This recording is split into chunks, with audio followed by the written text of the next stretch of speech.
Squirtle does not tolerate or condone hateful, bigoted, or... This broadcast presented by Squirtle and its partner schools is not to be reproduced or retransmitted in any form. The content and descriptions on the platform may not be disseminated without the written consent of Squirtle and its partner schools. The thoughts and opinions shared on Squirtle's platform are those of the individual and do not necessarily reflect the views of the organization or its partners. Squirtle does not tolerate or condone hateful, bigoted, or divisive content. We want to thank our schools, advertisers, and individuals that have joined with us in our mission to build community around the local school. This broadcast presented by Squirtle and its partner schools is not to be reproduced or retransmitted in any form. The content and descriptions on the platform may not be disseminated without the written consent of Squirtle and its partner schools. The thoughts and opinions shared on Squirtle's platform are those of the individual and do not necessarily reflect the views of the organization or its partners. Squirtle does not tolerate or condone hateful, bigoted, or divisive content. We want to thank our schools, advertisers, and individuals that have joined with us in our mission to build community around the local school. This broadcast... For 31 years and counting, Community State Bank has taken great pride in being your hometown bank. With branches located in Cashion, Dover, and Hennessy, CSB strives to reflect the small-town hospitality these communities are known for. Our friendly staff is here to serve you and provide one of the best banking experiences around, equipping our customers with the latest in banking technology combined with a personal, down-home relationship. Come into one of our local branches or visit us at www.mycsb.com. Community State Bank, small-town banking, the way it should be. Member FDIC.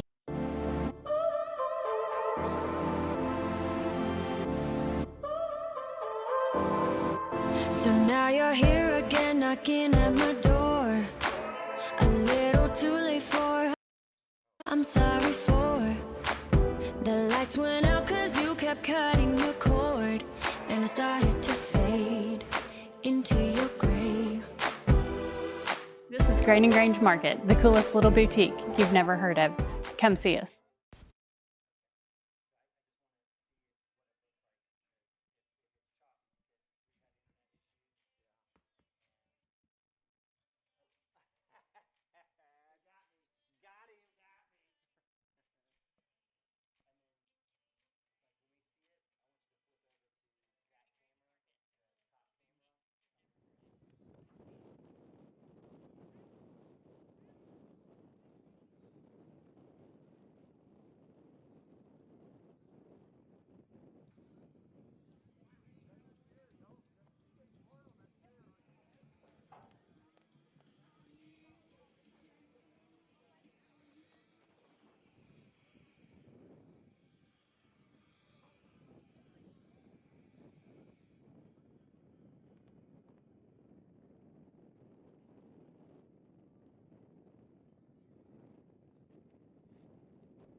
Christy Perry is a Cashion-based attorney providing clients in Oklahoma with trusted, experienced legal counsel regarding wills and trusts, bankruptcy, and other areas of law.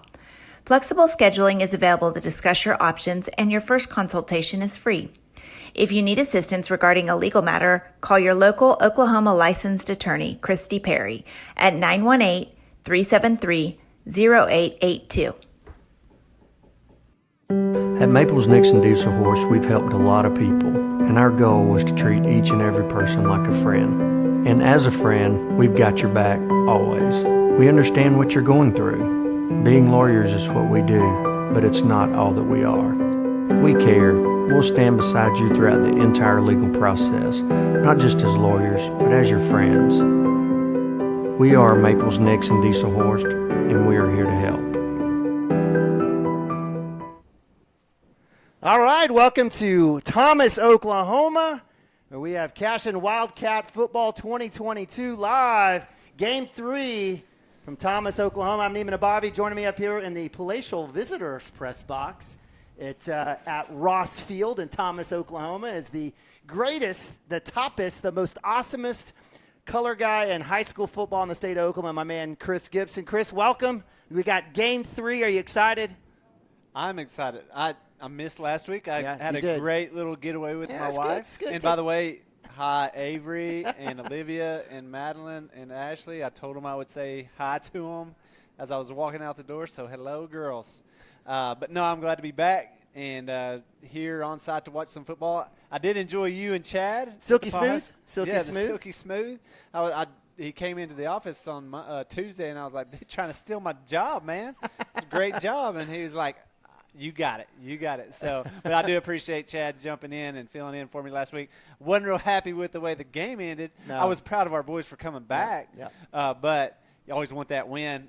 One of your kids or somebody texted you and said, I hate losing. I hate losing. I was driving down to Fort Worth, and I was just like, Ashley was like, you going to be all right? And I was like, I don't know. I don't know. Well, it's part of the growing pains with this group. But, I think if you were honest, looking back 0-2, it's not a surprise. But I think to your point, I think what we saw was a lot of improvement from game 1 to game 2. And there was no drop-off in competition. Another D1 quarterback and not a powerhouse 2A team that we faced on the road. It was a 2.5-hour drive. And, we jumped out 13-0. It was a tough game. Again, if you want to cut to the graphics, Wildcats, again, losers 40-29 last week against Pawhuska, but showed a lot of growth. Again, jumping out 13-0, quarterback junior Chance Acord, 19 for 37, 286, had 4 touchdowns. The Pawhuska Huskies and Coach Hennessy decided to stop the run. They did everything. They sold out to stop the run, which they did, and putting guys out in islands, and, Acord and Max Brown hooked up for a couple. Max with 162 yards. And Camden Maroney, welcome back, Mr. Maroney, had 12 tackles on the defensive side. So, as you stated, a lot of lessons, a lot to take away. If we look at the game stats overall, Wildcats, again, it was kind of feast or famine. We were scoring or we were going 3 and out. But if you take a look at the balance, 285 yards total, 286 of that coming from passing, and as we said, the balance was not there as the Pawhuska was set out to stop the run, and with -1 yards rushing, it was tough sledding. Bryce Drummond was fantastic. I think he had majority of the rushing, or Todd Drummond, I apologize, senior quarterback for the Pawhuska Huskies, 210 yards, majority yards rushing. They had another 210. We did stop them. It was the ground game that really gave us trouble. Yeah, I mean, just watching it, it was just frustrating seeing that kid just kind of gallop up the middle. And when we did finally make an adjustment and shut that down, they couldn't really do anything. I mean, we had the athletes to match up with anything they had skill-wise out on the edges or out, receiver-wise. And as long as you could account for him, I think if we play that again, I think Drew texted us earlier and was like, we play that again – at some point, if we play that game again, it could be a lot different ball game. Yeah. But give credit to them. I mean, they came out and finally got to us. Too bad it was a game that didn't really matter, but they finally got us. But do give them credit. They're going to have some success in 2A, and they've got a quarterback that can do some damage. Yep. And they will be good. Yep. Be good. Yeah, I definitely believe Rejoice will be in the finals in one form or fashion, or at least in the semifinals, might be matched up against Washington again. And I do believe Pawhuska will make some noise in 2A in the playoffs for sure, just based on talent alone. But Wildcats were within 1 score in the fourth quarter under about 5 or 6 minutes. And go ahead. You said earlier, just looked like, from game 1 to game 2, some things were coming together. But right after game 1, I think Coach Shackelford was up talking to us after the Rejoice game and was like, if we have 100 plays, Chance knows about 5 of them right now. And you could see that in the Pawhuska game. Some of the, the playbook was opened up a little bit more. Right. And so I really believe that as the season goes on and once we get into district, you're going to really see our offense come alive, not only because we're not playing as good a defense, but we're playing – all of our playbook instead of just parts of it. Yeah, absolutely. So Chance, again, hit 3 different receivers for 4 touchdowns. Again, you can see him growing, the Wildcats themselves growing as a team. And I think the coaches are trying to figure out how to coach these guys and what it takes to motivate and what gets them going. And so, as the Wildcats turn their attention to Class A, Thomas, right, on the road, it'll be a little bit of a different story, and we'll break that down here in a second. So appreciate you guys joining us here on Cashion Wildcats TV. Want a big shout-out to all of our fantastic sponsors. You see Coach D out there in the corner, Legacy Legacy Insurance and Financial Services, another great partner here on CWTV. You still have a chance if you'd like to be a part of, again, a fantastic offering to the community, but a chance to really grow your business. Definitely make sure you reach out to Coach Hardaway or Coach Shackelford. There's still opportunity to get in on the 2022-2023 season. And I definitely want to give a big shout out to our football sponsors, our platinum sponsors this year, Bingo City. Bingo City. I got to go play some bingo. That would be a blast. Bingo City, K&N Outdoors out of Chandler, Oklahoma. Superior Construction Management, Waswo Family, NAFTA Mud, Todd Miller Design. We love Todd Miller. And, again, taking over the Stockyard City. I think he's planning on opening up a whiskey bar or some sort of restaurant or something. When we were in Fort Worth at the Stockyards in Fort Worth, Ashley's like, why don't they do this, in the Stockyards in Oklahoma City? I said, Todd Miller. He is doing it by himself. He is by himself. That's exactly right. It's based on, like, he's hungry. He wants a new restaurant. He's going to try to open one up. But we love Todd Miller, just a fantastic partner in the community, and obviously a partner here on CWTV, as well as football sponsorship. Gold sponsors, Floor Tech, there, Jeff Southall. The Southall family. They take care of everybody. Bees Roofing, Blaine Starton, Travis and Rhonda Lufhall's family. They, again, Mundell Farms peeps. And then from a silver perspective, Chad and Heather Wilson still giving money. It's crazy. They got 3 kids in and out. They had a kid graduate. They donated their L screen that they had at the house to the CASA program. Great family. There you go. Footprint Lending, Legacy Insurance, J.C. Cochran Memorial Golf Tournament, One Oak. We love all the fine folks at One Oak. Jeremy and Christina Branson. We know Christina, don't we, over there at Legacy. Restoration One. Scott and Julie Moore. Love the Julie Moore, I guess, former principal on the elementary school, right? She is at Western Heights. Big Special Olympics peeps. Sean and Sarah Brown, Tobin and Bobby Gump, the Gump family, and Zach and Caitlin Lloyd. Dagan, who's injured, but definitely love the Lloyd family. Appreciate and Caitlin's dad was that's Ricky. Ricky. He was on with us last year. Yep. He was the outgoing director. He just retired. They had a big deal for him. Amazing. But great patriot too. Yeah. Yes. Yeah, absolutely. Sure. So we love all of our fantastic sponsors. We'll take a quick timeout as the Wildcats are huddling up here. The Thomas Terriers are out stretching. We'll take a quick timeout. Be right back. CWTV. Wiggins, Sewell, and Ogletree is dedicated to championing our clients through complicated and challenging litigations. We pride ourselves on a proven track record of success, brought forth by fierce litigation skills. The lawyers and staff of our firm are dedicated to effective and personalized representation for every client who entrusts our service. Uncompromising integrity, unparalleled results. Call Wiggins, Sewell, and Ogletree, 405-232-1211.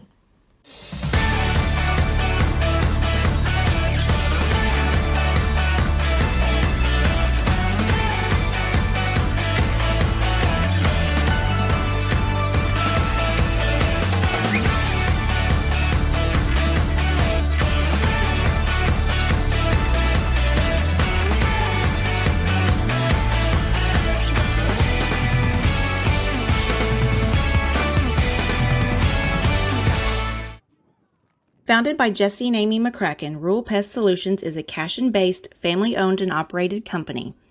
Our focus is on providing the highest level of customer service while effectively treating many common invaders, including spiders, ants, roaches, mice, mosquitoes, fleas, ticks, and termites. Flexible scheduling and superior customer service are our top priority. Call us today to schedule your appointment, 405-283-6565. All right, welcome back. CWTV live from Thomas, Oklahoma. Friday Night Football, Cashion Wildcats 2022. Neiman and Bobby, Chris Gibson bringing you tonight's action live from Ross Field here in western Oklahoma. Red dirt country, as they say. And we appreciate you guys joining us. Appreciate my man Jesse McCracken and Rural Pest Control. We've got Gage Beddick on our field camp there. Looks like you're going to come plug it in, get it charged up. Is that the case? It sure is. So a big shout-out to Gage and Colton Niemeyer running the field camera. And, of course, our man, our superstar, Mark Parrott upstairs. He's banging it out in the heat on top of the press box. But, did you set him up his no, he didn't want the tent. He said, want the tent. He says, I got a good breeze. I'm good. Nice. I got my water. Kid's a superstar Iron Man. Gage, we know Gage and Colton are trying to say hi to all the cheerleaders on the sideline. That's why they like the field. He says yes. Yes, sir. So, but we appreciate you guys joining us. Just a beautiful night tonight. We've got about 89 and sunny. When that sun drops, it's going to be absolutely gorgeous. Looks I like can remember last year. it was bad. It was. No, it was nice. Oh, the sun. The sunset was setting. Yeah, and Brad Stone was out here taking pics. The phenomenal photographer. We got a little breeze here. It looks like, what do you think, about 5 or 10 coming out of the northeast a little bit? So, again, appreciate you guys joining us here again. So, as the Wildcats, we broke down the Wildcats 0-2 on the season. Tough losses to Rejoice and to Pahuska. Now on the road taking on Thomas. Thomas led by Coach Bob Ward. Phenomenal. Just talk about history of Thomas football. It's just been super strong. And Coach Ward and the Terriers, super young, though, this year. They're 0-2. They had a 50-16 loss to Watonga. They did play Alva, 2A Alva, on the road very well. They had a returning player, a starter, come back. They lost 44-20. But if we think about the the Thomas Terriers, what's the quick story on them? I mean, just young. They after we played them in the championship game in 2020. Yep. They lost everything almost. I mean, excuse me. But then, so they had a rough year last year, just being young, trying to get back in the groove of things, putting some kids in some places that they really hadn't had to play. And then this year, kind of the same story, right? They lost some of the kids off of last year that were playmakers, but they moved a kid in they didn't move a kid in, but they moved a kid into the quarterback position. I guess that's a freshman. And for a freshman, the kid looks really good. He's going to be a good quarterback moving on down the road. Excuse me. You want some soda water? I need something.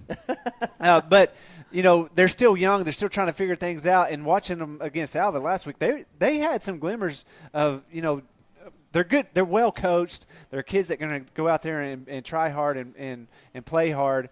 And once they kind of hit their groove, they should be a good team, and they'll get back to what they've always been.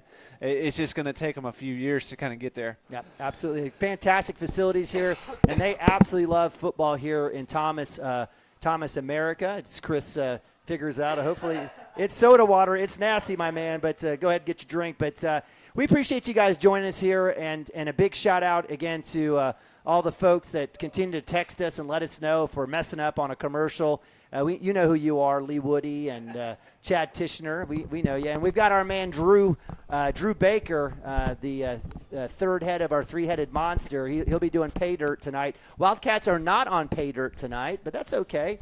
We're going to hopefully have quite a bit of pay dirt for us. We don't care if it's aired or not, but Drew will be joining us on some of those Thursday night games against CHA and Stillwater later on this season. We definitely miss our man Drew and expect to get a couple of texts from him. You going to make it? You okay? I'm good. Now I just needed to wet the whistle a little bit. Soda water, it'll wet something. So nonetheless, let's talk about the Thomas Terriers. So young and feisty, growing.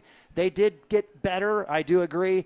Chris, when we think about the CWTV CSB Community State Bank players to watch, who should we be looking out in green and white? Yeah, in green and white, I talked about the freshman, number 6, quarterback Ty Littlebird.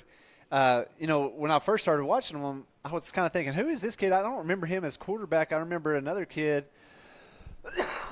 as quarterback. And the more I watched, and then when we got the roster, I was like, dang, this kid's a freshman. Doesn't really look like a freshman out there. I mean, and he could throw the ball well. He can pull it down and run if he needs to.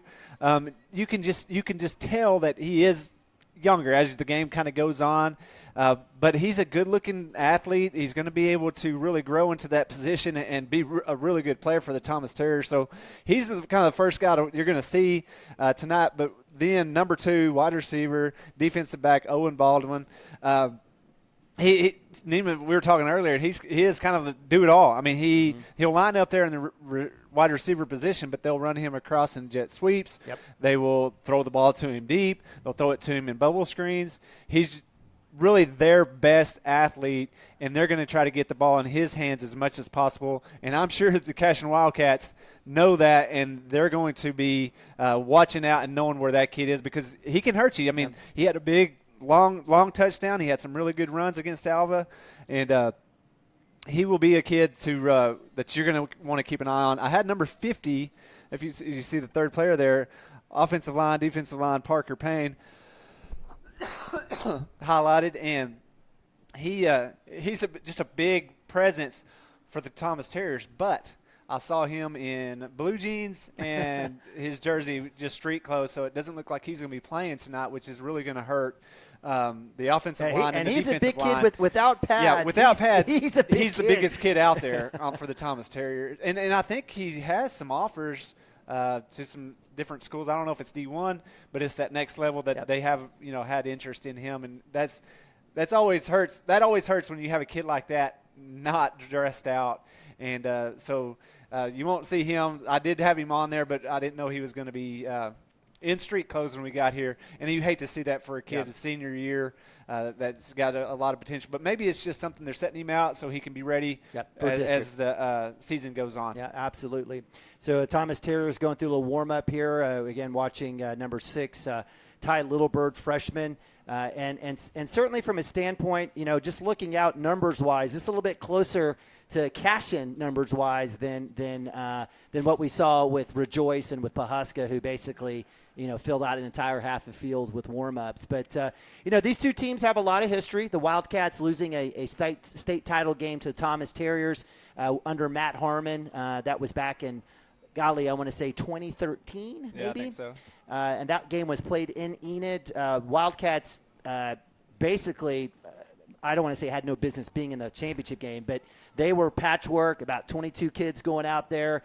Was that Drew's senior year? I believe it may have. It wasn't a senior year. May have been his. Well, that's why we need Drew and Lane here. But nonetheless, the Wildcats' phenomenal play. I remember that year looking at Thomas going, is this a 4A school? They were just enormous in size, not only in number of kids, but just in size.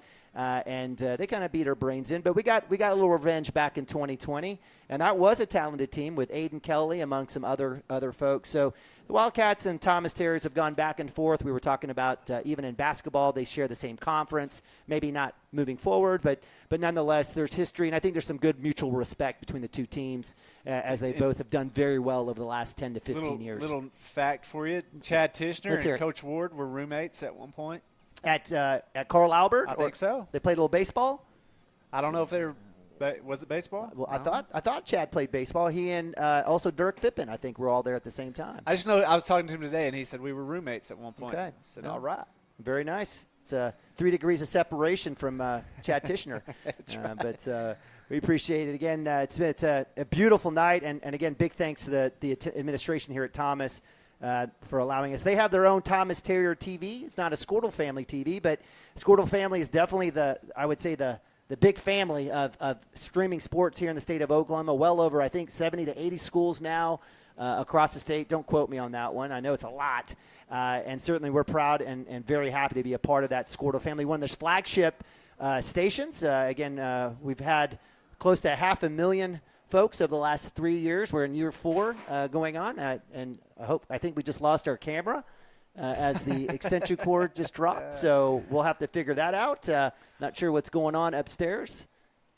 Did you okay, we'll figure it out. We'll get it up there. But we'll go to a quick commercial. Again, appreciate you guys joining us here. If you are interested in becoming a part of the family, absolutely visit us at Squirtle at CashionWildcats.tv. Check the red advertise button. You'll see all the advertisements there. And if you want to follow through the course of the season, as you're flipping, maybe we're at halftime, go to Squirtle.tv, and you'll see every one of the Squirtle family games that are broadcasting live right there at your fingertips. So for my man Chris, Nima will be right back right after this.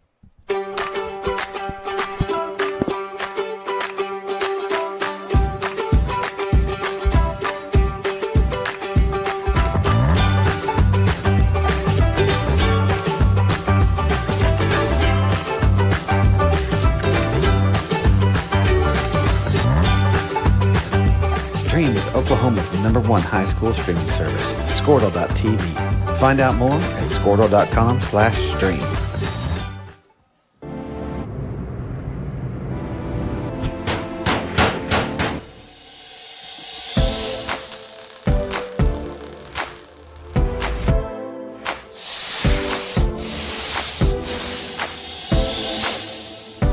I'm Todd Miller, and this is Grain & Grange. Still the coolest furniture store you've never heard of. Come see us.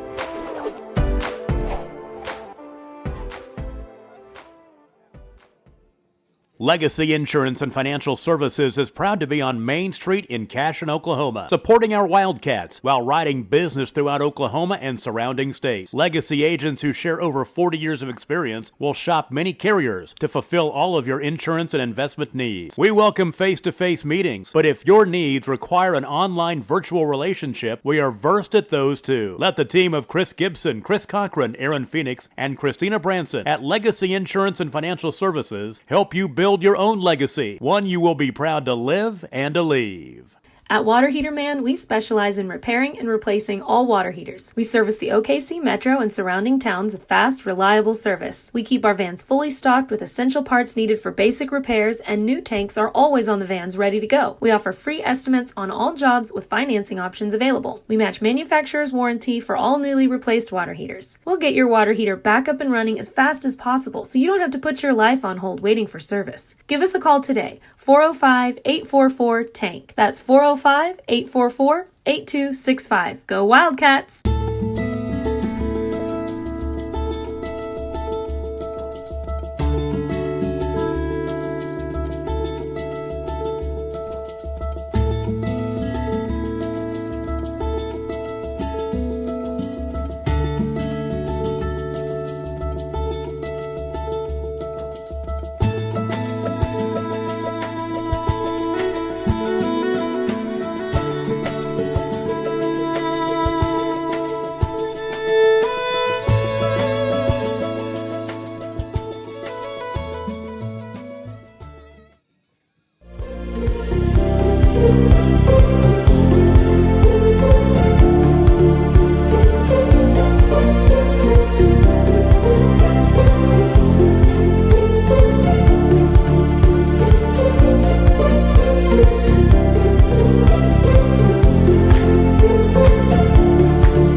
Looking for a solution to your water well problem or just needing a new well drilled?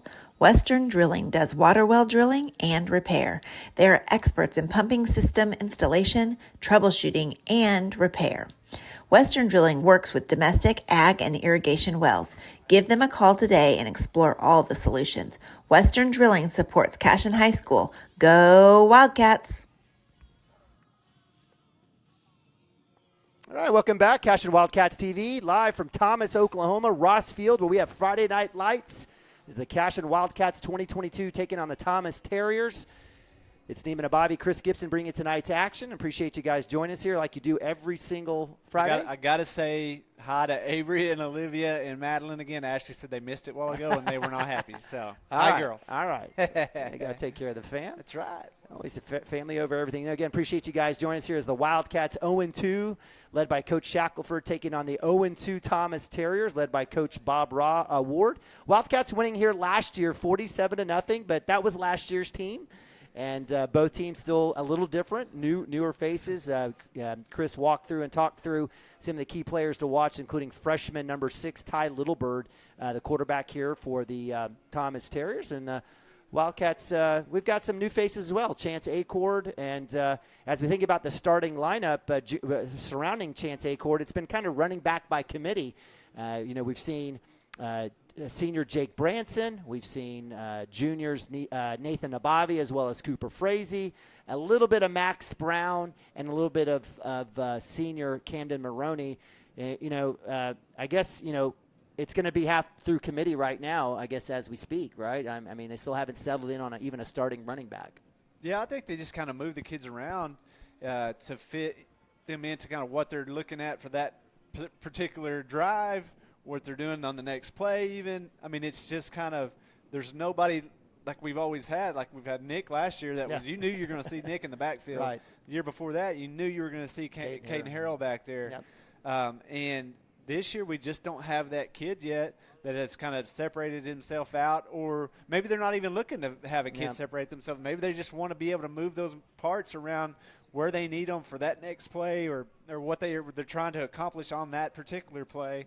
And if that's what works for them, that's what Shaq's going to do. Yeah, and that does allow a little bit of flexibility in the formations, right? So if you if you have a wide receiver that's also playing running back and it's by committee, you can just be moving folks around trying to look for whatever matchups. But starting lineups, again, Chance Acord, starting quarterback, junior from Davenport, Oklahoma. We've got running back by committee, and I guess Jake Branson certainly is in that running back spot. Wide receivers, we've got senior Seth Gilbert and Kai Gilbert, the Gilbert twins. I tell you, Seth had 2 phenomenal catches. He had a big touchdown pass and a big conversion, about a 30, 40-yard conversion for him. Nathan Abavi Jr., and then junior Cooper Frazee at wide receiver. And again, you'll see Camden Maroney in and out of possibly a little bit of running back, but also what we saw a lot last week was that kind of that cowboy back tight end personnel. On the line, from right tackle to left tackle, you've got looks like, I believe we have Preston Cotter. We've got Caden Seeley at center, Tommy Branson at guard, Jackson Vandruff at the other tackle. And I believe, did we have Timmy Jones come in at right guard? I think that was possibly next to Seeley. So brand new sophomore center, Caden Seeley. He's been doing all right. I've loved seeing him work. And of course, it's a good day when you've got Cotter and Vandruff on your outsides. Yeah, no doubt. Those big boys really still on the edge and getting out in front on some of those runs that go around the edge. Yeah, and talk about the center, when you've had Joey Wilson kind of being that staple there at center, for a sophomore to come in and have to take that responsibility of making – I mean, that's how the play starts, right? Yep. And if that timing gets thrown off, you kind of starting behind the 8 ball. But he's done a good job so far. Absolutely. We've got the national anthem going. Do you want to keep it here, Chris, or you want to take time to honor the flag? Let's take time. Okay, I thank you. We're a little bit late, but we'll turn it over.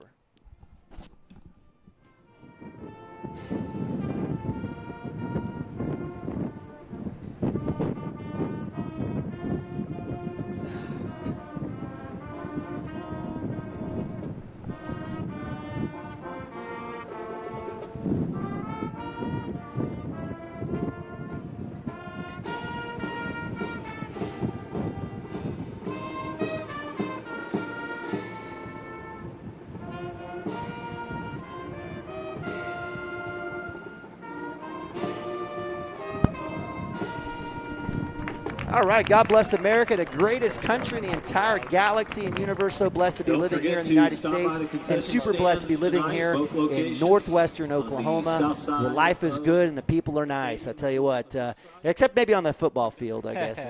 That's all right. You don't want them to be nice on the football field. That's all right. You want it to be a good competition. That's right. So Wildcats here. We got about 11 minutes till kickoff. Certainly breaking down this starting lineup on defense. Coach Wood and his 3-4 look. Starting on the ends, you can't go wrong with Jackson Vandruff and Preston Cotter. The Twin Towers have been phenomenal. And the Wildcats have been kind of rotating in guys. Matthew Stockton coming in, little Tommy Branson sometimes in that 4-man front. And certainly it's been a good look for the D-line getting better and better. From the linebacker position, it's kind of that they have a overhang type of look. So you'll see between 3 and 5 guys. Yeah, go ahead. Hey, dude stood out last week was a freshman. Yeah. That's all I'm saying. This is going to be good. So in the middle, it's a little uncommon here. You know, you talked about Caden Harrell and Nick Nabavi on the running back spot, but from the linebacker spot, Wildcats have been they've had a lot of great linebackers. You can go talk about Broadbent as well as Farrow, among others. But here, and I know I'm going to be missing somebody. Someone's going to get mad, but Timmy Jones and Barrick Wano got a sophomore and a freshman manning the middle, and we called Wano's name quite a bit the other night. And there was more than one person call me up, and they were like, I know you weren't there, but who's this Wano kid? And I'm like, hey, he's a freshman, but he's going to be really good. He's really great family. Yes. And a heck of a baseball player, too. Fantastic catcher. It actually probably will have a chance to start next year for Coach Mounts, but it's just a great kid. I mean, just a fantastic kid. So in the middle, you've got those kids. You've got this Gilbert brothers over on the overhang. Camden Maroney also helping out in the middle. He had 12 tackles in that game last week against Pawhuska. And then in the DB side, sometimes they're going to flex out. You're going to have Max Brown possibly at safety, maybe a Nathan Nabavi at corners. It'll be a mix between Cooper Frazee, Nabavi, as well as Max Brown. So that's the lineup there. Again, really, it's a work in progress, right? Hey, we said it during our pregame show, right? It's just, it's going to morph all year long because, I mean, the last 4 years, we kind of had people step in right up. We know who's going to be next in place. Yep. This person's going to be here. This person will be. This year, we know we've got some good parts. Just where are we going to place each one of those to make the team work the best? And the coaches and the players, I think, are still trying to figure that out. Yep. Amen. So we've got our Legacy Keys to the Game brought to you by Legacy Financial Services and Insurance. I love our guys over there, the Chris Cochran and Chris Gibson, this guy sitting next to me. If you need some insurance needs, if you need help with your mortgage, basically, if you got cash and you need to buy something and need to take care of your family, Chris over there in downtown Cashion will take care of you. So we've got the Legacy Keys to the Game. So, Chris, what are those for us today? So on the offensive side of the ball, just timing. I talked about all the kids moving to different spots, a new quarterback, a new center, just the timing. At every game that these kids play together, they're going to get better and better on the timing. We saw some passes last week that were spot on. We saw some that just missed. Yep. And that's not because of the quarterback. It's not because it's just time out there in game situations. And once they kind of figure each other out, there's going to be some big plays, and it's going to be fun to watch. Yep. So timing, and then find that run game. We just haven't had – we saw last week we had negative 1 yards, right? Yeah. Unofficial. That was our – Pawhuska, though, they kind of lined up to stop that run. They did. But you have to – even when somebody lines up to stop that run, you have to figure out how to be able to have some balance. So tonight, I really think you're going to see Coach Shackelford really try to establish some kind of run game to open up the rest of the offense. So, and I think that's a big part of not only the success tonight, but going forward for our season. We're going to have to find that run game. And then on the defensive side, I just want to see some physicality. I want to see those young kids that are having to step up. Yep. Wano and Timmy Jones. Yep. Those kids, they're young, and they go hard. They go physical. But I want to see that physicality from the whole team on the defensive side of the ball, of really flying to the football, making tackles, not letting somebody get through an arm tackle. Go hard, get them down on that first try. So get physical on the defensive side of the football, and then discipline. Just listen. Coach Wood, T. Wood. Hey, if you need me to come down and have a speech, I'll do that for you. There you go. But be disciplined is my next thing. Coach Wood's just in here. They have a game plan for these boys on the defensive side of the football. They had one against Rejoice. They had one against just a different game plan for each team they play. The boys have to be disciplined. They have to play their assignment to make the team work. And it is hard for these boys that are they're not used to having to play both ways for the entire game. Right. Whenever you get into third, fourth quarter, and it is having to play both sides of the ball, it's hard to stay disciplined. You start just kind of playing on your own and just trying to figure out how to get to the next play. You have to stay disciplined, follow that coaching plan, and to make your defense really successful, because a really good defense, you do your job. All 11 players have to do their job to have a successful defense, and a lot of that is discipline and making sure you're in the right spots. Amen to that. I love that. Great breakdown, and as Chris, as always, you do a phenomenal job of getting us set up to understand, the game within the games and making sure we're prepared here and fully knowledgeable. On the field at midfield with the officials are the Cashion Wildcat captains, Preston Cotter, Camden Maroney, Kai Gilbert, Max Brown, and Jackson Vandruff. Wildcats in white helmets, white tops, white bottoms, all whites on the road, little maroon numbering. And for the Thomas Terriers, we've got Lane Clausen, senior wide receiver, number 25, Jacoby Edwards, senior running back, number 44, Joey Olson, senior running back, linebacker, and number 62, senior offensive line and defensive lineman, Logan Potter. Looks like Wildcats will have the call. Looks like Thomas will win the toss. Let's say they will decline, so the Wildcats will get the ball to start the game. Whether we won or lost, we would be getting it. So, well, I think this is the first game we've actually received the kickoff, and normally, you see it. I think we've started 6 games in a row that we've got the ball, just because a lot of teams don't do that. But the two teams we played, the first 2 teams we played, they wanted the football too. That was just their mentality, and that's kind of what we live and die by. And so this is the third week in a row we haven't won the coin toss. But tonight we get the ball. So we'll be getting the ball here starting off. Again, the Wildcats looks like they'll be working from right to left as the captains head over to the tunnel. So, Chris, the Sharpie's out.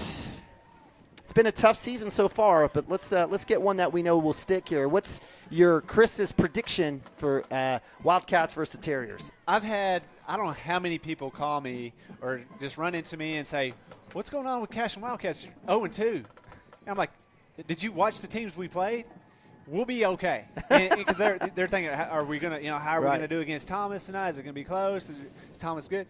And I've told every one of them, we're gonna dominate this game. The boys are really going to gel here. They're playing somebody more, on their level and, in Class A. And it's going to be a game where we're going to really find ourselves on offense. We're going to score a lot of points, and then our defense is going to really throw down and stop the Thomas Terriers tonight. So I say it's going to be 48-6. 48-6. I love it. I love that prediction. As we say it every single week. Chris Gibson, the lineman for high school football. Get your pen. If there was a betting line here, he'd be the guy to go to, be paying.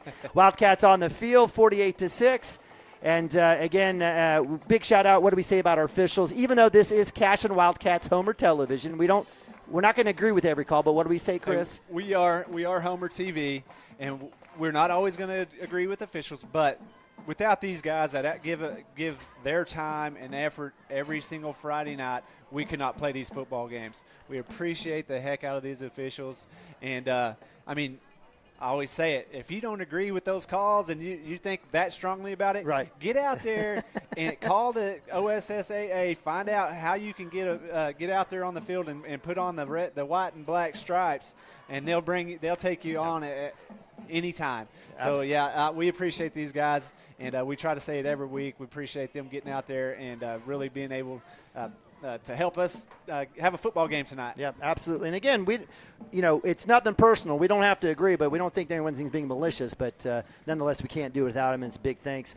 Big shout out here to Lori Lyles, Miss Lyles, running a lot of leadership. She sent me a text last week. I did not read it, so I'm going to read it today while we've got about 2 minutes waiting for the Terriers to run through their big bubble helmet.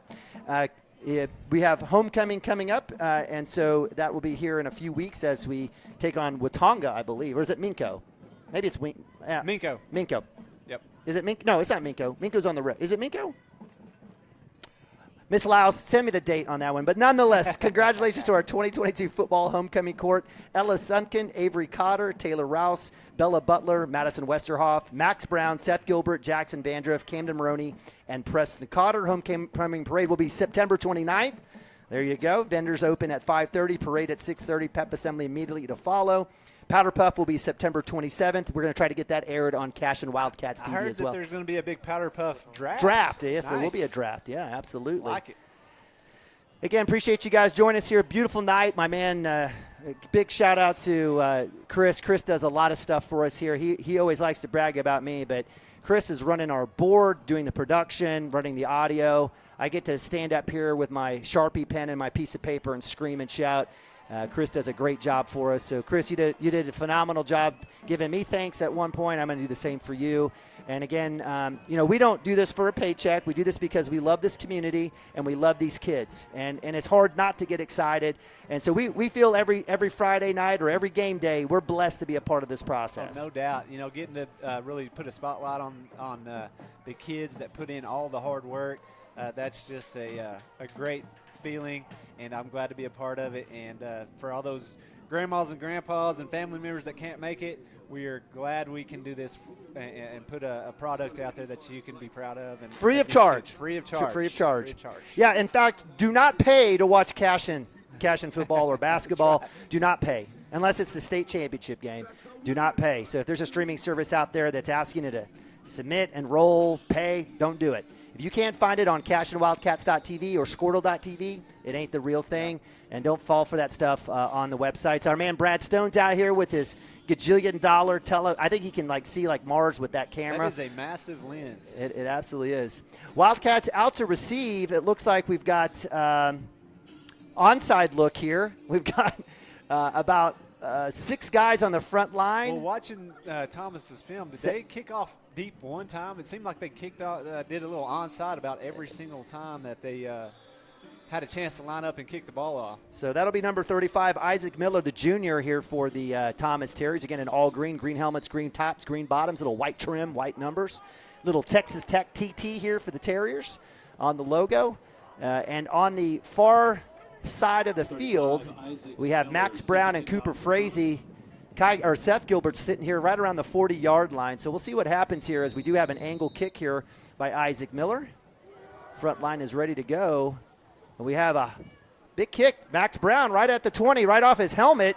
25-30, cuts back up, has a small lane to the 40, and will be pushed out of bounds. That's a great start here for the Cashion Wildcats. 1st and 10, right around the 42-yard line.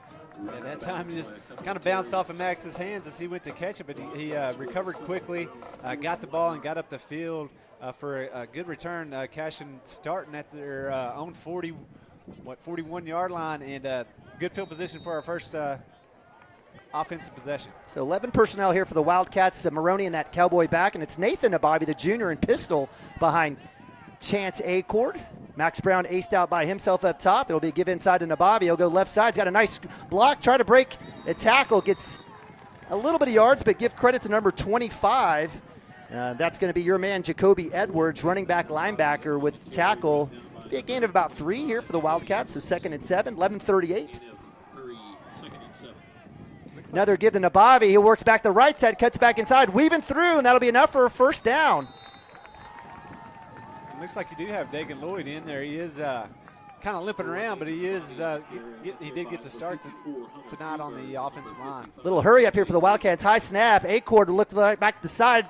Brown with the catch. Breaks one tackle. We'll have a flag like 50 yards away from the play. Let's see what happens here. Yeah, the play was a catch and throw to the left side. The line judge on this near side. It'll be a legal man downfield. Is that a legal man downfield? He caught the ball and threw it. A legal touch? I don't know. I don't know. So we need one of these days we're going to have a referee expert up here for us. Obviously, that's why we can't complain too much. Was it Joe Tessitore? Is that who they always send it to? Where's he at? So it'll remain first down on the mark off 5 yards. It'll go back into Cashion territory on the 47, 11-18. Snap, give to Nabavi. Tries to break one tackle. Great penetration. Give credit to number 62, Logan Potter, the senior, who was in the backfield on the handoff. Nabavi picks up about 2. It'll be 2nd down, 11:03. Dagan Lloyd will come off. Timmy Jones will come in his replacement at left guard. It's like Dagan Lloyd's kind of injured. Little pump and back. Ball's in the air, tipped off the hands of Cooper Frazee right around the 47 and Terrier territory. It goes out of bounds, and I'll bring up 3rd down. Brings up 3rd down. Yeah, 3rd and long here. Let's see if they don't, try to find something to get about half of that, or put it where we can have a 4th and manageable and go for it on 4th down. So Wildcats, who are in up tempo, moving the ball. The penalty slowed things down. Incompletion. 3rd and 14, 10:50. Snap, pass, slant, Gilbert.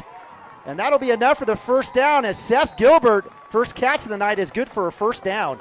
Yeah, great job right there by Seth. I noticed it on the film of watching Thomas, as when they have that cover 3 kind of offense, that slant's going to be there a lot of the time.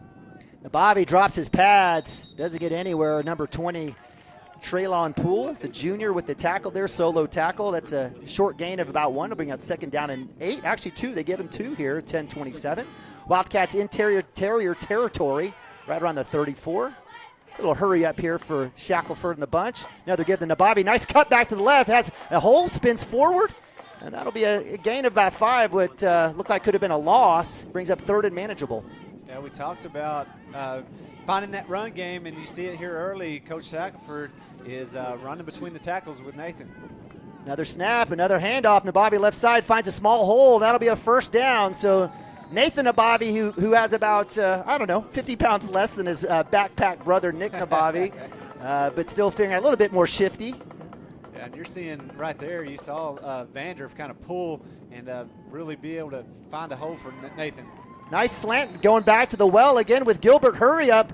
First down for the Wildcats right around the 10-yard line. Nice grab and pitch and catch there from Acord to Seth Gilbert, the senior.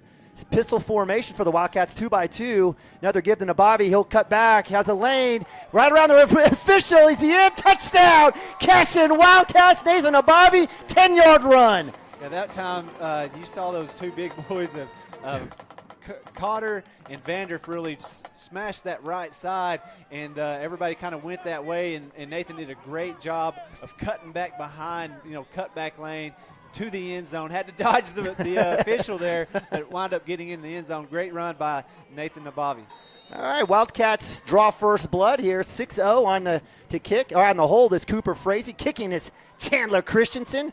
Hold, kick is up, and it is delicious. It's good. Wildcats up 7-0. Yeah, and here's the replay right here. If you watch, like I said, Cotter and Vanderf kind of push that right side. Nathan kicks it back, dodges that official, and dives into the end zone for the Cashion Wildcat touchdown. So what started at the 41 on the Cashion side is a 59-yard drive, capped off by a 10-yard run by Nabavi. And on that drive, it was a kind of a combination. It was Nabavi between the tackles, and it was Seth Gilbert on the posts. Yeah, and that's what it's going to take for the Cashion Wildcats to have success this year. Be able to run the ball like that, and that always opens up those slants. It opens up different things all game long. If you can have a drive like that that's balanced attack, you're going to be able to score a lot of points. Amen, amen. So Wildcats out to kick. Again, west to east, left to right. Chandler Christensen at the 40, deep for the Terriers. We've got number 13, Zach Clancy. Number 2, right in the middle, we talked about him, Owen Baldwin, the senior wide receiver DB. And on the opposite side, we've got number 30. That's Wiley I believe Wiley Hindstone. I'm not sure. Is that 30 or 80 over there? It's got to be 30. So a little conversation here with the umpire. I'm not sure what they could possibly be talking. Maybe he's asking him, like, how much air is in this football, Tom Brady? Little Tom Brady action here. So conversation good. Again, appreciate our umpires and officials. Chandler kick. If we're expecting a kick here, it'll be high, right around the 30-yard line. Let's see where Chandler goes. He will. He'll pooch that one right there. A fair catch, number 15, Gage Wright, the sophomore, and the Wildcats will get that fair catch, and the Terriers will be starting over. First down and 10 at the 30. And right here, the defense, the last 2 weeks have just gotten really tested with the offenses that they faced. This week, I want to see something out of this defensive unit of stepping up. I'm sure Coach Woods challenged them. Guys, let's try to have a game where we don't let them cross the 50. Let's do something that really shows people the Cashion Wildcat defense is back, or that we're here, and we're going to be able to compete in games. So with that, nice little pep talk there. We got a short run there. Nice work there by Tommy Branson and number 57. Guess who? Preston Cotter on that right side. Again, we've got Stockton inside on the middle, number 63. So it'll be second down and about 9. Short gain of 1, 9-11 here. First quarter action. Quickly moving here. Ty Littlebird rolling out to his right, looking deep on the comeback. Cooper Frazee in coverage. And tough call here as just, a little hand fighting between Cooper Frazee and Zach Clancy, the junior. Where he called the penalty, where he threw the flag, was not even close to where the ball was thrown. So I don't know if it was something that happened way before or if it was I'd have to go they back called and try pass to watch interference. That's what they called. Unfortunate. I thought it looked fairly clean. I mean, it's typical hand fighting. I mean, you see that little bump and here and there and early in the game. So that's an automatic first down there on the not automatic, but on the mark off. It's a first down here for the Terriers. And so that'll be first and 10 from the 41, 8:59. So 2 plays here, stop on run and a penalty. Wildcats safety deep is Max Brown. Everyone hanging tight in that bunch formation. Little swing pass out to guess who, number 2. He cuts back inside. Nice job. And Camden Maroney, hello. that's how you come downhill, meet them in the hole, and make a tackle. That right there is what I was talking about, being physical, and that's what we saw out of Camden all year last year until he got hurt. He was one of those kids that was popping pads, and right there picks up where he left off last year, and that's what I'm talking about, being physical, come downhill, make good tackles. Owen Baldwin there on the short reception for 2 yards, 8:28 here, running clock, 2nd down and 8. In motion, coming around is number 11 on the jet sweep, Landon Wald. He's looking for somewhere to go, and he's got nowhere. Guess who? Camden Maroney says hello. Yeah, Camden, man, just came to play tonight. Just coming down, finding that ball. And like I said, Camden's such an athlete, and he's such a competitor. You knew the last 2 weeks of getting beat, that kid would have a fire in him, and he's out here tonight to show that we're ready to win a game, and it's going to be tonight. Shotgun here for Little Bird, 3rd and long, 3rd and 7, 7:52 running clock. Wildcats pressing 2 by 2. He'll roll back out to his left. Pressure, no holding call. It won't matter. Great job there by, guess who, freshman Barrick Wano on the pressure. Great job there by number 57, senior Preston Cotter out on that edge. And it'll be 4th down at about, about 5 or 6 here. Is there a different definition to hold this year? No. I mean, just going back and watching, I was trying to listen to the game a lot last week while we were driving, listening to you and Chad, and y'all were talking about, man, Vandriff's getting off that edge, he's getting held. I went back and watched the huddle film, and it's like straight tackling. Yeah, it's bad. And it's bad. so I just don't understand. I'm trying to figure out, should we complain or not, or is there a different rule this year? Well, everyone was asking for it. Nonetheless, it's 4th down and 5. They're going for it. They're going to try to draw the Wildcats offside, and they're going to get a delay of game. So that one, I don't know if they'll get the timeout or not. They will get the timeout. So Coach Ward, I appreciate that, but burning a timeout, honestly, this early, I'm not a fan of. Just go ahead and kick the ball. But nonetheless, it'll be a timeout for Coach Ward and the Terriers. We'll go to timeout ourselves. Be right back. Cashion Wildcats TV. Our world is changing, but one thing is the same. We're here for you. In these uncertain times, take comfort in knowing that modern women of America is built for this. We are built to handle uncertainties, and we've weathered many in the past 137 years, including world wars, disease outbreaks, depressions, and recessions. You may have concerns about your financial plan, but you can also have peace of mind. You got this, because you have us. Storm season is coming, people. All right, welcome back. Cashion Wildcats TV. First quarter action, 7:41. Wildcats up 7-0 against the Thomas Terriers on the road. It looks like it will be punt formation for the Terriers as number 15, Gage Wright, sophomore, out to punt. Back deep for the Wildcats is Seth Gilbert, number 18, the senior. Wildcats in a stand-up kind of prevent look here. Don't want to be tricked. Snap. Kick is underway. It's a low liner that's going to roll. And it's going to get a good roll there for the Terriers as that one will go. It'll stay inbound somehow. Had a little action on there, a little English, and it'll roll dead right around the 24 where the Wildcats will be taking over. 1st down and 10. A good job right there by the Wildcat defense. There was a phantom interference call. I went back and watched the replay, and, yeah, it was just a good coverage to me. It looked like to me they called it, so that was the only 1st down they had. So that was a great job by the defense. Camden Maroney with some big tackles, and that's what you like to see out of him. And it's a good sign for the rest of the game whenever he's getting fired up. Now Bobby with the give, gets tripped up. Get north and south, son. So nice work there. It'll be a gain of it'll take about 5 or 6. Give credit to number 12. That's Deegan Hartzell, the sophomore, on the tackle there. Little overhang linebacker. Wildcats going in a hurry up. Another give to Nabavi. He's looking for somewhere to go. Great pressure there by the Terrier D-line and blitzing linebacker. Nabavi will get maybe one. That'll bring up 3rd and short. Wildcats still going hurry up. Trips up top. Max Brown by himself here matched up against number 2, Owen Baldwin. And we'll have an offside. So good work there by the Wildcats, staying disciplined. Yep. And Wildcats will pick up the free 5. And if you look, on that first drive, you had Preston and Vandriff over on that right side together. Yep. Now Preston's playing the left tackle. Left tackle. Yeah.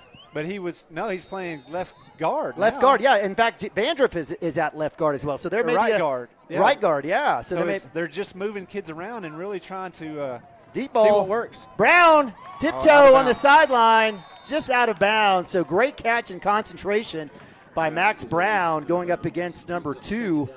That was Owen Baldwin, just a little bit off. Yeah, I mean, just a little bit. You want to see Chance give him a chance to catch that inbounds. It just floated it a little bit too far to the sideline. Second down run by Nabavi, another behind the line of scrimmage. Good job there by number 73, Donovan Santos, the senior. They don't look very big, but the Thomas Terrier D-line are getting in, and so that'll just be a short gain of 1 yard, 6:29.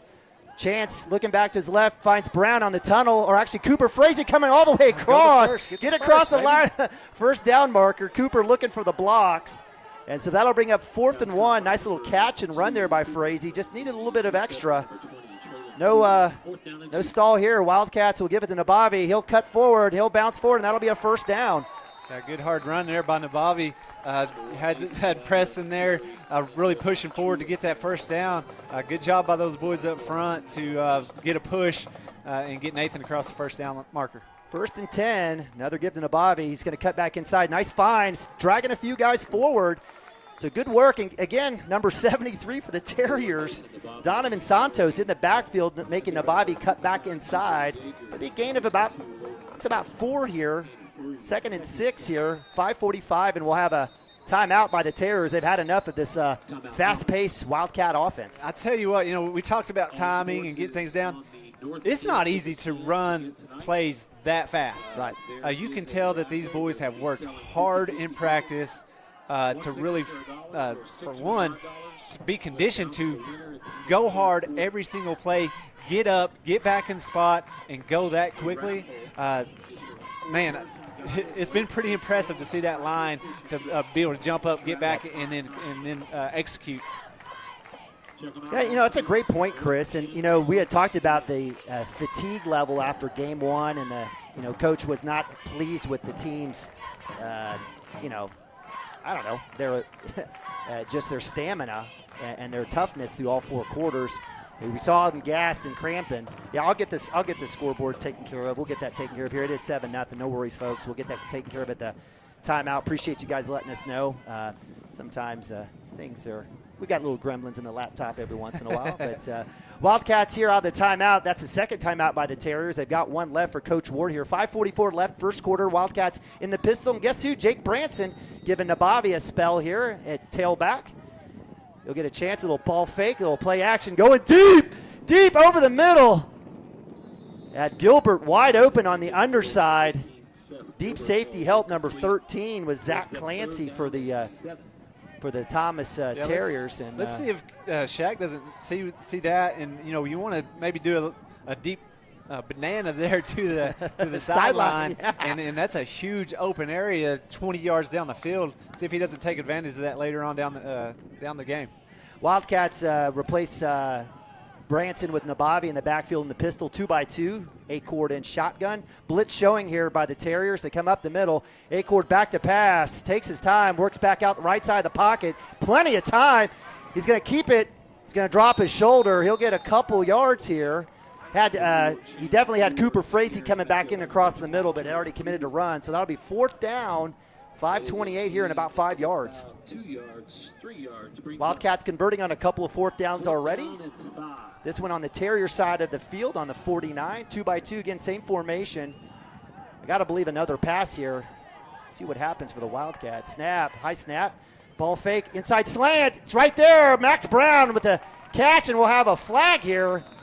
It's going to be a hold on Dagan Lloyd. Looked like to me he was driving him, but I wonder if he had a hold of jersey.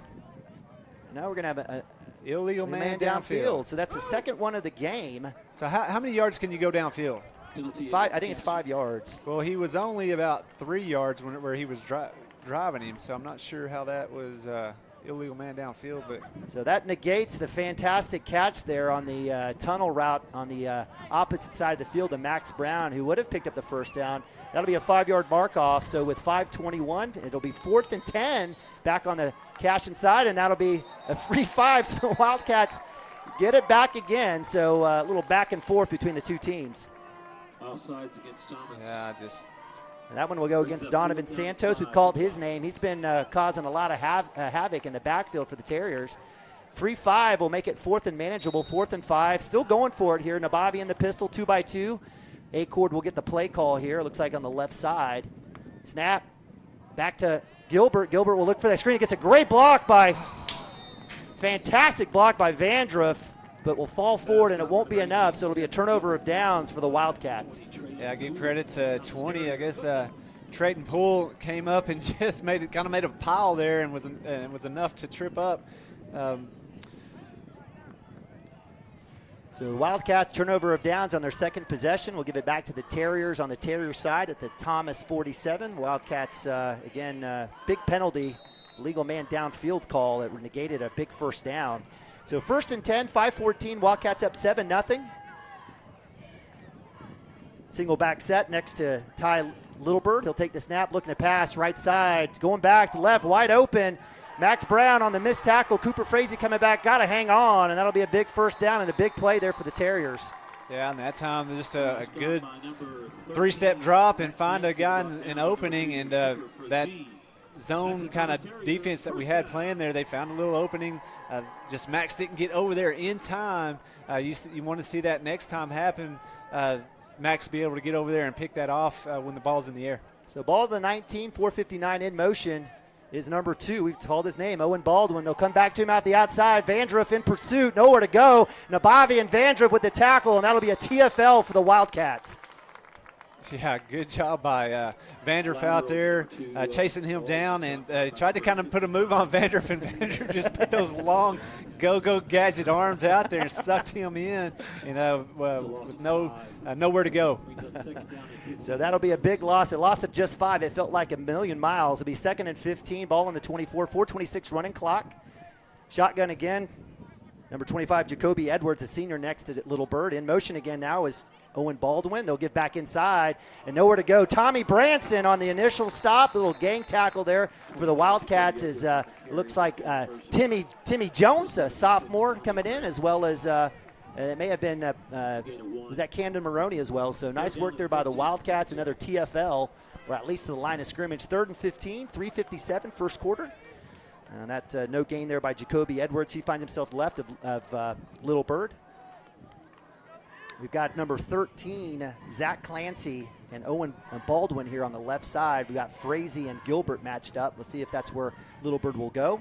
He does. He rolls to that side. Pressure on from the opposite side. Camden Maroney coming through, and tackle for loss. Camden Maroney, he's on fire tonight. Yeah, and Wano was there to kind of slow him down. Camden Maroney was in hot pursuit, and when he slowed down, there was nowhere for him to go because Camden Maroney was on his heels, and another big tackle for the senior this year. And man, like I said, Camden came out with on a mission, and he is doing a great job tonight, coming downhill, chasing that quarterback, getting there, putting pressure, and the defensive attack has been on point tonight. Absolutely. So 4th down, definitely going for it here is Coach Ward. To the right is Jacoby Edwards to Little Bird. Little Bird look across the middle. Pressure's on, up the middle. Screenplay, it's caught. Cooper Frazee in pursuit. Timmy Jones with the tackle. Will it be enough? It'll be short, so a little bend but don't break defense here. Great job. And so the man of the hour has been Zach Clancy for the Terriers, but that one's not enough, and that'll be a turnover of downs to the Wildcats with 2:48 left here in the first quarter. Yeah, and Zach Clancy is another kid that had some big plays against Alva last week, had a big touchdown across the middle, but that time just didn't have enough to get the first down. Cashion Wildcats back out there on offense, and see if we can't get back in the score column. Nabavi works the right side, look for a couple blockers. He's tackled a short gain, about 2 or 3 there. Give the tack credit to the Terrier, looks like number 25. That's Jacoby Edwards. Wildcats, looks like we've got a stoppage here. Not sure. We got shoelaces. Got to double knot those. Or is that Brown? You get on Sean and Sarah. Double knot those, big boy. So Wildcats, after a gain of 2:34, clock running from the 13. Pistol formation. Nabavi in the try back. to go deep. Looks like it's there. Wide open is Frazee. And I'm not sure if we had a miscommunication there. Frazee kind of stopped on his route. Chance Acord let him a little bit longer. He was open. Yeah, and you just want it when you pop up that open, you almost want to just see him put it on a rope, put it between the numbers there, and then let him try to make a man miss. I think he was trying to just put a little air under it, let him run in under it, go for that big play. But, man, when you're that open, kind of like almost a tight end pop pass right there, you just want to put it on him. Acord back to pass, third down, comes back, a little pump, rolling out, got across the middle, Frazee tip ball, goodness gracious. Gilbert put his hands up, but I think the intended receiver was Frazee, and that one will fall incomplete, so the Wildcats 3 and out will have to punt. Now, there's been a couple plays here where he rolls out. Gilbert and Frazee kind of, they go into scramble mode, and they kind of leak into the same area, and that way when that happens, one person can kind of cover both. And then whenever the quarterback makes that throw, I think you were right. I think it was supposed to go to Cooper, and Seth tried to make a play on it, which, you don't fault him for that. He didn't know there was somebody behind him, but it was knocked down where Cooper couldn't make that play. Punt is deep, number 13, Zach Clancy. Short gain on the return. Nice work there by the Wildcats. Love seeing number 83 is our man, Westerhoff, I apologize, coming in. He'll clean up there by Barraquano, and the Wildcats will be starting back on defense. This will be the third possession, this time for the Terriers, their best starting field position of the day on the Cashion 42. So 2:06 here, first quarter. Wildcats back on D. The Terriers on offense. The story has been Little Bird connecting with number 13, junior Zach Clancy. Thomas Terriers go 2 by 1. Little Bird in shotgun. He'll fake, go back to pass. He's rolling back, looking for somewhere to go. Flushed out, being chased. Ooh, that's not good. And as Little Bird is very fortunate, it could have been a Timmy Jones-Jackson Vandross sandwich. He's able to squeeze through and get a gain of about 1. Yeah, Vandross and Timmy Jones, kind of friendly fire there, came together. Little Bird, like you said, kind of squeezed through there, and Vandross and Jones kind of hit each other and looked kind of. Timmy Jones was like, what was that truck? But Vandross took a little bit of it too. It'll be 2nd and 8 from the 40, 1:30 left here in the first quarter. Little Bird in shotgun.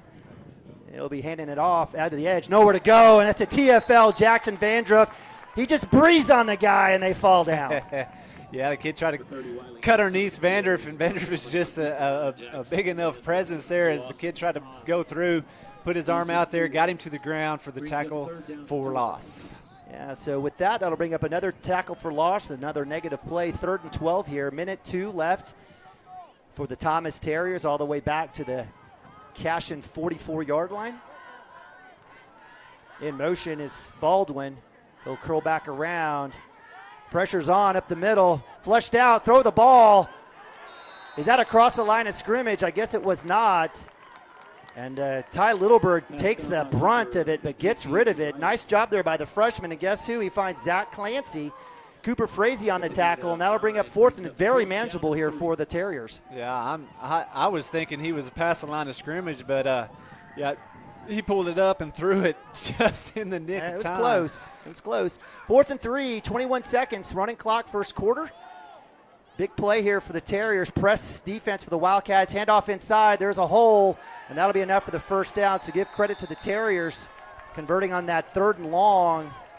Tackle goes to Timmy Jones, and that'll be 1st and 10 from right around the 30-yard line. And that, with the clock stop, will probably, with 10 seconds left, will be the end of the first quarter. So give credit to the Terriers. They've bowed up on defense, and they're moving the ball here on offense. That's going to do it for the first quarter. Your score stands. Cashion 7. So with that, we'll go to a timeout ourselves, and we'll be right back here on Cashion Wildcats TV. Your first choice for roofing needs should be Rhino Roofing. Locally owned and operated, the Rhino specializes in all types of repair and replacement. Large scale, traditional, modern, unique roof lines, they can do it all. Protect your home and your family with the specialized services of Rhino Roofing. Visit our Facebook page today and make an appointment. Rhino Roofing is all the hype for any roof type. Absolute Pools, Lawns, and Landscape is not your ordinary pool builder. From traditional to exotic and anything in between, our staff offers paramount quality and service through the entire design and build process. We provide service to the entire OKC metro and surrounding towns. So relax, knowing our team is wholeheartedly committed to building a trusting and lasting relationship with you. Visit us on Facebook or give us a call today at 405-285-9729. Absolute Pools, Lawns, and Landscape. Cashion FBC is a church seeking to grow in Christ and our love for the body of Christ. With ministries from children to youth to adults, we strive to present the gospel in an engaging and meaningful way. Sunday school meets at 9:45 a.m. and worship starts at 11 a.m. Children and youth meet on Wednesdays at 6 p.m. Please check our website at cashionfbc.org for more information, and we hope to see you this Sunday, located a half-mile east of Cashion.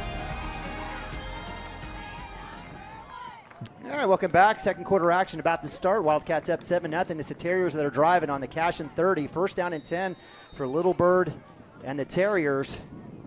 Back to pass. Going to cross the middle, going deep in coverage is Gilbert. And that is caught. No, he dropped. Out of bounds. So did he drop that? He did. So intended receiver was number 2, Owen Baldwin, who had once half step on Seth Gilbert there on the left side. That'll be something we'll have to watch. And you said it, partner. You talked about Little Bird, just a freshman, but throwing some absolute dimes out there for the Terriers. Yeah, he was throwing some great passes down the field last week, and those kids usually like Baldwin there. He was very sure-handed last week. Number 13, what was his name again? We talked about Zach Clancy. He was very sure-handed, and usually if that comes out there like that, Timmy Jones, welcome to the train. Bringing it down. Timmy Jones, sophomore, he's doing his version of Camden Maroney. Talk about what was my key? Be physical. That right there was a tackle for sure for Timmy Jones, sophomore, kind of coming in and saying, hey, I can be physical too.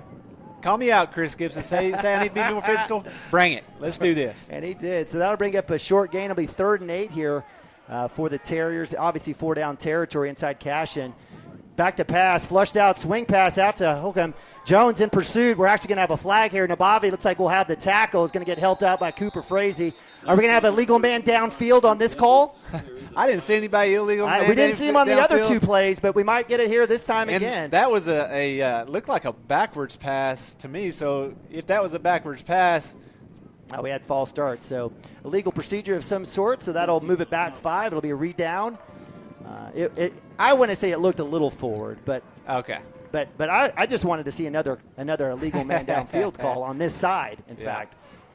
So with the mark off, it'll be 3rd and long, 3rd and 12 here for the Thomas Terriers. 11-10 here, second quarter. Appreciate you guys joining us here on Cashion Wildcats TV. Barrick Wano coming in as the Wildcats will move to more of a 3-man front as Tommy Branson gets a rest.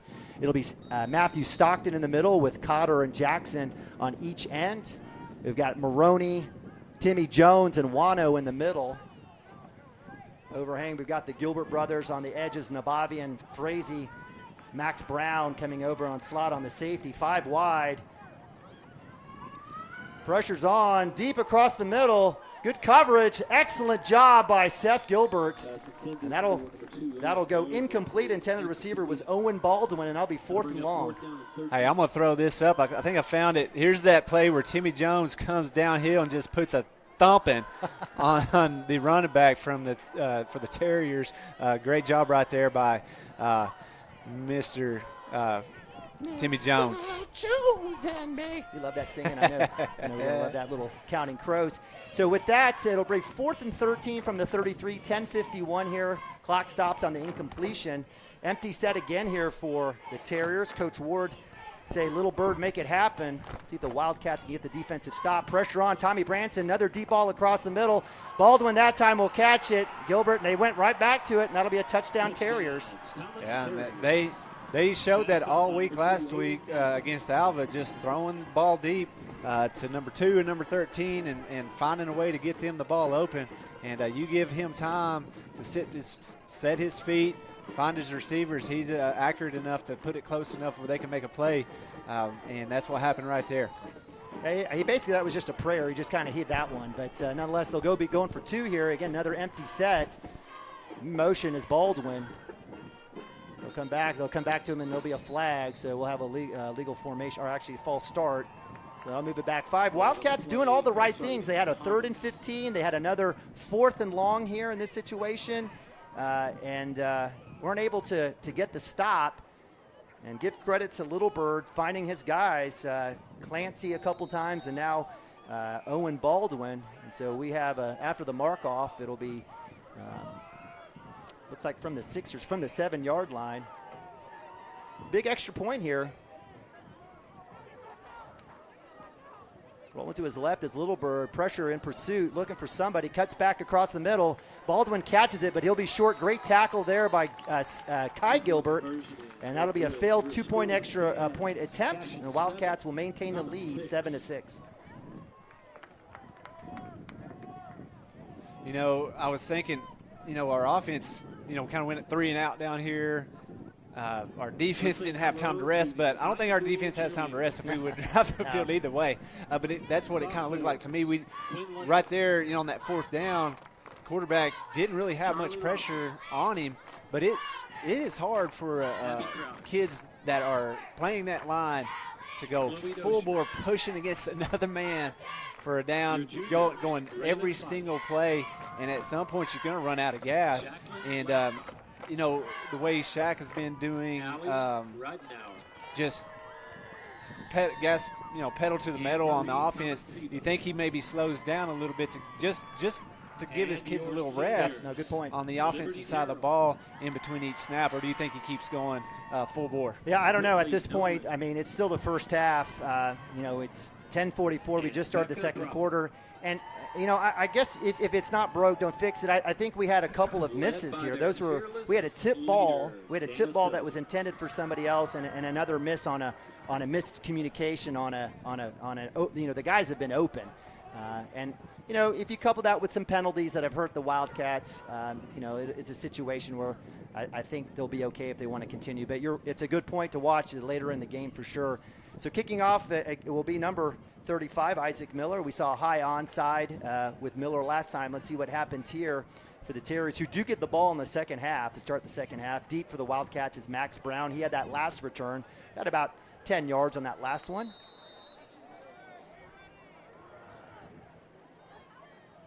Now that one will go back to Brown at the 30. We have a flag. We'll have offsides. Brown will stay on his feet, still moving, still going, breaking a couple tackles, and he'll get to the 45-yard line. We will have an offsides penalty by the Terriers. I'm sure Shaq will go ahead and decline that and take the ball at the 45. Yeah, and that time, you know, Max is just a handful of his jersey away from getting around that edge and going that time a couple times. And it's little things like that you want to see those kids you know, break through and finally hit a big play to boost that confidence. And I think we're so close, like you said, on the offensive side of the ball on the last 2 drives, just missing a couple of big plays where the score could look a lot different. Yeah. Looks like it will be a re-kick. I guess I'm not sure if the Wildcats had a chance to decline the penalty, so it'll be a re-kick. Not a fan of this. So if they're offsides, is it dead? Why didn't they blow the whistle? Maybe that's what they did. Maybe they did, and he didn't blow it again. I have no idea. I would feel like that's just like on offense on offsides. You can just run the play, and then it's almost like a free play. So, flag on the play is and they're still kicking. I guess it was against Cashion. So they'll be kicking from the 45. So another mystery penalty against the Wildcats. Maybe we didn't have enough guys on the line, the front line, or too many. Again, another strange penalty. So that will negate what was going to be really good field position for the Wildcats. The Terriers will kick off. And we do have a new kicker. This time it's number 15, Gage Wright. So be on the lookout here, Cashion Wildcat fans, with a new kicker here. 10:32 second quarter. Wildcats backing up a little bit here. As they have a high angle kick. Gilbert will call fair catch, and he'll get that, and that'll be Cashion football right around the 32-yard line. Number 18, Seth Gilbert. So Wildcats recognizing the change in kicker as well. Actually, it'll be right around the 33. So Wildcats taking over for their 4th possession of the game. First one ended in a 59-yard, in essence, drive with a 10-yard run by Nathan Abavi. Wildcats turning over on downs on their second and punting on their third. Cooper Frazee in the backfield will cut back outside. He'll break one tackle, still moving on his feet. Great individual effort by Cooper Frazee, shedding the tackle of number 55, DJ Yeager, who was in the backfield, and gets a solid 5-6 yards here to start the drive. Yeah, and that time Cooper gets the ball and leaves a trail of Terriers there. A good hard run by Cooper. So the Wildcats going jumbo here. I'll take a timeout. We'll take a timeout too. Wildcats up 7-6. Second quarter action. Be right back. Dr. Matt Dieselhorst at Dieselhorst Sports and Orthopedics can help you get game day ready. Dr. Dieselhorst works with athletes of all ages, taking a coordinated approach to accelerate return to play and maximize athletic performance. His work with pros in sports training, injury prevention, bracing, functional rehabilitation, and imaging works seamlessly with his medical and surgical expertise. Get started by going to Dieselhorst Sports and Orthopedics. Let Dr. Matt Dieselhorst get you back on the field, backing all Oklahoma athletes on the field and off. Kyle and Gina Van Druff have the answers to all your real estate and insurance needs. These guys will have you covered in a one-stop shopping experience. They are local agents, local supporters, and active in the Cashion community. They are also proud parents of past and present Cashion students. Kyle and Gina help their clients make the right choice. Don't wait till it's too late. Call 405-607-4300. Go Wildcats and number 88. Let's have a great year. Walk it up. Get you some. For 30. All right, welcome back. Second quarter action. Wildcats here in a 2nd and 5. Cooper Frazee now at running back. Pistol formation with Chance Acord. Wildcats in a jumbo.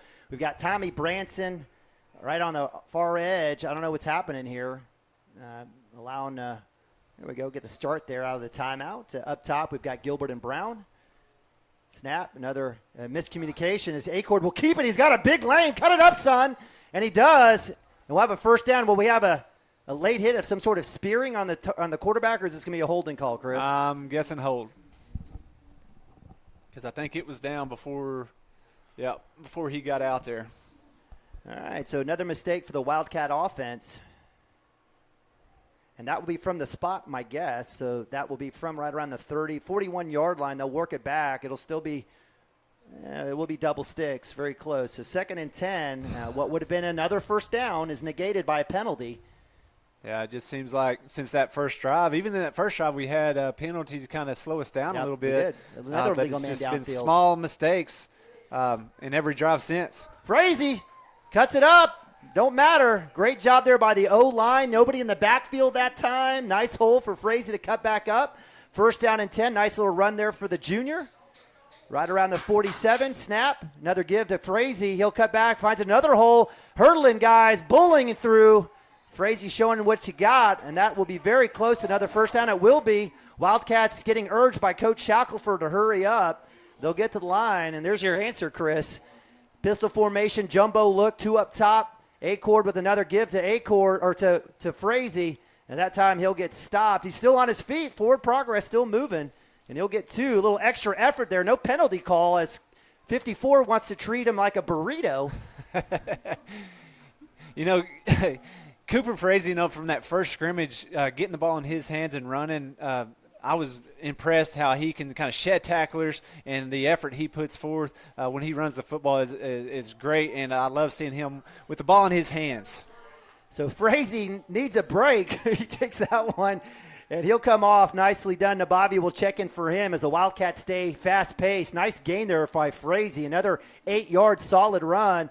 This one will be a pass across a screen, a tunnel back to Brown. Brown will have enough for the first. He dips and dances looking for that block from Kai Gilbert. That'll be enough for the first. Wildcats getting the play as they quickly move. 8:53 here, second quarter, down to the 28-yard line in Thomas territory. And it looks like Coach Ward's going to ask for one of his players to fall down and be sick or hurt, and so that they can have a replacement. His helmet is off, so he'll have to come off. I don't know if we'll have to run it. Nabavi says, let's go. Wildcats will set up. They're going to stay in that jumbo package. We got Gilbert and Maroney on the left side. Give the Nabavi off the left side, and he's met in the hole. And guess who? That's Santos. Yeah, he comes through behind the line of scrimmage for the tackle. Yeah, that time definitely maybe a missed block or something there and almost took Nabavi's head off before he even got the football. And a big 5-yard loss to put the Cashion Wildcats in a 2nd and long.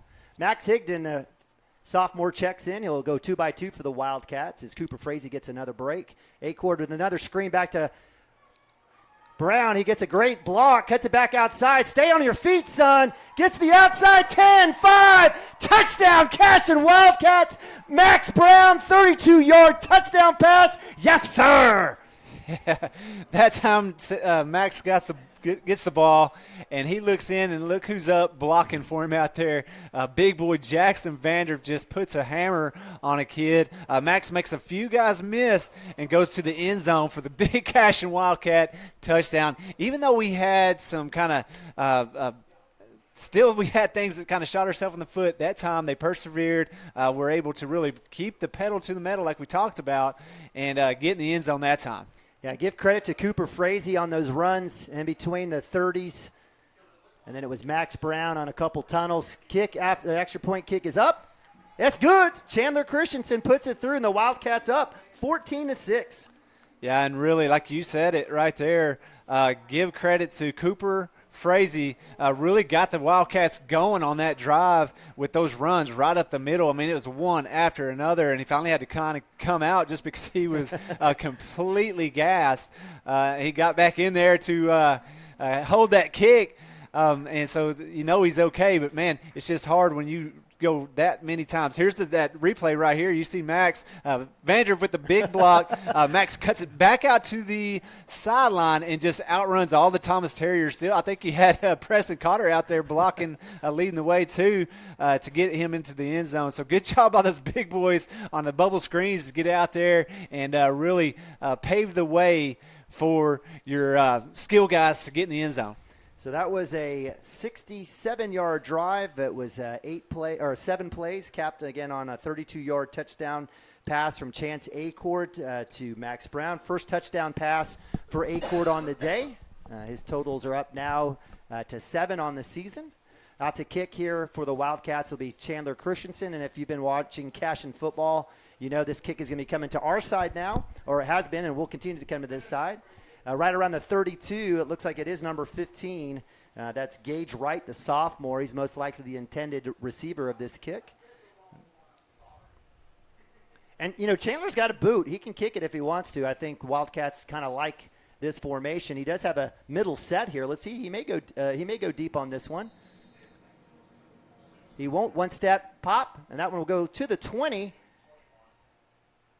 We'll come back outside. Jackson Vandriff is near him, and guess who? Jackson Vandriff with another tackle on special teams. Give credit to the senior who does it all for the Wildcats on I'd call about a 10-yard return from number 30, Wiley Heinsohn.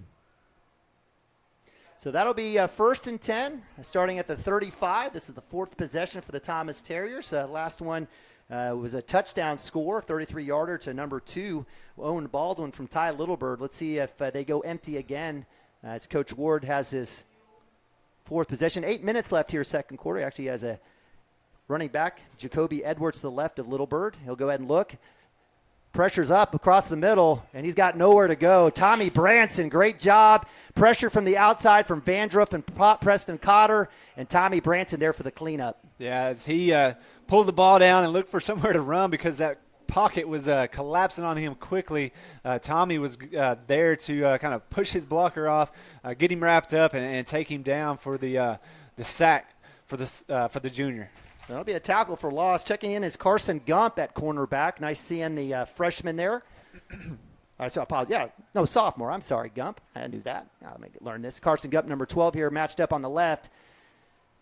Empty set here for the Terriers again. Look for that pass, maybe looking for 13. Zach Clancy. Keeper. Stockton there slows him down. Branson with a hand, but it doesn't matter. Cotter and Jackson with the cleanup, and it'll be 3rd and long. Another great job by the boys up front to just really put the pressure on, and that's what it's going to take.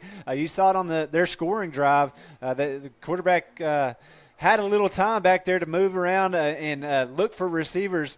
This drive has been a little different story back there. He's kind of been running for his life, and that's what it's going to take from the Cashion Wildcat defense to keep them from driving down the field. Looking deep across the middle. No call. Should be no flag. That's right. As Kai Gilbert in defense there against number 15, Gage Wright, and that'll bring up 4th down, and that'll be punt time for the Terriers as the Wildcats get a 3-and-out. And I don't think we've seen a punt this year that we've received and had a return yet, have we? Let's see if this is a chance for Seth Gilbert to maybe catch one and put a return on. So Seth sitting at the Cashion 35, out to punt is number 15. It's Gage Wright. And it's blocked. And it's Cashion football. Great job by Preston Cotter. Flex it, my man. Mr. Cotter bringing it through. He's used to hitting home runs, making tackles, and now blocking punts. And the Wildcats will have great field position with 6:35 left here in the second quarter. That's how Preston gets through. The punt was a little bit low. I think he wound up kneeing it with the block. But nonetheless, he was there to get in the way of that and gives the Cashion Wildcat great field position for their offensive possession. Trips left for the Wildcats. Nabavi in running back formation in pistol. Chance Acord with the snap. High snap. Looking across the middle. It's opened high. Chance Acord had Cooper Frazee. Well, that's not good. Nope, it's not. Cooper looks like he dislocated his thumb from what it looks like from here. It's just kind of sticking out there. So Cooper Frazee, the intended receiver, goes high off his hand. He'll have a take a look there by Heath Pratt, our fantastic trainer. He gives him a deep breath, says, hey, it's going to be okay, son. So Max Higdon, sophomore, checks in for Frazee. Nabavi in shotgun or in pistol behind Acord. Trips right, Max Brown by himself down below. Little tunnel back to Gilbert. He's got blockers, cuts back up. Move up in north and south, my man. He does. He'll get to about the 21. Little dancing, just put that foot down and run. Good job there by Gilbert to get it third and manageable. Yeah, and you see it again. This time, Shaq's taking a little bit longer in between snaps, but without Cooper out there, you know, that may be kind of one thing that he's slowing down a little bit just to get some people in the right positions, not having one of your regulars out there.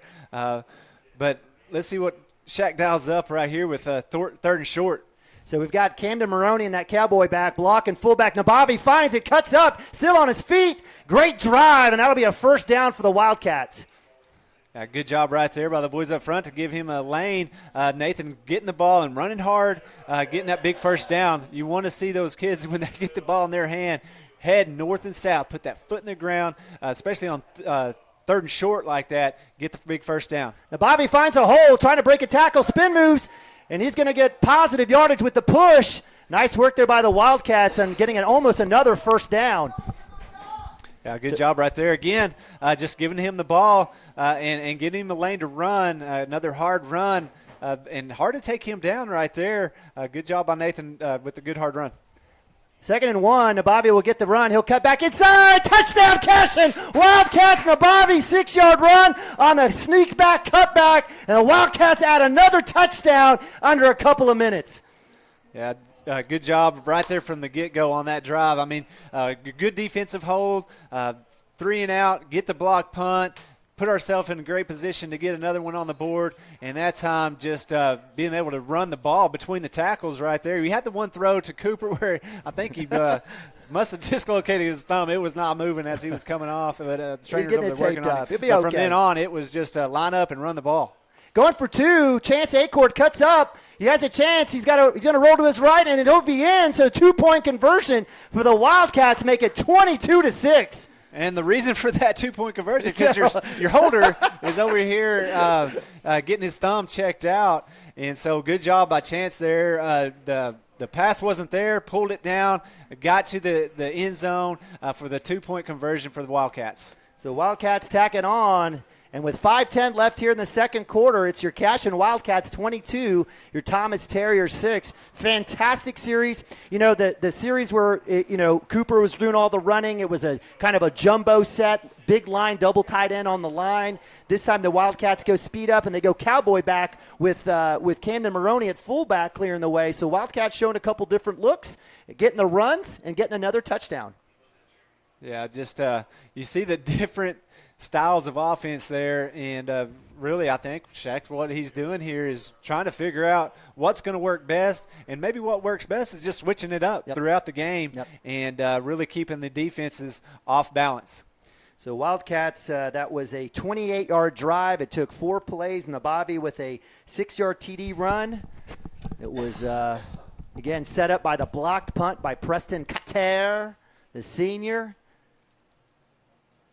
And so out to kick for the Wildcats, again, will be Chandler Christensen, the junior. Again, we're looking for that mid-range ball right around the 35. Up back is Gage Wright. Deep is number 30, Wiley Heinsohn for the Terriers. Let's see, we got a couple-step kick. It'll be a deeper ball. That one's going to go over the shoulder of Heinsohn. He's going to work back to the middle. And there's a big hit. Who was that? Is that Mr. Gilbert? Kai, is that Seth Gilbert, number 18? Seth and Kai were in on that. Gilbert brothers coming in. So the Wildcats with a great kickoff, pushing that field position back. And it'll be the worst starting field position for the Terriers for their 5th possession, starting off right around the 23-yard line. And again, nice. We do see Carson Gump in there, the sophomore, in for Cooper Frazee. He's still getting looked at. Wildcats with 5:03 here, maybe another 3-and-out stop and a chance to get a score before half. 3 trips coming back down below. 1 back set for Little Bird. Nabavi aced out up top with guess who? Zach Clancy, the man of the hour for the Thomas Terriers. I almost want to see Max kind of and they'll look for Clancy going deep. Nabavi in coverage with the interception. Nathan, oh my God, are you kidding me? He turned around to try to find the ball. And you call an interference. That is not interference. That's being great defense in great position, turning to make a play on the ball, making a play on the ball, and then getting a pass interference call. So another bailout call for the Terriers. A fantastic defensive play by Nathan Nabavi. Literal textbook. Underthrown. Nabavi comes back through. He has every right to the ball in that space. Clancy had as much hands on Nabavi. And so with the mark-off, it'll be 1st down and 10. So another bailout penalty for the Terriers. Here's a replay. I don't know if you can see it, but all he's doing is running step for step, turns, and Clancy didn't even know where the ball was. He turns, makes the play on the ball, makes the play, and then gets called for interference. So makes no sense. Coach Shaq out there trying to get an explanation. I don't think he's going to get one that's going to work since they've already marked it off. Unfortunate, Nathan Abavi has been the target for a couple of very controversial pass interference calls. One that was against Pahuska that bailed out the Huskies last Friday, and this one right here, which robs him of an INT. It would have been his first of the season, and it would have been the 3rd of the season for the Wildcats. So with that timeout, with 4:55, we'll leave it here as the Wildcats will be looking at it. Looks like it should be a 1st and, I guess, with the mark off there. Yeah, it'll be a 1st down. You know, the only thing that they can say is that maybe Nathan grabbed his arm. But I think to your point, I don't think Zach Clancy had any idea that the ball was even in the air at that time. So same formation, Clancy aced out, Nabavi on him. 1st and 10 from the 37, 4:55 here, 2nd quarter. Wildcats trying to get a stop here and maybe get a ball with another score right before half. Coach Ward and the Terriers will get the play here as Ty Littlebird in shotgun. Motion this time is Baldwin. Inside give, cuts back outside. It's got a small lane, stiff arm. No holding call there on the edge as Gilbert will eventually get the call. And we will get the call. We did get it, partner. See? you manifested that right there. I don't know if I have that kind of power. I'm just glad they called it because Gilbert had all of his jersey in the hand of a Terrier. And so they'll call it there. It'll stay 1st down as he got the 1st down on the run, but they'll mark it back off. And so it'll be 1st and probably about 8 here for the Terriers. So pretty sloppy here, but it was the correct call. Yeah, no doubt. And, you know, we praise our officials when they make the right call, especially when it's for the Wildcats. So it'll be But here's the thing. If they're going to call that pass interference on Nathan, you better call any little touch No, both ways I from agree. here on out. I agree. Just consistency. We see that in baseball, right? Yep. Be as long- consistent. if the zone's the size of a Pringle can, let's make sure it's the same for both teams. So with the mark-off, it still stay first down. It'll be 1st and 8. Let's see if Coach Ward, is that a legal substitution? I don't know what's happening there as they had 12 men on the field as number 15 runs off. So double back set here for Little Bird and the Terriers. Wildcats rolling back to pass. Pressure. Vandruff coming through, flushes him out. Deep ball, that'll be well out of bounds. Great job by Jackson Vandruff, an absolute monster. And it'll be 2nd down and 8. Yeah, you got Vandruff and Preston Cotter on those edges. You're always going to have a little bit of pressure on that quarterback, and that time Vandruff was the one that just kind of came through. Yeah, it was a little really twist. It was a little twist, kind of brought him inside. Flushed him and made him really just throw the ball out of bounds before he got sacked. So that'll bring up 2nd and 8. Same formation here. Aced out up top is Clancy versus Nabavi. That's the one to look for. Little Bird in shotgun, running back to the left of him. Back to pass, rolling. He'll be looking for Clancy on the comeback. And that'll be over his head. Great defense there by Nabavi. Well over his head. Nabavi says, yes, sir. And that'll bring up 3rd down and 8. Wow. Wow, we just got a score update. We don't know if this is true or not, but the Huskies, number 5 in 2A, taking on number 6 Hominy, down 12-2. So a 3rd and 8 here, 4:32. Clock did stop, and this is danger zone for Coach Ward. If you don't convert and you throw the ball, you're giving the Wildcats with 3 timeouts a lot of time. Let's see if they don't try that misdirection, try to get Edwards on the edge again like they did with that big run where the holding got in. Hey, blitz is on, rolling to his right now as Little Bird. It comes across the middle. Ball is caught. Stripped out. It should be no good. No. Incomplete pass. He did not have control of the ball. As he's going to the ground, the ball gets ripped out of his hands. That's an incomplete pass. So they're saying he had possession of the ball and down, and the first down pass is completed to Owen Baldwin. Cashion fans not in agreement. So 2 controversial calls keeping this drive alive for the Terriers. 4:21. Jackson Vandruff will have a break. Cotter comes in for him. 3-down look for the Wildcats. Baldwin in motion. Keep there by the quarterback. Makes the move. Nowhere to go. Great job there by the freshman, Barrick Wano. Makes the stop. Clock running, 4:05, right around the 49-yard line. So the Wildcats trying to bow up in here and try to get another stop. It's been tough here. A couple tough calls going against the Wildcats. Coach Ward slowing down a little bit here. Wildcats with 2 timeouts left. Ward with just 1 in the Terriers. I went back and watched the replay of that catch. They said it was a catch. As he's going down, he never had control of the ball, and the ball was ripped out. The ball was 5 yards out of bounds whenever he was saying catch. So they pump and go, not effective. Nathan Nabavi not fooled. Said, I saw that last week at Pahuska. And so that one will fall dead, incomplete. Clock stops, 3:34, 3rd down and 10. If the Wildcats can get a tackle for loss, this may be a chance to get a punt. Let's see if the pressure can be dialed up here with Coach Wood. It looks like what they're doing is they're bringing either Cotter or Vandruff out where they're not both in there in the game, maybe just to get a little bit of breather for both of those kids. Deep ball to the outside. Catch is made. We'll have a roughing the passer penalty on top of this as Baldwin gets the catch, and that's another big pass up against Gilbert, and that'll be in deep in Cashion territory. Baldwin is a kid that he's quick. He can get open, and when the quarterback has time to find him coming all the way across the field, it's usually going to be a big play for the Terriers, and that's exactly what happened on that play there. So with the penalty, it looks like that'll be added to the at the end of the run. It should be half the distance. They can't mark off 15. So they'll move it down to the 11, and it'll be first down and 11, or first down and 10 from the 11. 3:26, Terriers driving, and basically doing it on one play. Penalties and some in all reality, we should have had the ball going the other direction on an interception, but we'll leave that. Got to be better than that. So first and 10, 3:26. Shotgun is Little Bird. Single back set is number 30, Wiley Hindzone.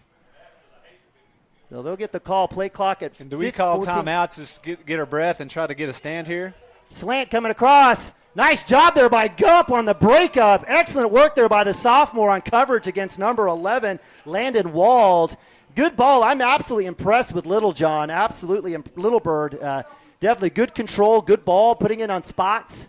And Gump did a good job there. When you're out there on an island, that's a hard route to cover, that inside slant like that. So good job by Gump to get there to break up that good pass by Little John. Let's see if they try to set up Gump here on an inside and out little Z rub here. 2nd and 10, 3:21. 7 seconds, 6 seconds on the play clock. Coach Ward's going to have to burn his last timeout, and that'll be it. So that'll be no timeouts left for Coach Ward. And we'll take a timeout out ourselves as the Wildcats are bending. Hopefully they don't break. 3:21. We'll be right back right after this.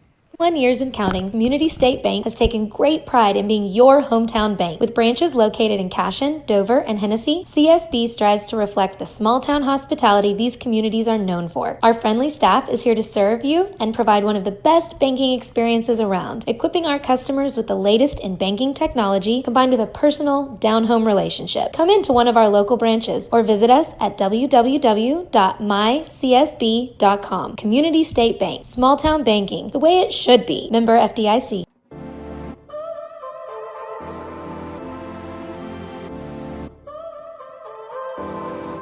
So now you're here again, knocking at my door. A little too late for, I'm sorry for. The lights went out 'cause you kept cutting the cord, and I started to fade into your gray. This is Grain and Grange Market, the coolest little boutique you've never heard of. Come see us.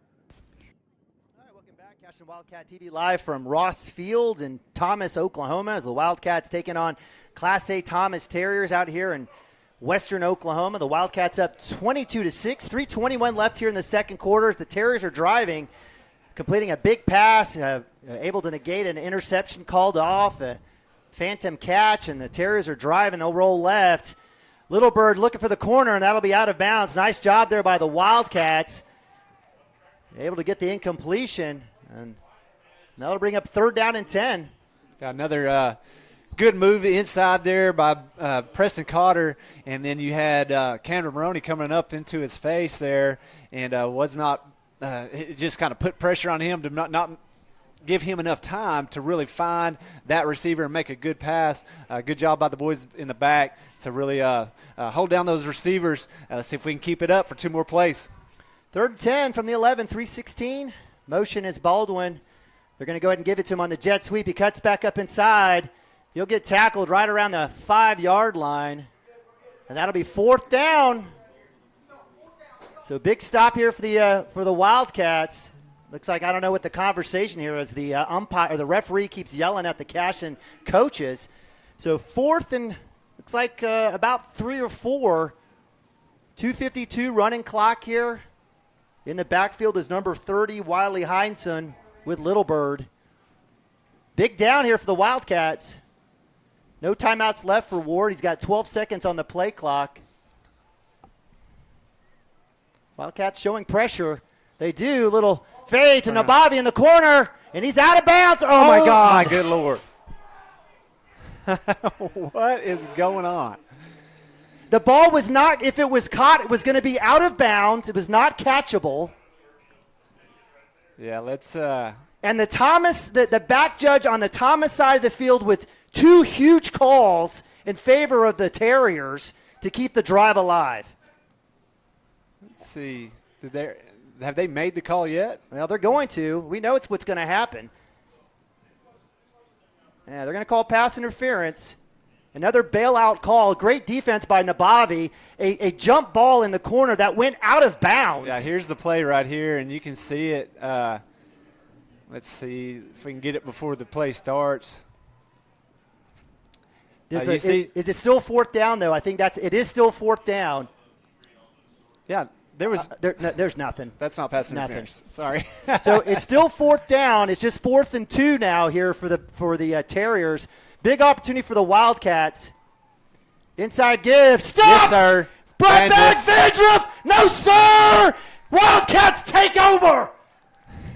And after that pass interference, after taking away an interception, taking giving them a phantom catch, the Cashion Wildcat defense still stiffens up, makes the stop, and they're going to say they're No, it was fourth down. I was right. It's not a pass interference. Is not hold an on, automatic hold first on. down. There was still room for a first down. It wasn't first and goal, so they could still get a first down. So They saying say Cashion ball. Okay. Cashion ball. It had to get to the 1 yard line, and they didn't. So now we are 2:23. We're 98 yards away from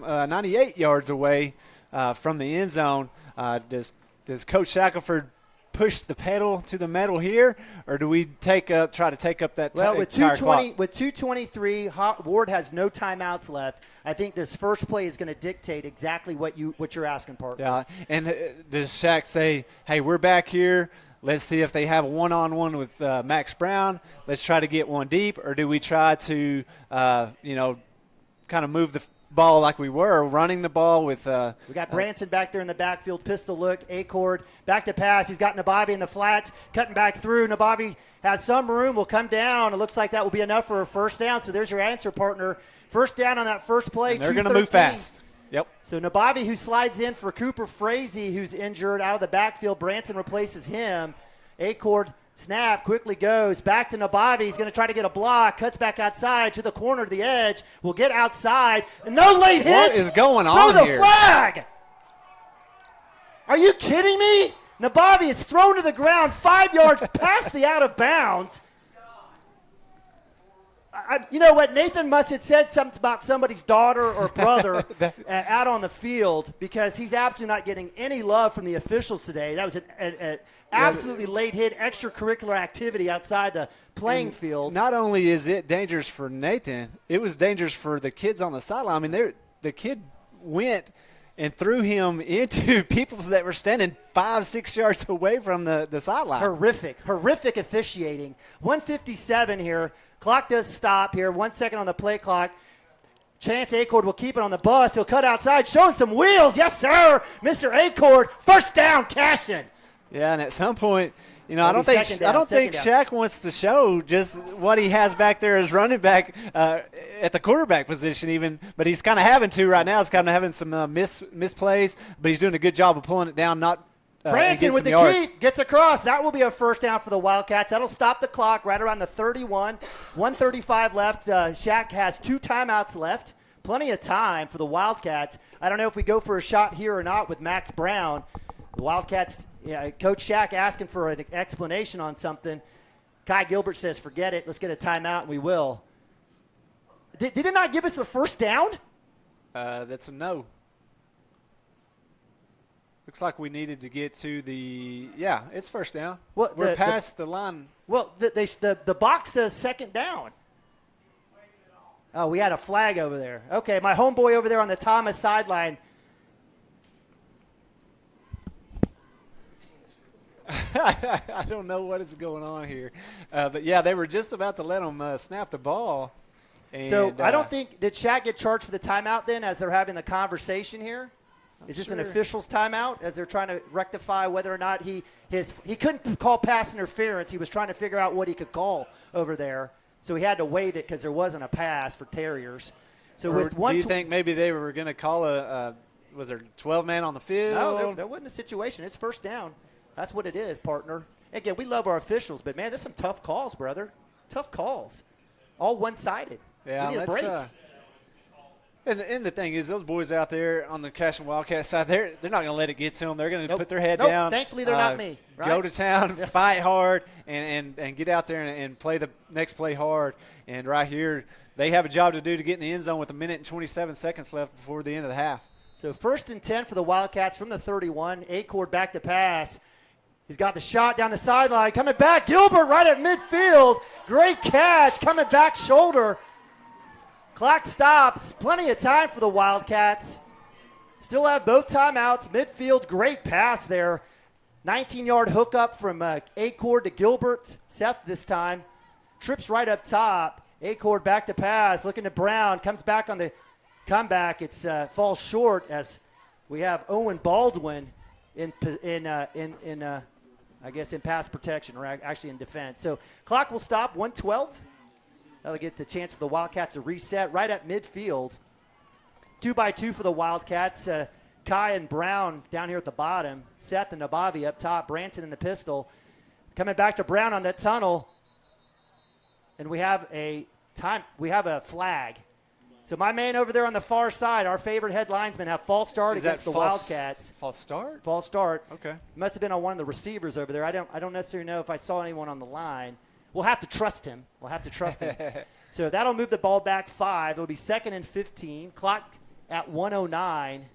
Will run as it does. 1:08 here. Wildcats will reset.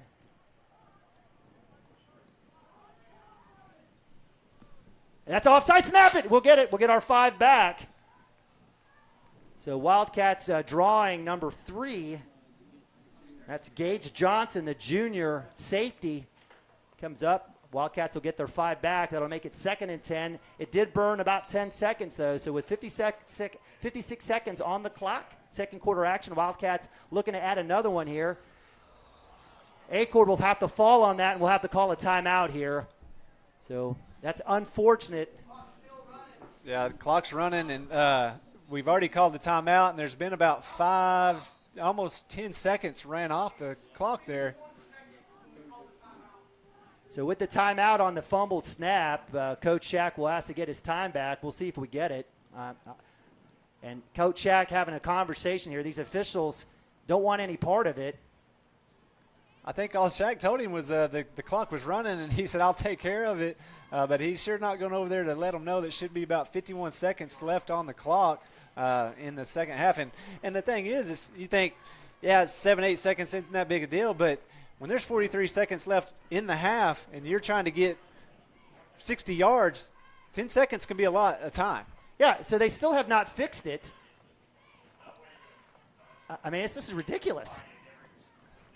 Or did they say that we didn't get a timeout call? No, we did. We absolutely did. I watched him get the timeout. They're gonna.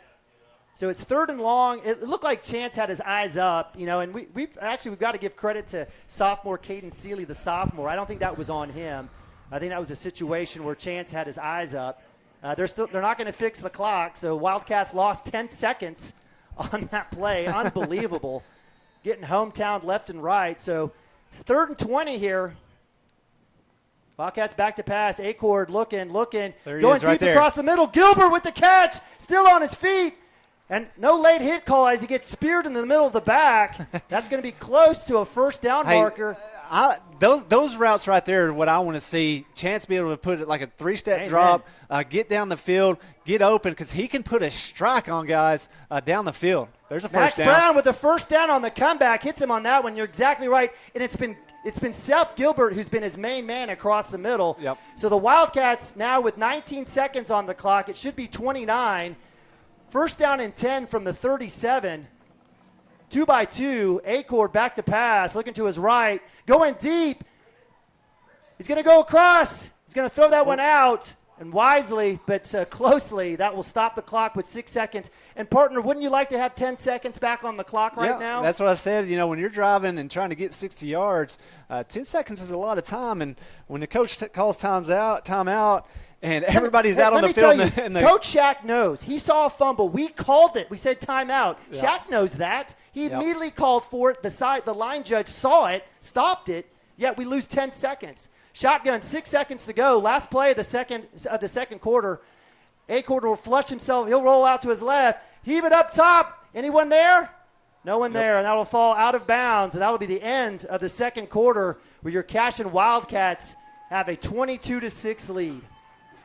Yeah, and tough way to end the second half. We had the ball with about 2 minutes left to try to go down and score and really put this game, extend that lead out to about 28 or 30 if we go for 2, and to get some tough calls and let that clock run a little bit. But you know what?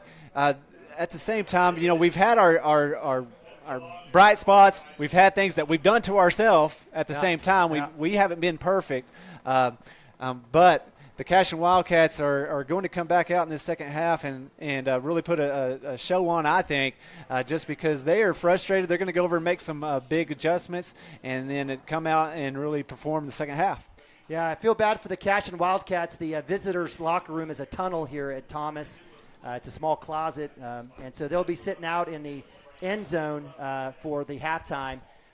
So again, got a great field, beautiful facilities, just not for much, the visitors' locker room. Yep. It literally is a janitor's closet. But hey, listen, we appreciate you guys joining us. And you know what? If you haven't forgotten, we've reminded you now. This is Homer Television for the Cashion Wildcats. You think people can tell? We love our Wildcats. We root for them. We absolutely root for them. We want them to win every single game by 100. But we're pleased to have the Wildcats up by a couple touchdowns, 22-6 here. Had some missed opportunities, have shown a lot of promise, and definitely have loved seeing the impact of the run game coming back, as well as some of those deep passes to Seth Gilbert. So with that, we'll take a quick timeout, and we've got Lessons with Lane coming up here in a sec. Christy Perry is a Cashion-based attorney providing clients in Oklahoma with trusted, experienced legal counsel regarding wills and trusts, bankruptcy, and other areas of law. Flexible scheduling is available to discuss your options, and your first consultation is free. If you need assistance regarding a legal matter, call your local Oklahoma licensed attorney, Christy Perry, at 918-373-0882. At Maples Nixon Diesel Horse, we've helped a lot of people, and our goal was to treat each and every person like a friend. And as a friend, we've got your back always. We understand what you're going through. Being lawyers is what we do, but it's not all that we are. We care. We'll stand beside you throughout the entire legal process, not just as lawyers, but as your friends. We are Maples Nixon Diesel Horse, and we are here to help. Wiggins, Sewell, and Ogletree is dedicated to championing our clients through complicated and challenging litigations. We pride ourselves on a proven track record of success brought forth by fierce litigation skills. The lawyers and staff of our firm are dedicated to effective and personalized representation for every client who entrusts our service. Uncompromising integrity, unparalleled results. Call Wiggins, Sewell, and Ogletree, 405-232-1211.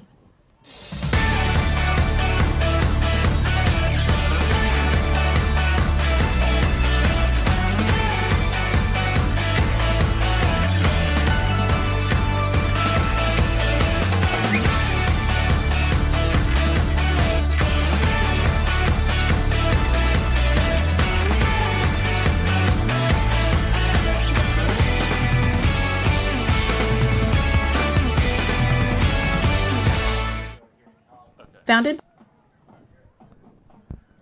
Here we are, halftime, Lessons with Lane, and I got little Laney with me, Luke Broadbent.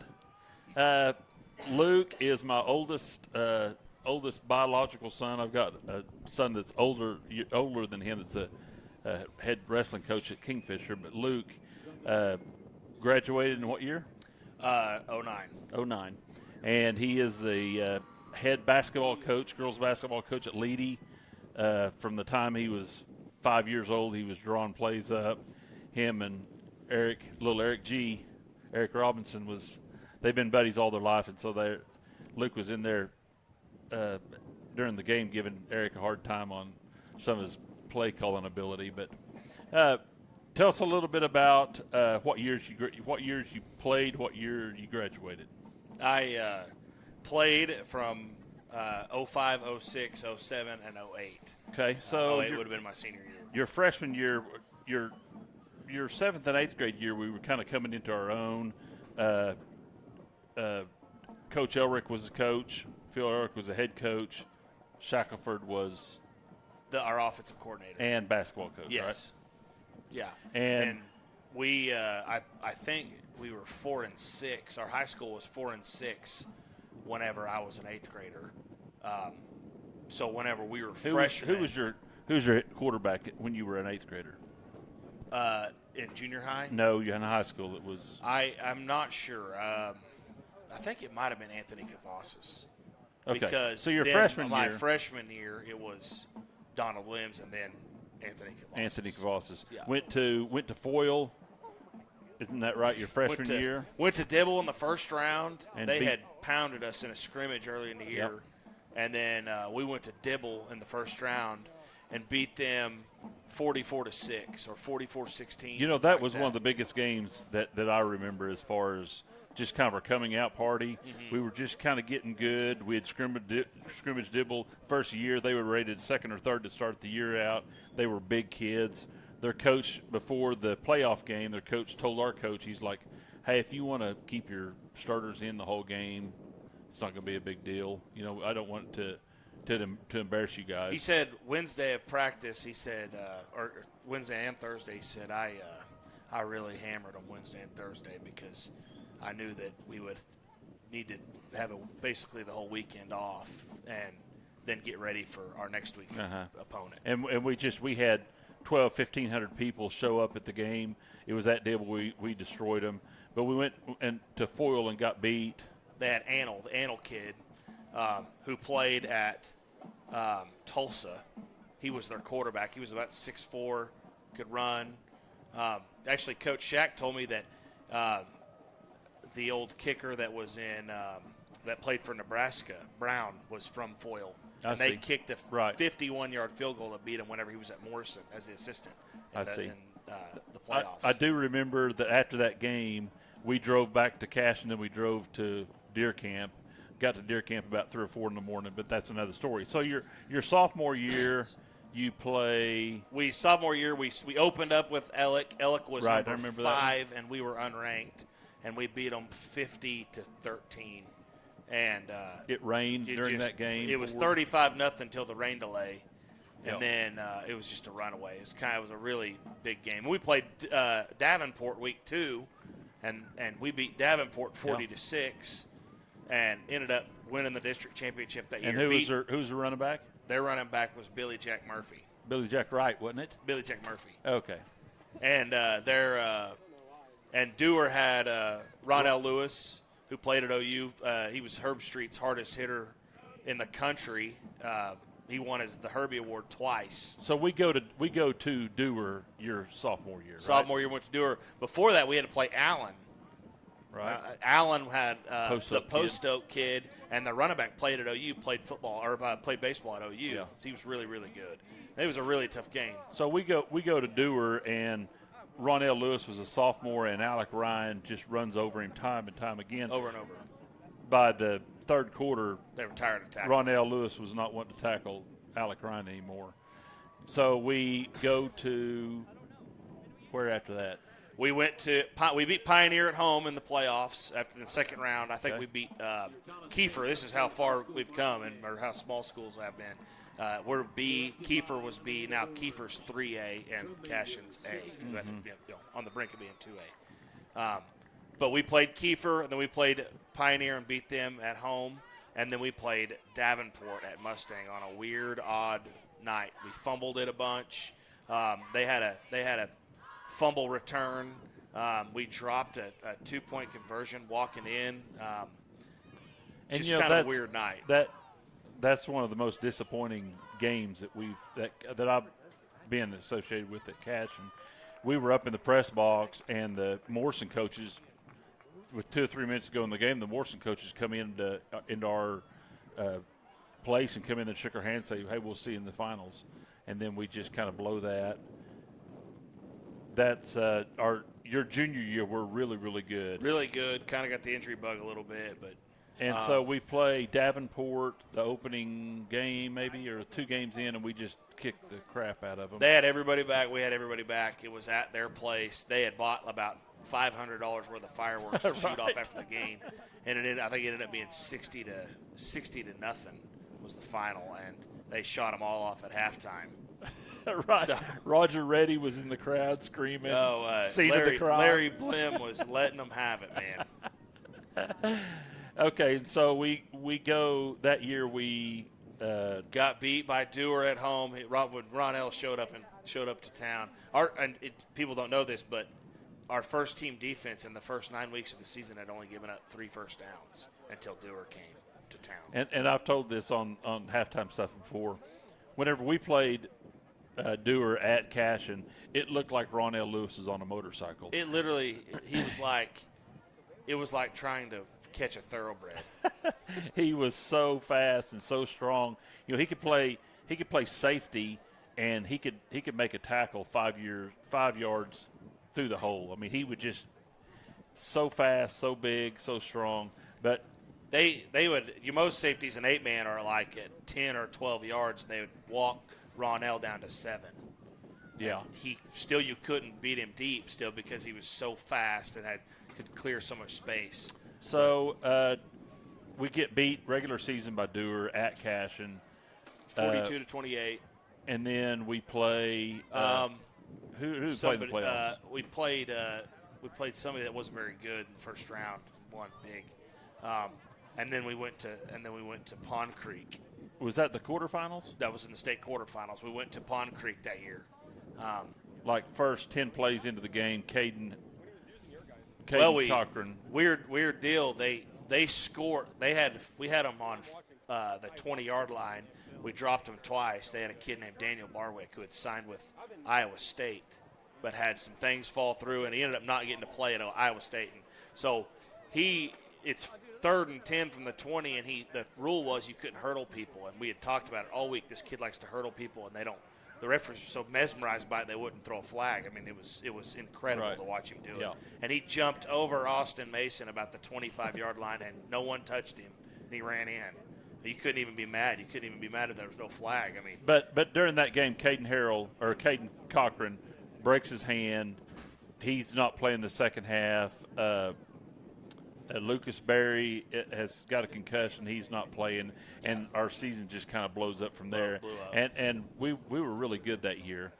Your senior year is the first year you guys played 11-man football. Mm-hmm. And so this is the first year that we had played Crescent. You know, Crescent was dominant in the early 90s. They'd won a state championship, and first year we played them. I don't know if it may have been the first game. It was either the first or second game. Third game. It was the third. We played Yale, and then we went to Fairview in the torrential rainfall. Okay. And then we played Crescent at home. So what happened? So first, Zach Lee swears that he got sand in his eyes and didn't see that he said cover 2. And the kid run wide open, and it bounced off his chest plate in the end zone. That's at Crescent? Against Crescent.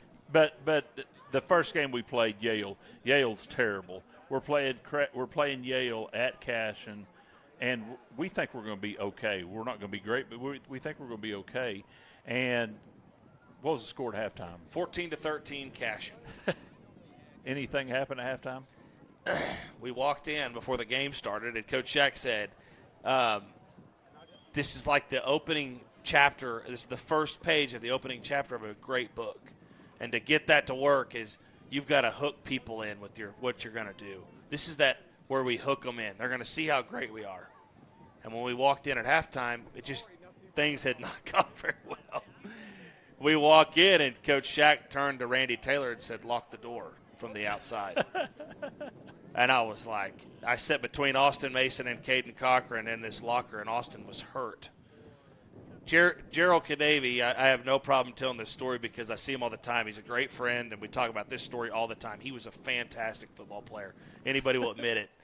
And he walked in, and Coach Shack looked around, and he said, I don't know what the first page says, but I can tell you what the first sentence says. It's Gerald Kadavy is a coward.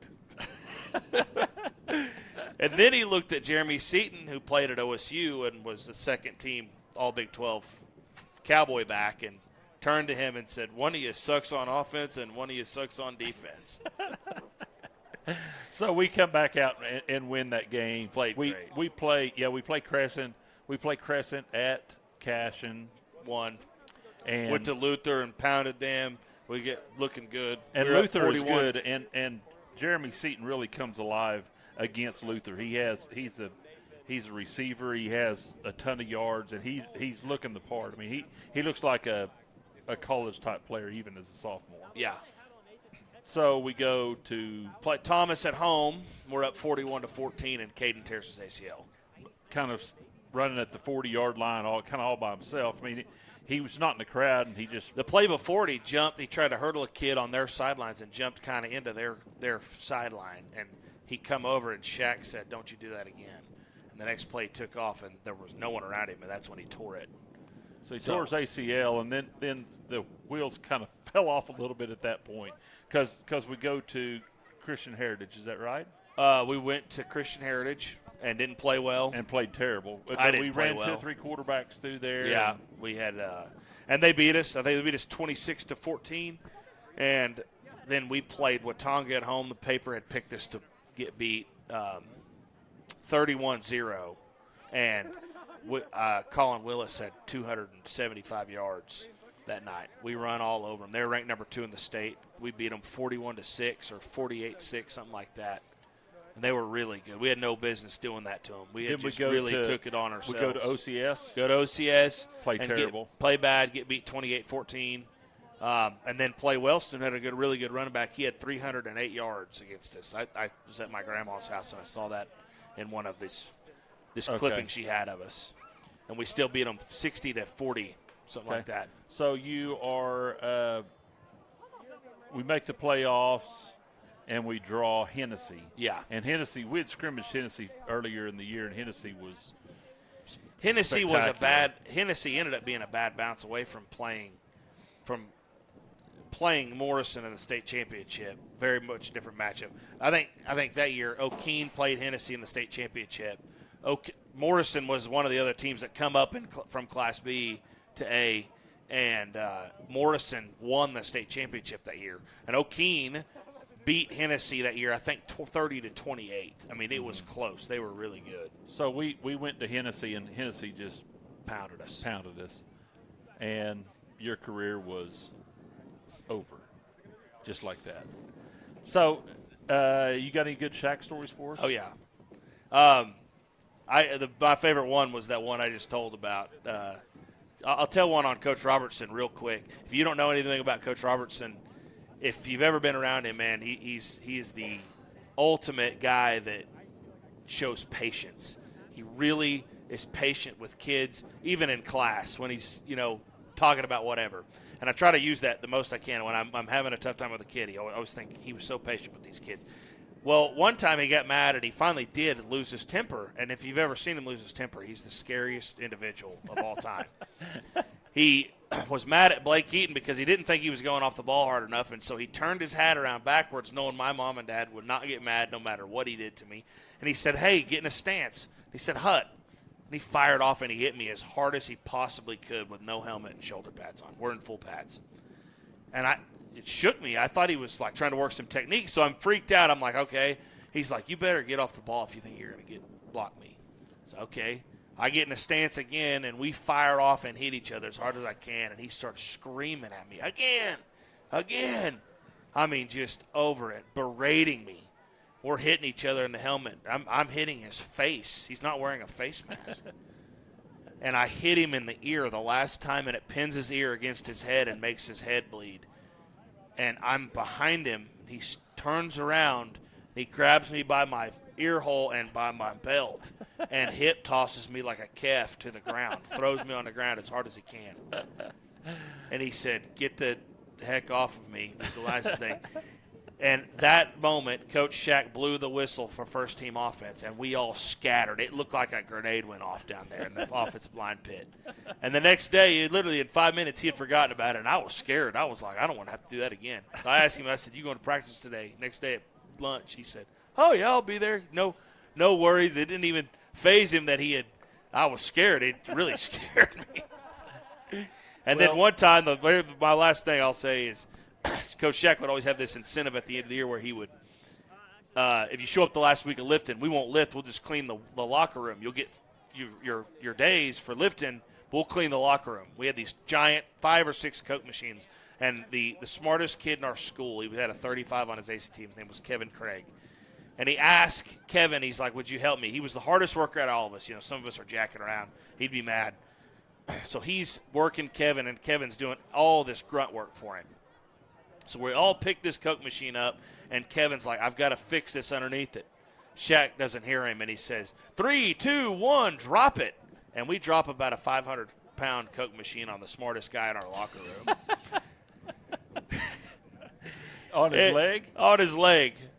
And all of a sudden everyone was screaming and scrambling, and he just drug himself out of the locker room like a grasshopper that had been stepped on. And that was one of the first times I had ever watched Coach Shackelford literally feel bad right then. He felt – I can't even – you would know that if you were spent every day with the guy, you would know. If he felt bad, he legitimately felt bad about it. Well, we could spend a whole lot more time on some Shaq stories. We got a lot of baseball stories, but I think it's about time, halftime. We got about 3 minutes left before the half starts again, and second half starts. So we'll go to a timeout. By Jesse and Amy McCracken, Rural Pest Solutions is a Cashion-based, family-owned and operated company. Our focus is on providing the highest level of customer service while effectively treating many common invaders, including spiders, ants, roaches, mice, mosquitoes, fleas, ticks, and termites. Flexible scheduling and superior customer service are our top priority. Call us today to schedule your appointment. 405-283-6565.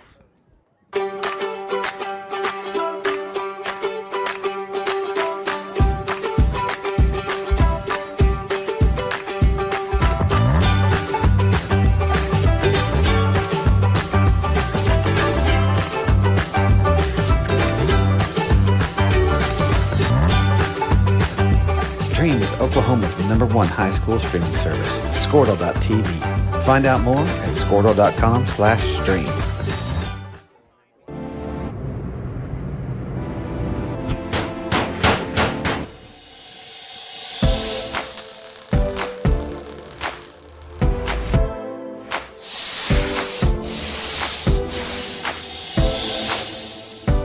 I'm Todd Miller, and this is Grain and Grange. Still the coolest furniture store you've never heard of. Come see us.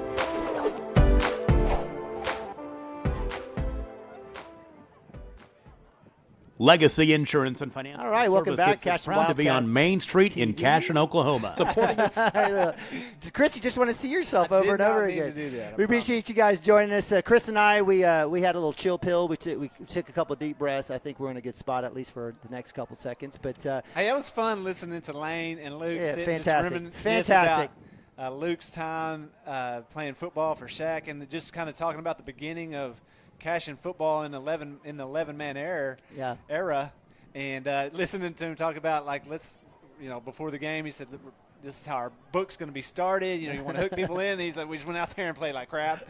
And Shaq let them know about it, but then it sounds like that motivated them to come out and really get something going. And from then on, it's just been a great ride.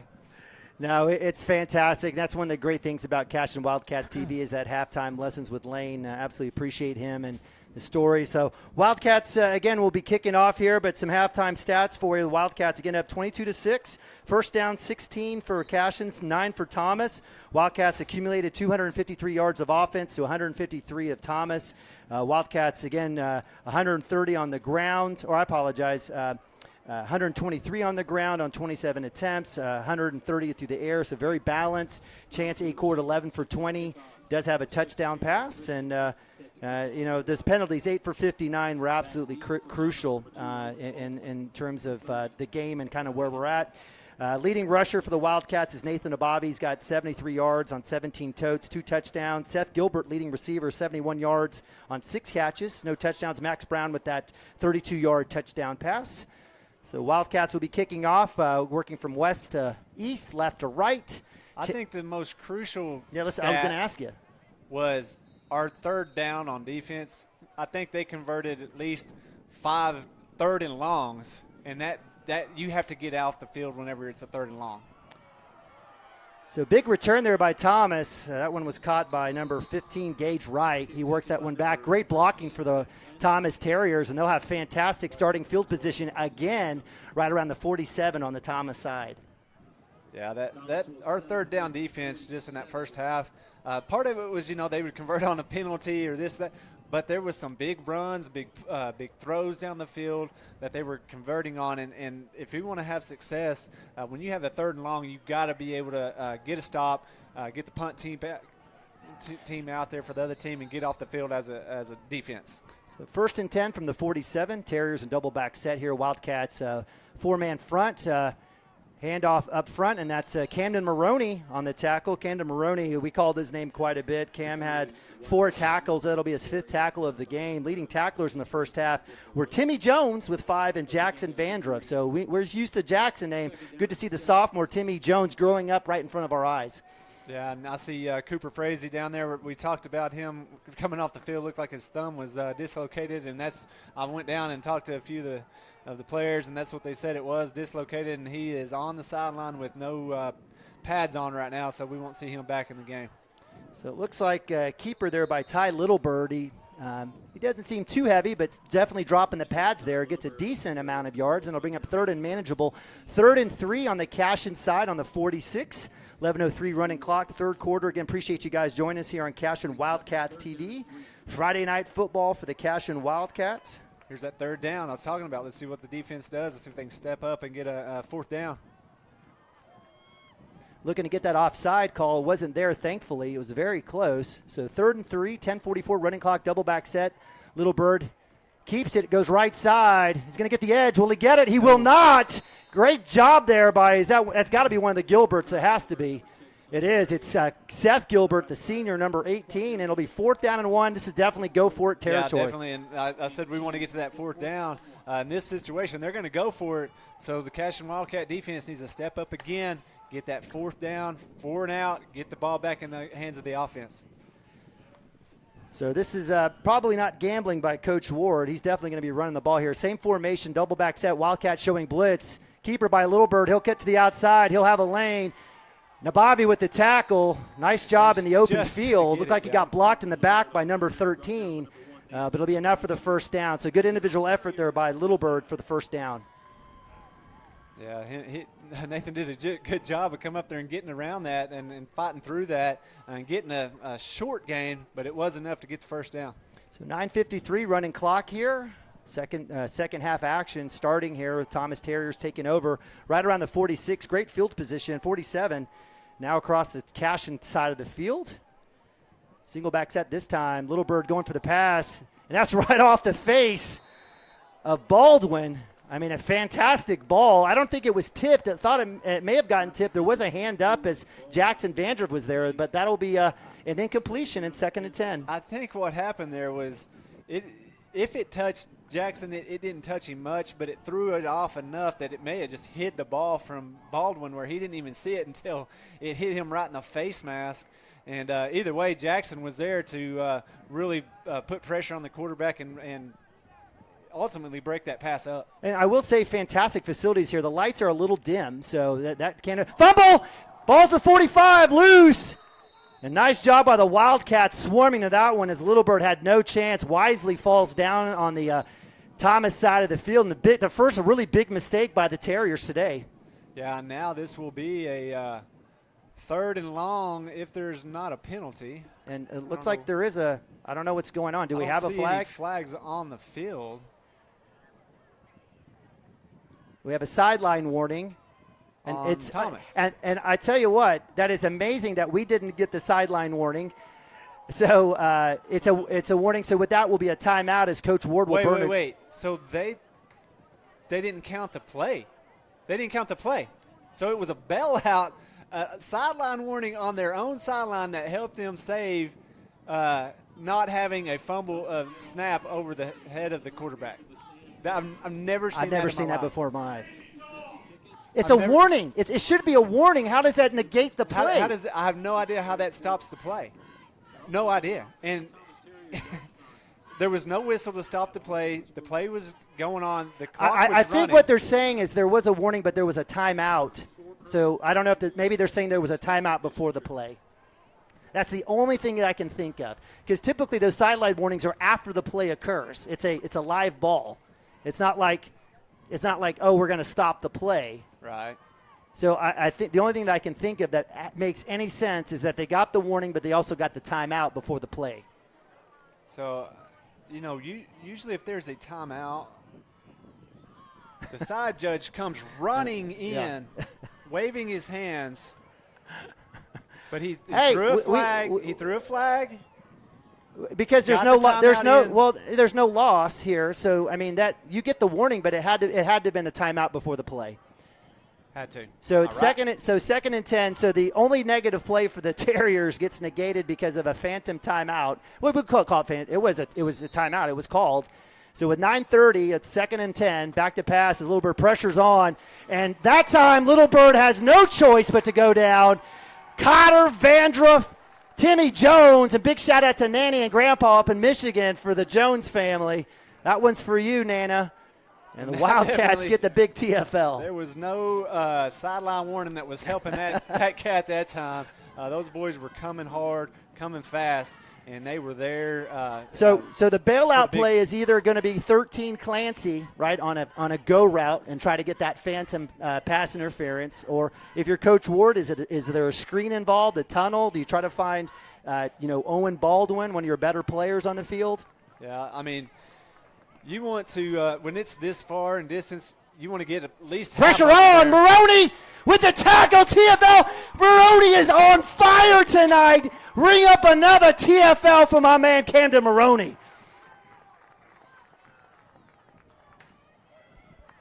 So that'll bring up 4th down. Wildcats get 2 big stops, and it'll be punt time for the Terriers. Yeah, sorry, I was going back. I just wanted to see what that timeout was called because I like to look at that kind of stuff. And I went back, and the Coach Ward was out there trying to call a timeout, but no timeout was called. Yeah. And so, but anyway. They gave it to him. So a little chop block. Who cares? We had 2 big, huge sacks, and the ball is back in the hands of the Cashion Wildcats. So a big kick there by the Thomas Terriers. Kicking game has been fantastic for them. That one will go out of bounds right around the Cashion 28. Wildcats will be taking over for their first possession of the second half. And, that first drive that we had, and maybe one of the other drives we had that we really drove down the field, we looked good. Other than that, there was some things that you want to see shored up. Yeah. And let's see what happened at halftime. Yep. I saw Coach Robertson over there really coaching up the line. Coach Shack was over there talking to the quarterbacks and some of the receivers. Let's see if some of that stuff got fixed and see what we do coming out here in this second half. So we got an offsides call. I didn't think they were going to call it, but we got it. So it'll be offsides on the Terriers. That'll be, I think, their 3rd offsides of the game. If there was any negative for the Terriers, that's probably it for them. Yeah, we've had some success getting those boys to jump off sides. Chance has got a good, cadence there. And it's hard for those guys to kind of hold themselves back. And we've got them about, I think, 3 or 4 times tonight. So Wildcats will have the 1st and 5 now. Nabavi in the backfield. He'll get the reach coming out, trying to get the pull, cuts back in underneath, and he'll go down. He'll get about 1 or 2. So great job there by Cotter on the pull.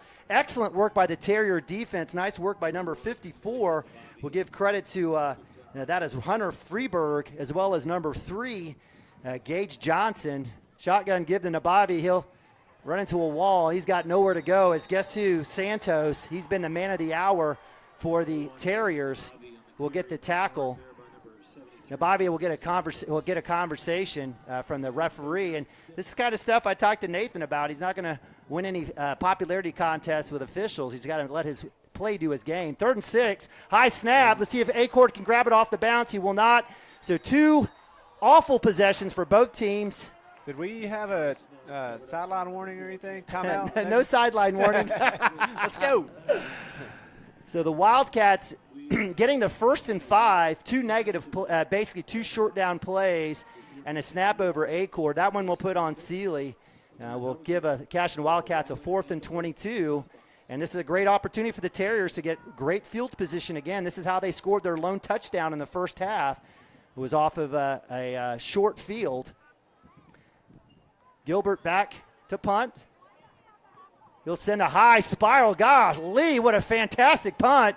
Get a cash and roll. It does not, unfortunate.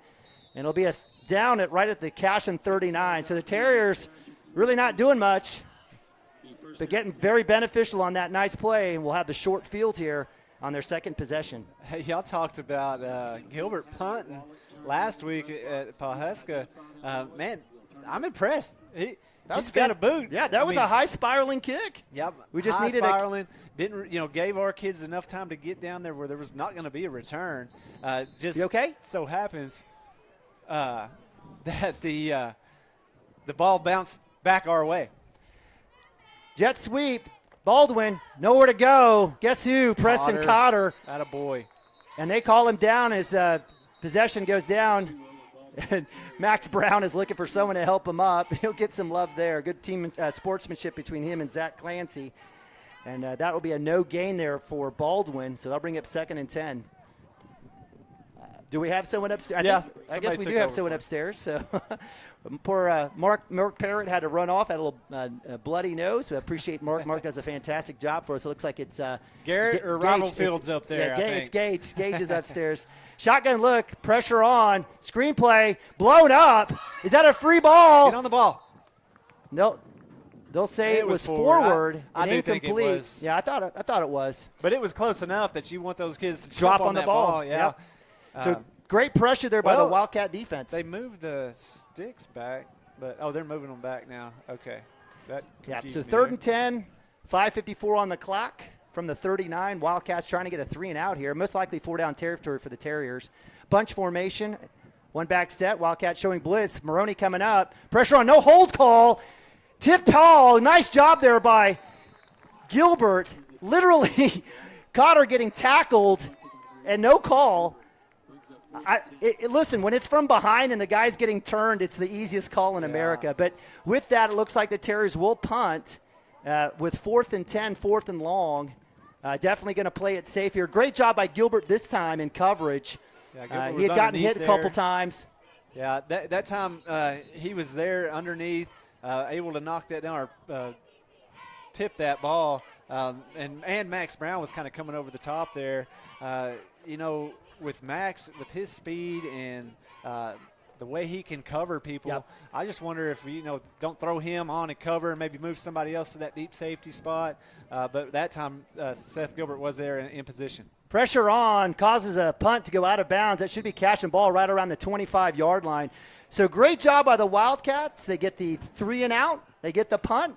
And after a shaky first possession here in the second half, they get their chance to reset and get a score. Yeah, now get out there, get your feet back underneath you after not a very good first possession on offense, and go down and really execute on this drive. So the Wildcats taking over at the 24, 5:43 here, third quarter. Nabavi in the backfield. Give credit to Terrier defensive line. They've gotten in there, made life rough for the Wildcat runners. They're going to show blitz here again. Snap, pull. Looks like the pass was intended for Brown. Looks like a little miscommunication there. Little conversation here as Brown was reading one thing and Chance was reading another. They were open. Yeah. Both would look good there. So they'll bring up 2nd and 10 on the incompletion. Clock stops, 5:39. Nathan Ababi and pistol. Blitz is on by the Terriers. Acord will keep. He'll pull. He's got room to the 40, to the 50-yard line. Great job there. A little quarterback run by Chance Acord. Yeah, that time, we'd seen him run the ball a few times earlier in that first half just because there was some miscommunication on handoffs. Pulled it down, was a good runner. That time, it was a pass play, but he saw it. He's done a good job this year of keeping his eyes down the field looking for something, but that time he saw a big enough lane. He pulled it down and got huge yardage. Now Bobby's still on his feet, gets to the outside, cuts back in north and south, son, makes a move to the 20, 15, 10, 5, to the pylon. Is he in? He steps out of bounds. Great individual effort there by Nathan Abavi, getting all the way down, and he's cramping up. Hopefully that's just a cramp. So it looks like it'll be 1st and 10, 1st and goal for the Wildcats. Yeah, looks like a cramp by Nabavi. It's still pretty warm. I think we got about 80 degrees. It's a beautiful night, though. So with that, Jake Branson will check back in for the Wildcats at running back. Nice job there by Nabavi. Shifty runner. Definitely a different type of runner than Nick Nabavi.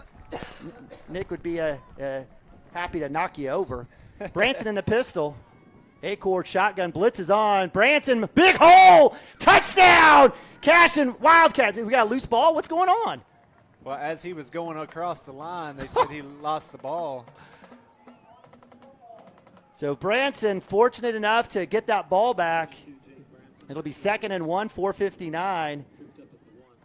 Thought he had the touchdown there. He'll get another chance, another crack, and then we'll have a It's a flag, and it'll be false start Wildcats. Goodness gracious. So the Wildcats, they will get the penalty, the 5-yard mark off. So what was I thought a touchdown for the Wildcats now is 2nd and 6. Nabavi will check back in. Get a little stretch there on the thigh. So with 4:52 left here in the third quarter, the Wildcats starting on their own 24-yard line, getting that 3 and out, trying to punch it in here. 19 seconds on the play clock. Nabavi in deep pistol. He'll get the ball. He'll cut back in. Drops his shoulder. Looks like he will get close to about the 1 or 2 yard line. He'll be at the 2, which will bring up 3rd and 2, 3rd and goal from the 2 yard line. Yeah, put him back up there about where they started this, where he went out of bounds on the long run. So now with 3rd and short, Shaq, from what he's done in the past, seems just like let's go ahead and pound it in up between the tackles. Yeah, the quarterback run game is something where we've seen Ben Harmon in these situations possibly kind of after a couple of gives by the running back will keep it and will run off tackle. We'll see what happens here. Wildcats up top have Brown and Kai Gilbert. Seth Gilbert aced out down here below by himself. Cowboy back is Camden Maroney on the right side. Tight end set, Nabavi pistol. Nabavi will get it. He'll cut back in, and it's a touchdown. Cashion Wildcats. Nathan Nabavi. No flags? Any flags? No flags. No flags. Wildcats punching in. Little 2-yard run there by Nabavi. And it'll be the Cashion Wildcats 28, Terrier 6. Yeah, great job there. Nabavi getting the ball, and there was a guy there in the backfield. He did a great job of just doing a kind of little jump cut, got back to the opening, to the end zone for the Cashion Wildcat touchdown. Yeah. Nathan's used to doing that, trying to run from his brothers at the house. So he's had a lot of practice. So Nabavi with his 3rd touchdown on the day. Wildcats going for 2 since our holder is out. Trips right. Nabavi right of Acord. Acord will lose the ball, and that should have been blown dead, but Acord gets pounded on. And so failed 2-point attempt will leave the score here. Your Cashion Wildcats 28, Thomas Terrier 6. And here's the replay of the long run that really got us down there in scoring position from Nathan Nabavi. Did a good job of just breaking some hand tackles, making a guy miss, putting a little bit of the stiff arm down there, and then it gets all the way down to about the 2-yard line. Great run by Nathan, and good job by the boys up front Really, absolutely spring that big run for the Cashion Wildcats. Yeah, good things are happening when they're holding that line. You got to give credit to Terriers. They're sending numbers and blitzes, and give credit to Santos, the leading tackler for the Terriers. But once the line holds, I mean, the holes are nice and giving lanes for the Cashion Wildcat runners. So with that, Wildcats will be going off to kickoff. And with the score 28-6, I'd like to see a few more scores here, maybe even a defensive score. What do you think? Hey, I'll take a defensive score all day long, and I guarantee Coach Wood would agree. And the thing is, how many turnovers have we had this year? I think we had a couple that first game, maybe, and then 2 in the last game. Yep. So you want to keep that trend going of having a couple turnovers a game, and really that's something that we're going to have to see. I think I said that in the pregame or in the preseason show. I want to see the defense come away with some turnovers this year and really help our offense out there and get the ball back in the hands of Chance and the offense. Well, Wildcats did have their opportunity. It was called back on a pass interference. Let's see if they can get one here. 4:31. Chandler Christensen on the kick from the 40. Gage Winkfield is actually, this one's deep. That one will go to Zach Clancy. He'll cut back up the middle. He's got a lane. Cutting back through. Max Brown taking out his own player. Chandler Christensen, the last one there, holding him up, and he'll go down. And then we'll get the penalty. They threw the penalty. So the referee did get the hold as Max Brown was coming back to make the tackle. The side judge didn't see that one, but the umpire did make that call right around the 43. So nice return, and I got to tell you, I don't know if Chak is purposely kicking at Clancy. I would be kicking out of bounds as they've fixed that, and they're getting a great wedge for him up in the middle of the field. Yeah, that's the second pretty good return there by Clancy, and this time it's going to be negated by I think it was a block in the back. I think it was after it was after Max kind of missed the tackle. He gets up, and they did hit him in the back, I believe. Yep. So the mark-off will move it from the Cashion side back to the Thomas side. So Thomas Terriers, third possession of the second half, starting off at the Thomas 44-yard line. First two possessions were punts. Wildcat defense trying to bow up and get either another turnover or turnover of downs. Little Bird back in shotgun. Back to pass. Pressure's on, coming across, catch is made. Gilbert, fantastic coverage, step for step with Baldwin, and that'll be a short gain of 1. And listen, I got to tell you, the Little Bird guy, the freshman, he's throwing some good balls. Yep. No, he's putting it where his receivers need it to be able to catch and make plays.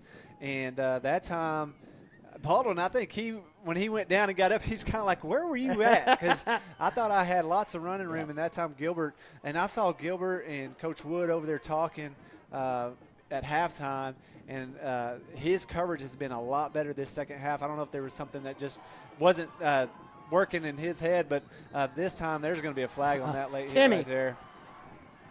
But yeah, Seth's coverage the second half has been a lot better. So Little Bird getting outside of Vandruff. Right, actually, I believe Cotter on that particular play gets the outside, does pick up the first. Hey, listen, I know that was a late hit, and Timmy knows better than that, and that's going to be marked off. That's an extra 15. But I think those are kind of the Jacob Farrow, Justice Broadbent kind of plays that you'll live with, right? You'll live with for a little bit. You love the aggression. He's going 100 miles an hour. I don't think he realized how close he was to that sideline. And that time, the kid stepped out of bounds, got lit up going out of bounds. Yeah. That was a pass, wasn't it? No, he ran. It was a keeper. Oh, run, keeper. Yeah. Little Bird kept that, went to the outside. I think it was intended to pass, but there was quite a bit of pressure. Wildcats dialing up the pressure here in the last couple of quarters. Creating an opportunity where Little Bird can't set his feet and look to make that deep pass. So it looks like I'm not sure if they're going to call a targeting or some sort of unsportsmanlike. It should have been just a late hit. So that mark-off will move it from the 43 all the way down to the Cashion 30-yard line. Will be first down and 10. Barrick Wano's checked in for Timmy, I believe, who's going to get a break. Actually, is Timmy still out there? He still may be out there. Yeah, I think so. Yeah, he is. Okay. So with that, it'll be first and 10. I went back and watched. I mean, he wasn't maybe a step out of bounds when Timmy hit him. It wasn't. I mean, he went a long ways after he hit him, but it was just because he was going 100 miles an hour. Deep ball over the middle. Great coverage. No pass interference call there, so good work there by Max Brown on the coverage. He bumped him a little bit. I was looking for the flag, but great job by Max there to be running, step for step. You got to be there because when he has time to throw it, you said, he's been putting it on them close enough to make plays. And when you're not there to break that up, bad things are going to happen. So it looks like we have a holding call here. So I'll take that. So that one will mark it back. It'll be first and long. It'll be first and it looks like close to 21. So that's a spot foul. So it looks like about 1 yard behind the line of scrimmage. So Wildcats defense dialing back again. Single back set. Blitz showing here. They're coming after Little Bird. Pressure's on. Nowhere to go. Throws it out. And that should be a intentional grounding. He was inside the tackle box. Clancy was over there in the vicinity. Okay. Yeah. Okay. Yeah. You're right. It wasn't going to be catchable by any means, but he was in the vicinity. He did get across the line of scrimmage, but so that'll bring up second down long, and the Cashion pressure getting to Little Bird. I wonder if they'll have a called kind of maybe boot for him here to try to get outside, but the Wildcats are trying to keep him inside the pocket and make things life difficult for him. So second and 20 as Coach Wood dials in the play. Well, that matchup here aced up is Clancy and Nabavi. We've seen that all day. Nabavi's been owning Clancy, getting bailed out on a couple pass interference calls. Single back set, pressure's on, zone blitz.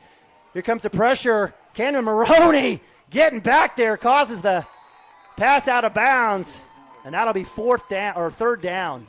Yeah, it looked like Coach Ward came out, talking to some of his players saying, what are you doing on this or that? And at that time, I think what he was trying to say is you got to pick up that linebacker blitzing because that just gave the quarterback no chance to really ever set his feet and try to make an accurate pass. He just pretty much threw it out well, there. It's a great call on second and long, zone blitz, staying back. It was a fantastic call. Same call here. Maroney coming through on the backside, slips through. Little Bird's going to heave it. Max Brown in coverage. Drops it. Max Brown slapping his thigh pads. Had the INT in his hands, and that'll bring up 4th and long. And, I don't know if it's punt situation here for Coach Ward or not.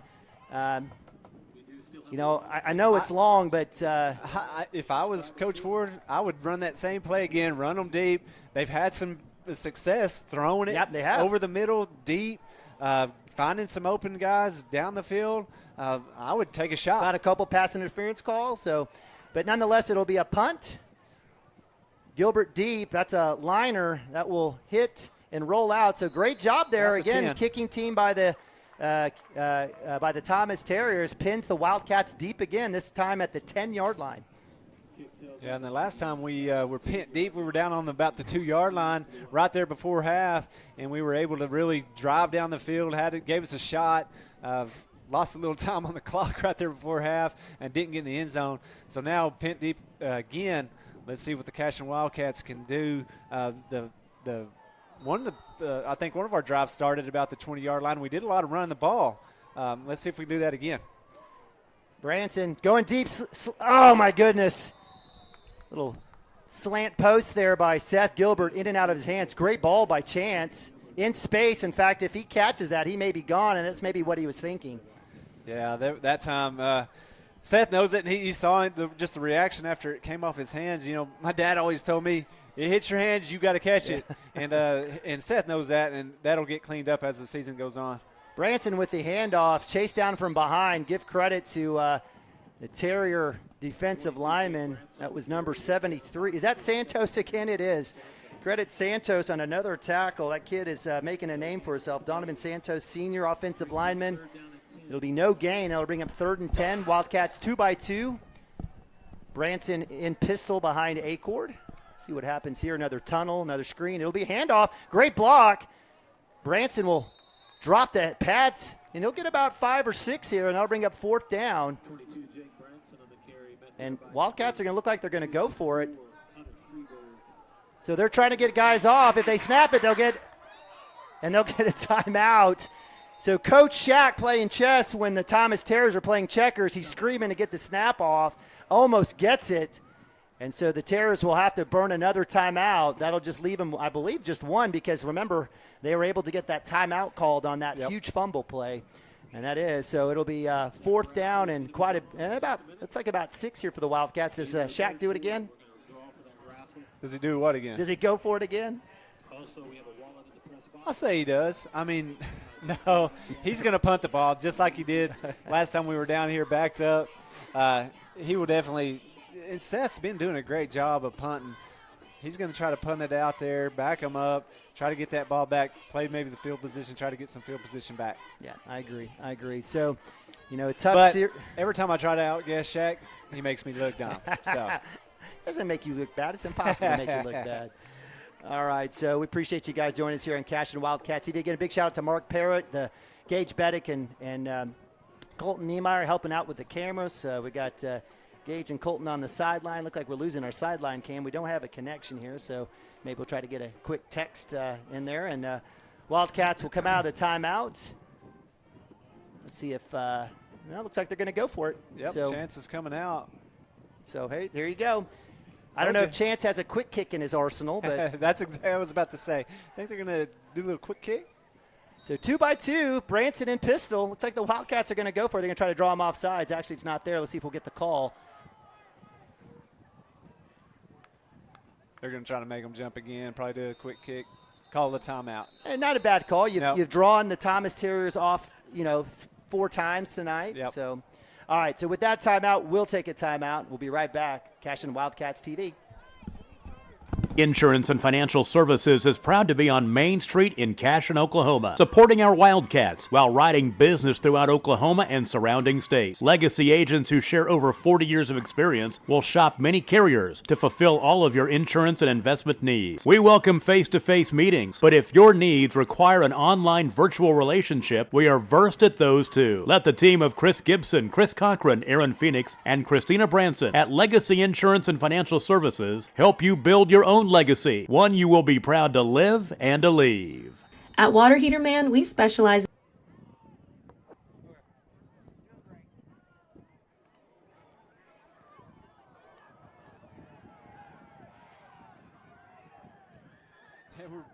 And we're back. You saw the punt there by Seth Gilbert. We talked about how good a punts he's had. That time kind of came off the side of, I did throw the jinx out there on Seth Gilbert. That time it kind of came off the side of his foot.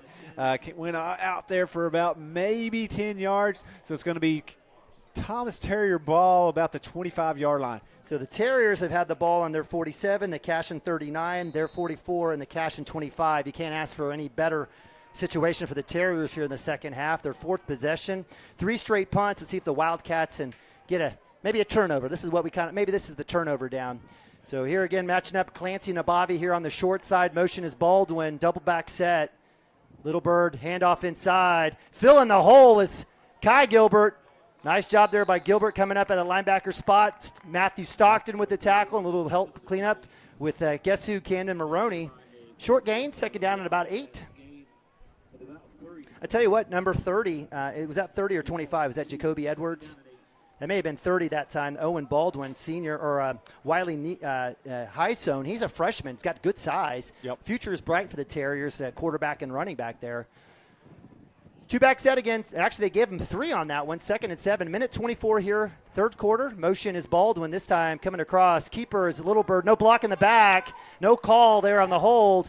And Little Bird will get out of bounds as looked like Preston Cotter was tackled from behind. Number 6, Ty Little Bird on the carry along the left. So give credit, Little Bird showing some skill running the ball. And that'll be third and very manageable here, right around the looks like the 18-yard line on the Cashion side. So third and about 2, third and 3. 1:14 clock. I guess they said he went out of bounds, so the clock does stop here. 2-back set. This is that third down defense that we were talking about. Inside handoff.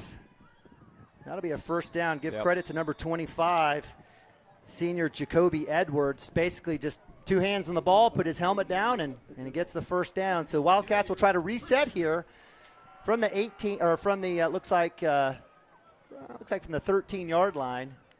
1st and 10. When you talked about 30. Wiley how do you say that? Heinzone? I don't know. Heinzone. I mean, either way, he's a freshman. Coach Ward in the football magazine this year said, we're going to be young again, and there's 2 freshmen out there leading the Terriers down the field right now. So keeper there by Little Bird. He hits at the 11, bounces to the 9. They'll split the difference, giving it the ball at the 10. They'll bring up 2nd and 6. 28 seconds here, third quarter, clock running. This may be the last play of the third quarter. And a chance to cut this to two possessions, or 2 scores here for the Terriers if they can get this in. They will have a chance at a first down right around the 2-yard line. So it's like the Terriers with basically the same amount of time on the play clock will go ahead and snap it. Try to get the fresh down, and they'll go ahead and run this down. And if it's 0 at the clock, I guess it's 0 at the play clock, 0 on the game clock. And that'll be the end of the third quarter as the Terriers are driving, but the Wildcats are up 28-6. Appreciate you guys joining us here. Be right back right after this.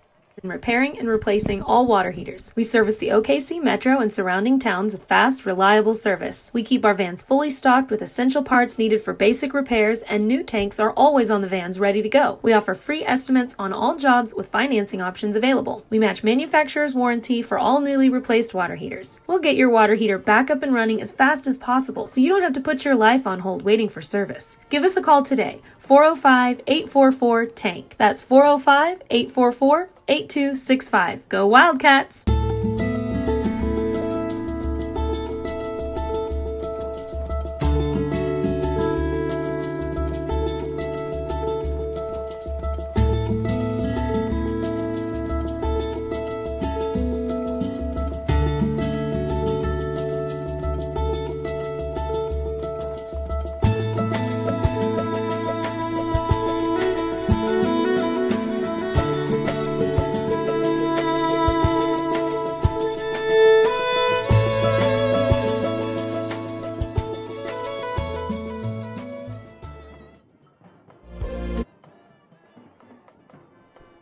right, welcome back. Fourth quarter action live from Ross Field in Thomas, Oklahoma.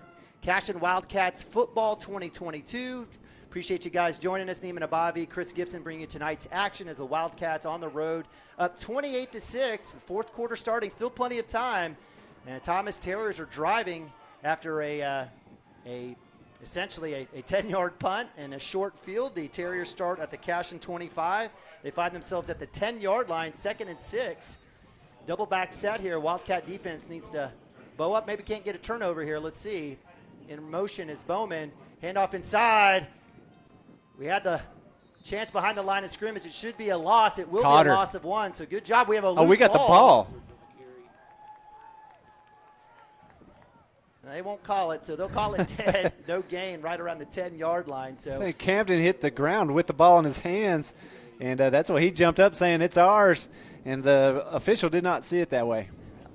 So it'll be 3rd and 6 here. Wildcats, obviously 4-down territory for Coach Ward and the Terriers. Play clock at 13. Let's see what happens here. Two-back set here for the Terriers. This has been their formation of choice here in the second half. Blitz for the Cashion Wildcats underway. Deep ball up. Nabavi in pressure. That's a push-off right there by the receiver, but they'll go ahead and call that one a touchdown. So Clancy with the touchdown as Nabavi pulled down. And so give credit to Zach Clancy. He gets that touchdown. And so that'll be a score. So 28-12 for the Terriers. They'll be going for 2. I don't think there'll be any more extra points for today. So give credit to the Terriers starting off on the Cashion 25-yard line, punching it in.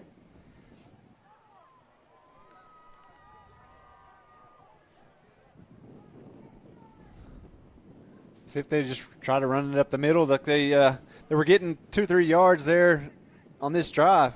Back to pass, Little John. He's got the screen wide open as number 15, and 2-point conversion's good, and we've got a 14-point game. Wildcats 28, Terriers 14. Yeah, and that time the defense kind of started in a hole there and just couldn't keep them from driving down the field. The touchdown was just a well-placed ball. Nathan got turned around. If he could have kept his feet, might have had a chance at the interception. Went down. The Terriers caught the ball for the touchdown, and like you said, it's two-score game.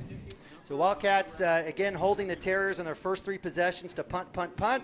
But field position is an important part of the game, and you know it was critical for the Wildcats to get at least a first down to get out of the shadow of their own end zone. They weren't able to do that. A 10-yard punt doesn't help. Well, and the Terriers, again, celebrating amazing field position throughout the day. Again, getting this one on the Cashion 25. They've had the ball on the Cashion 39, the Cashion 35, the Cashion 42. Wildcat defense was bending and did break there. So let's see what the Wildcats do here as number 35, Isaac Miller out to kick. Last time it was number 15, Gage Wright, that came in, who got that last 2-point conversion. This time it'll be Isaac Miller on the kickoff. Looks like we've got Max Brown deep for the Wildcats. He's had every single return. Yeah, we had one fair catch by Seth. Oh, that's right. We did have Seth Gilbert earlier. My apologies. Thank you, sir. Thank you, sir. I don't know if they do we see an onside here? Looks like a middle set for the kick. He's not angled as Max Brown moves to the middle of the field.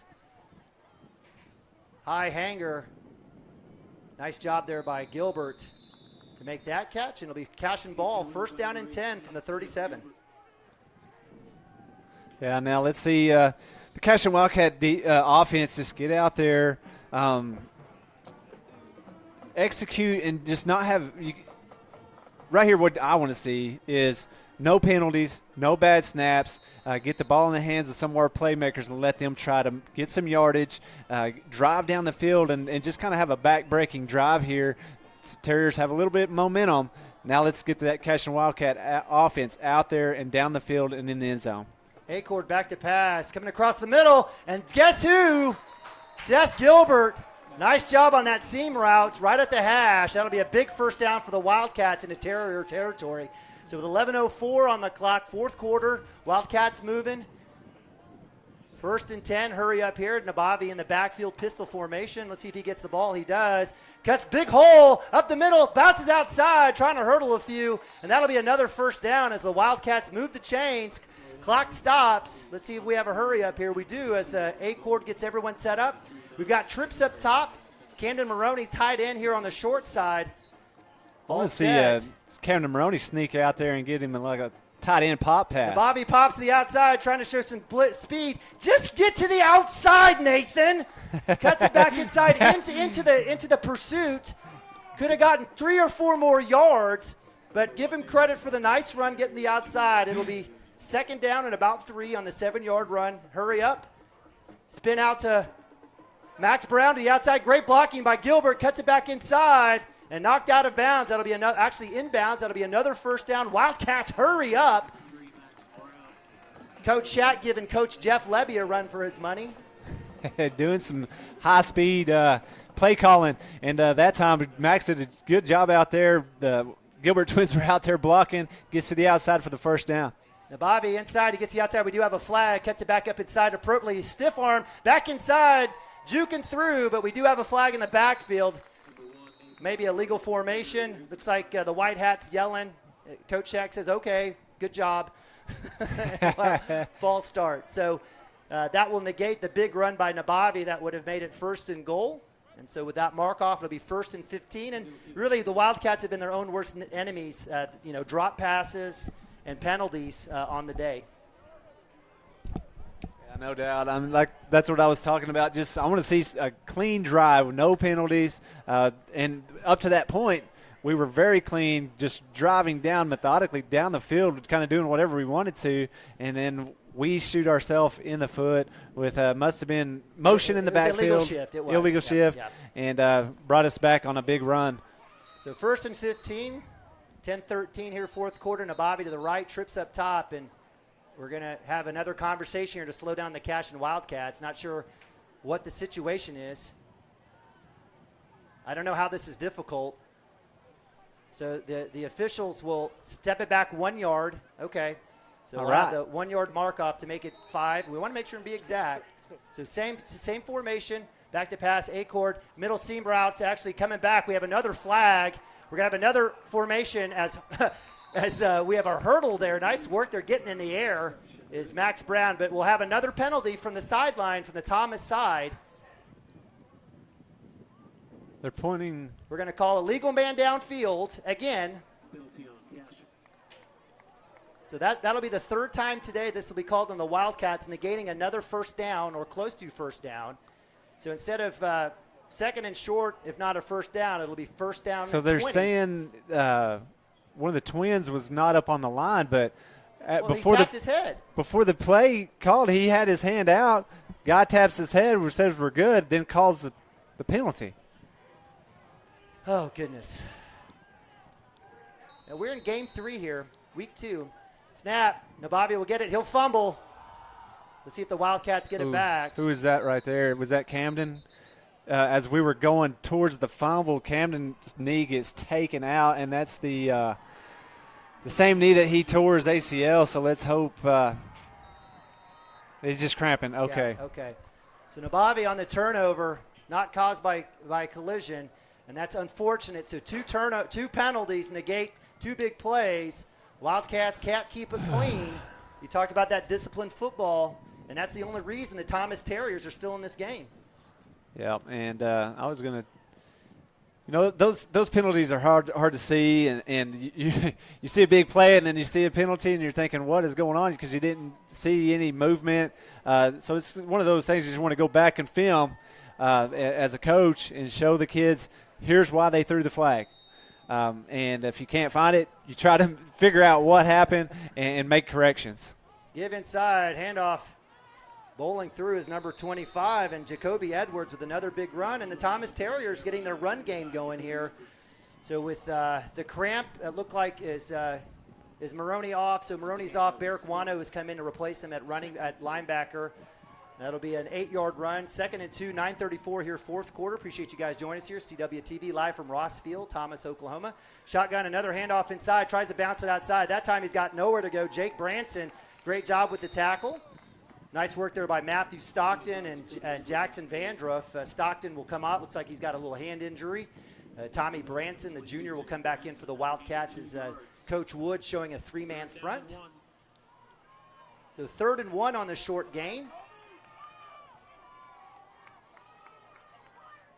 Edwards single back set. He'll get it. And big hit backfield. Tackle for loss. Great job on the blitz by Jake Branson.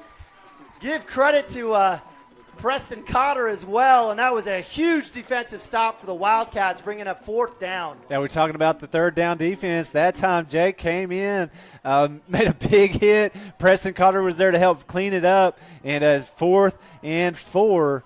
And the Terriers look to be going for it. 8:33 on the clock. Shotgun trying to get that pull on the offsides. Not there as they take a look at Thomas coaches. I got to believe it's Clancy time as they go empty. Maybe a draw for Yep, they're kind of clearing out that side and see if he goes deep to Clancy. They're going to go to Clancy deep. Nope, up down the middle to Baldwin.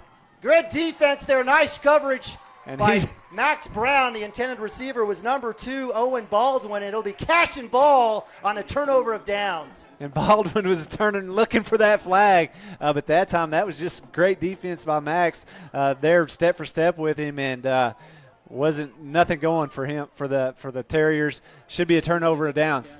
But it looks like the Wildcats are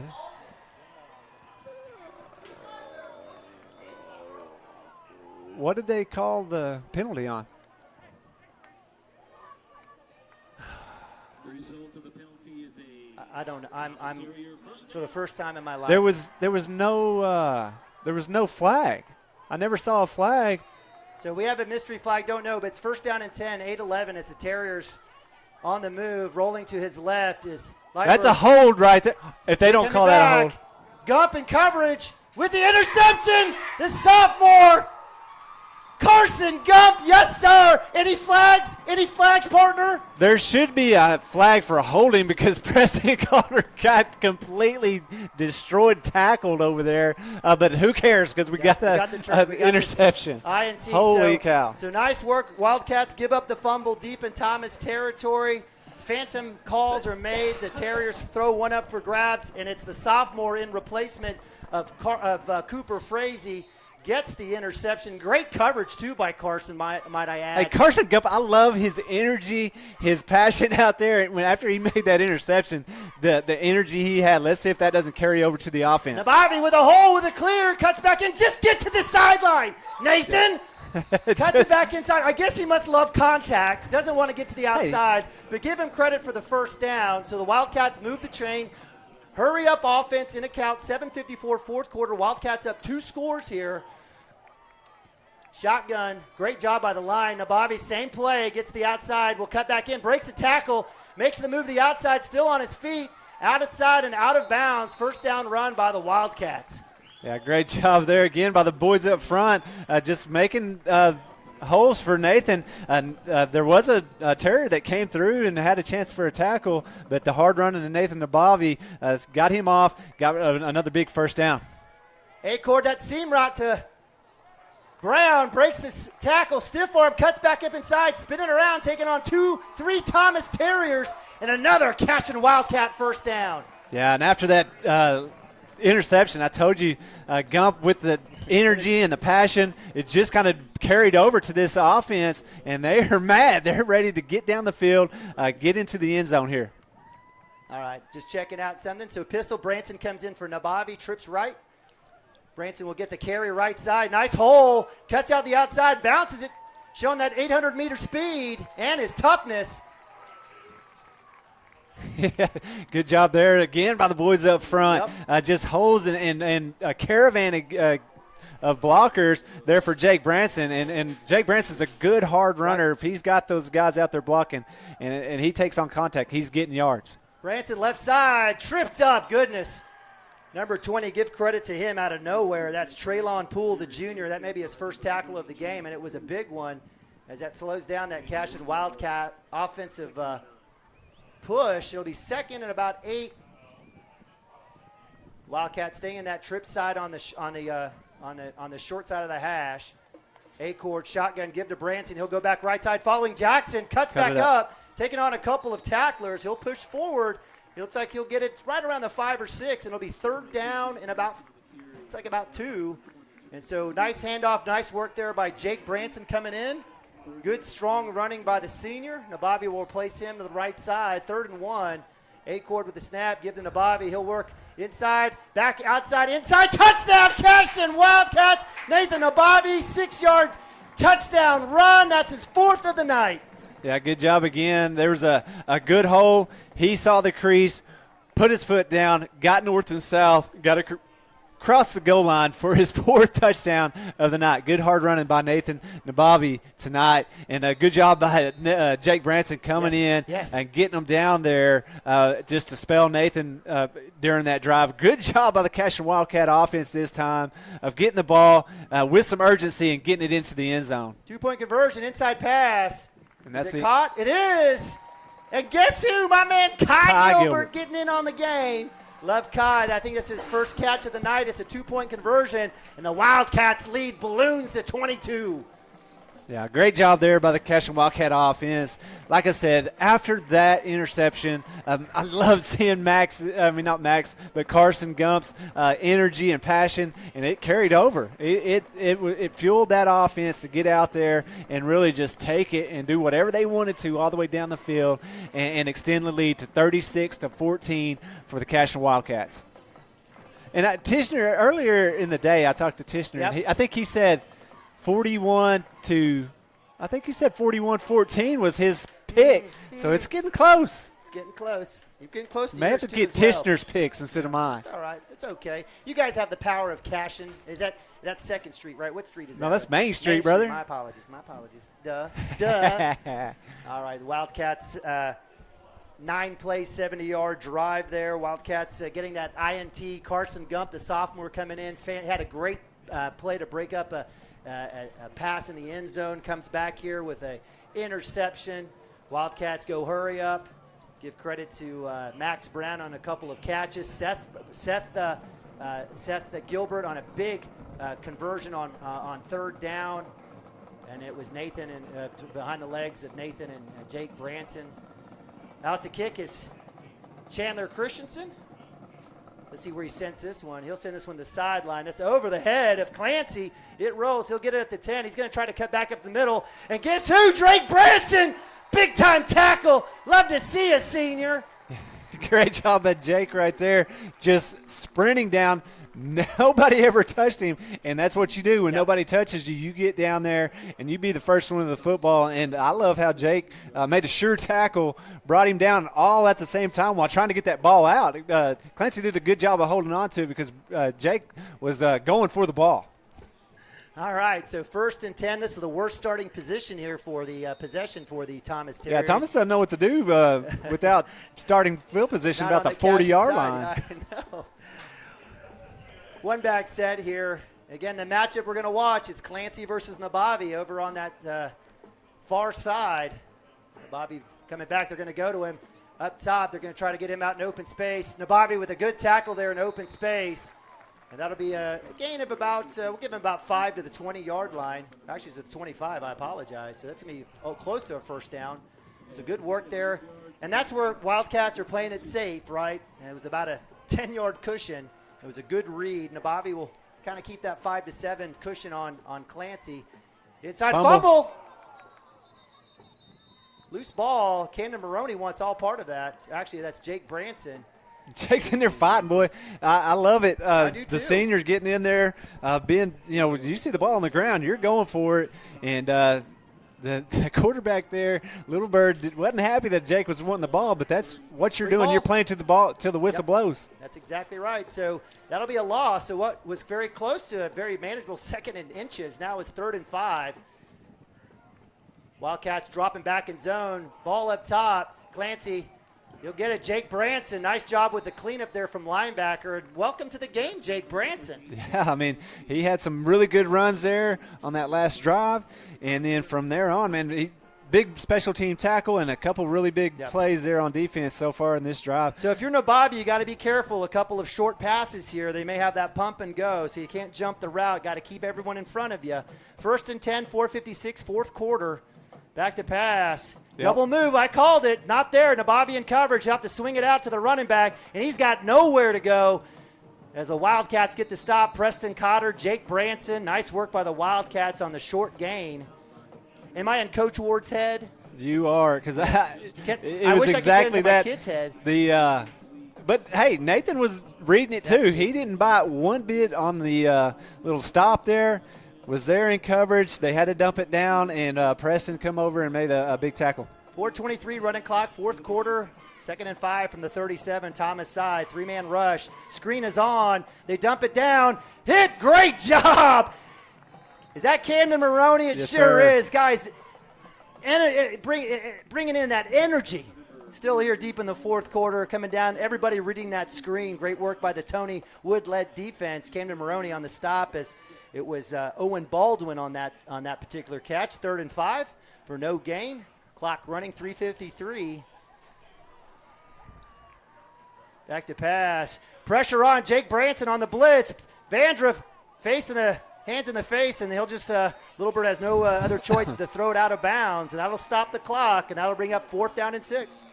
Yeah, that time, Jake Branson was in his face. The quarterback did a good job of just getting around him and not getting sacked. But then you had Jackson Vandruff in your face, and he decided, let's go ahead, business decision, and throw this one out of bounds, live to fight again on 4th down. So Coach Ward, and no give up. Got respect to Coach Ward and the Terriers. A lot of fight. They certainly have a lot of pride here. 3:41, 4th and 6, and we'll have a conversation here as the side judge will come over. Maybe the head linesman. I apologize. I talked with a white hat. I'm not sure what the conversation is, and I don't think we're earning any fan clubs for the Cashion Wildcats today here. So 4th and 6, Wildcats playing it safe here. Empty backfield for Little Bird. Been really impressed with this freshman today. Bright future. Pressure on, outside blitz. Branson bringing it from the edge. Deep ball. Max Brown. And the ball is loose. Hopefully they called that one out. They do. They didn't say that he caught it and rolled around on the ground, and that'll be a turnover of downs. Great work by Max Brown, not getting the PI, playing the ball, and knocking it out of the hands of the intended receiver, Owen Baldwin. Yeah, Owen actually turned around and made a good play on the ball, but Max did a good job going up, high-pointing the ball, and getting his hands in there to knock it out before Baldwin came down with it. And here we go again. Cashion Wildcats with the ball on our side of the field now. The field position we talked about, it's kind of gone in our favor in this fourth quarter. And let's see if the Cashion Wildcats try to put another one on the board. Max Higdon, the sophomore, checking in the slot. Nabavi, deep pistol here for the Wildcats. Most likely a lot of run here. He'll get it. He'll cut back in. He's got a big lane. Cutting through. Big first down. Nice run. Great job by the offensive line. Exploding. Big hole for Nabavi. And the Wildcats keep the chains moving. 3:26, fourth quarter action. Nabavi trying to say, man, give me 5. Let's go. Yeah, he was counting them out after that last touchdown. And with that run right there, you could tell he wants to get in the end zone one more time. Let me tell you a little story here. Nathan Nabavi on his way out said, Dad, I'm scoring 4 touchdowns today. Nice. And so I'll have to buy him an ice. Called it. I'll give him a Slurpee or something. So from Hoover's. 1st and 10 from the 25. Nabavi with a give. A little delay there. Nice job. Tries to cut outside, and give credit to number 25, Jacoby Edwards, hanging on for dear life to Nathan Nabavi's waist. What's the first thing you're going to tell Nathan when you walk in the door? Are you going to say? I'm going to say good. No, I'm going to say good game, son. That's all I'm going to say. No, I was just going to say, are you going to be like, congrats on the 4 touchdowns or 5, whatever it was, or are you going to say, get to the outside, Nathan? I'll tell you what, Nathan's done a good job of reading. There's just moments where he just like little things like that you know, as he watches film, he'll see that. And he is. Yep. He's watching film to look at himself. I'm going to try to make sure that he watches film to see what's happening in the to learn how to get better. Yeah, but hey, got to give credit to the guys up front. Caden Seeley, the sophomore, the center. Dagan Lloyd, the sophomore coming through. Filling in, we've got Vandruff as well as Cotter and Tommy Branson. I mean, you got to give credit to this O-line. And, Coach DL is going to get these guys not only good now, but even better through the course of as district the season play. goes on. Yep, no doubt. And Lane came in here and said he's 31 for 185. And so back off a little bit, Dad. I will. Hand off to Bobby. He's got right side, got a huge block, cuts up appropriately there, cutting back across space, dancing, comes across, horse collar, no call, he's still on his feet, and they're going to call him down. So a lot of action for about 4 yards. Hey, but for the first down. Oh, he did. He got 9 there. Okay. So Nababi, he's going to get a talking to from Shaq, and I agree with him. He deserves every tongue lashing he's getting. No need to do that because all that's going to do is get a holding call or cause a turnover. Just get it upfield, run the clock, right? Get to victory formation. Hey, them boys, though, they want I know they as want much to out of every I know, play I as they know, can I know. get. That's He's for been sure. waiting. A lot of these boys have been chomping at the bit. 206 pistol formation. Acord will keep. He'll cut back, take a slide, and that should be a penalty as he slides and gets hit, but they won't call it. So that'll be second down, and most likely I've got to believe victory formation here for the Wildcats, up 36-14. Coach Ward not calling any timeouts. We've got 29 seconds on the play clock, and this most likely is it as the Wildcats will move to 1-2 on the season, pick up their first victory. It was a good one. It started off strong, was shaky in the middle, but appreciate the Wildcat defense and the offense growing here in the second half at Ross Field in Thomas, Oklahoma. Yeah, no doubt a good win. Like you said, there was some really good things that happened at first, some things that were that you said shaky. I say maybe just nerves still, third game in, but there are a lot of these kids are still young and just still learning some of the things that and there's a ton of kids that even the upperclassmen that have played, they're in brand new positions. So, 3 games in, we saw some really good things, but we still know that it can get better. Way better. And, I think we have a week off next week. We come back and play Minko. And that game right there it's going to be a more of a measuring stick, I think, than tonight was. Tonight was just to get out here, get us a big win. We knew we were probably better than this team. Did that. Now you have 2 weeks to get Cooper Frazee healed back up, get some of these other kids that are just wore out from going both ways, get them ready, and be ready for Minko at home, right? At home? No. Yes. I think it's at home, and then, because it's homecoming. Yeah, that's right. Homecoming night, and really get out there and kind of see where we're at. Because Minko's always a tough team. They're well coached, tough kids, and we've kind of had the best of them over the last 4 or 5 years. And that's always been that when they were in our district, it was always a fun kind of rivalry. Yeah, that's another team like Thomas with a lot of football history. So with that is the final buzzer. The Wildcats victorious. They moved to 1-2 with a 36-14 victory of the Thomas Terriers on the road. I don't care. I'll take a 2-0 victory any day, any time. Wildcats doing it on the ground. Chris, you called it. Needed some pressure. Needed that ground game to get going, and that sure was the case for the Cashion Wildcats as they are victorious. We'll take a quick timeout.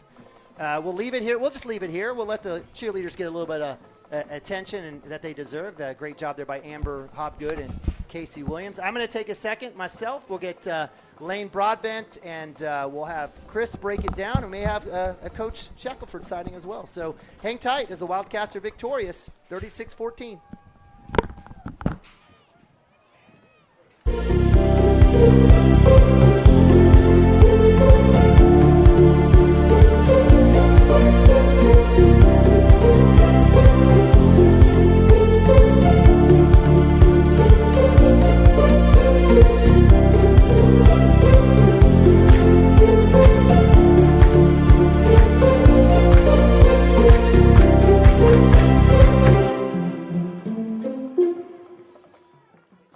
Looking for a solution to your water well problem or just needing a new well drilled?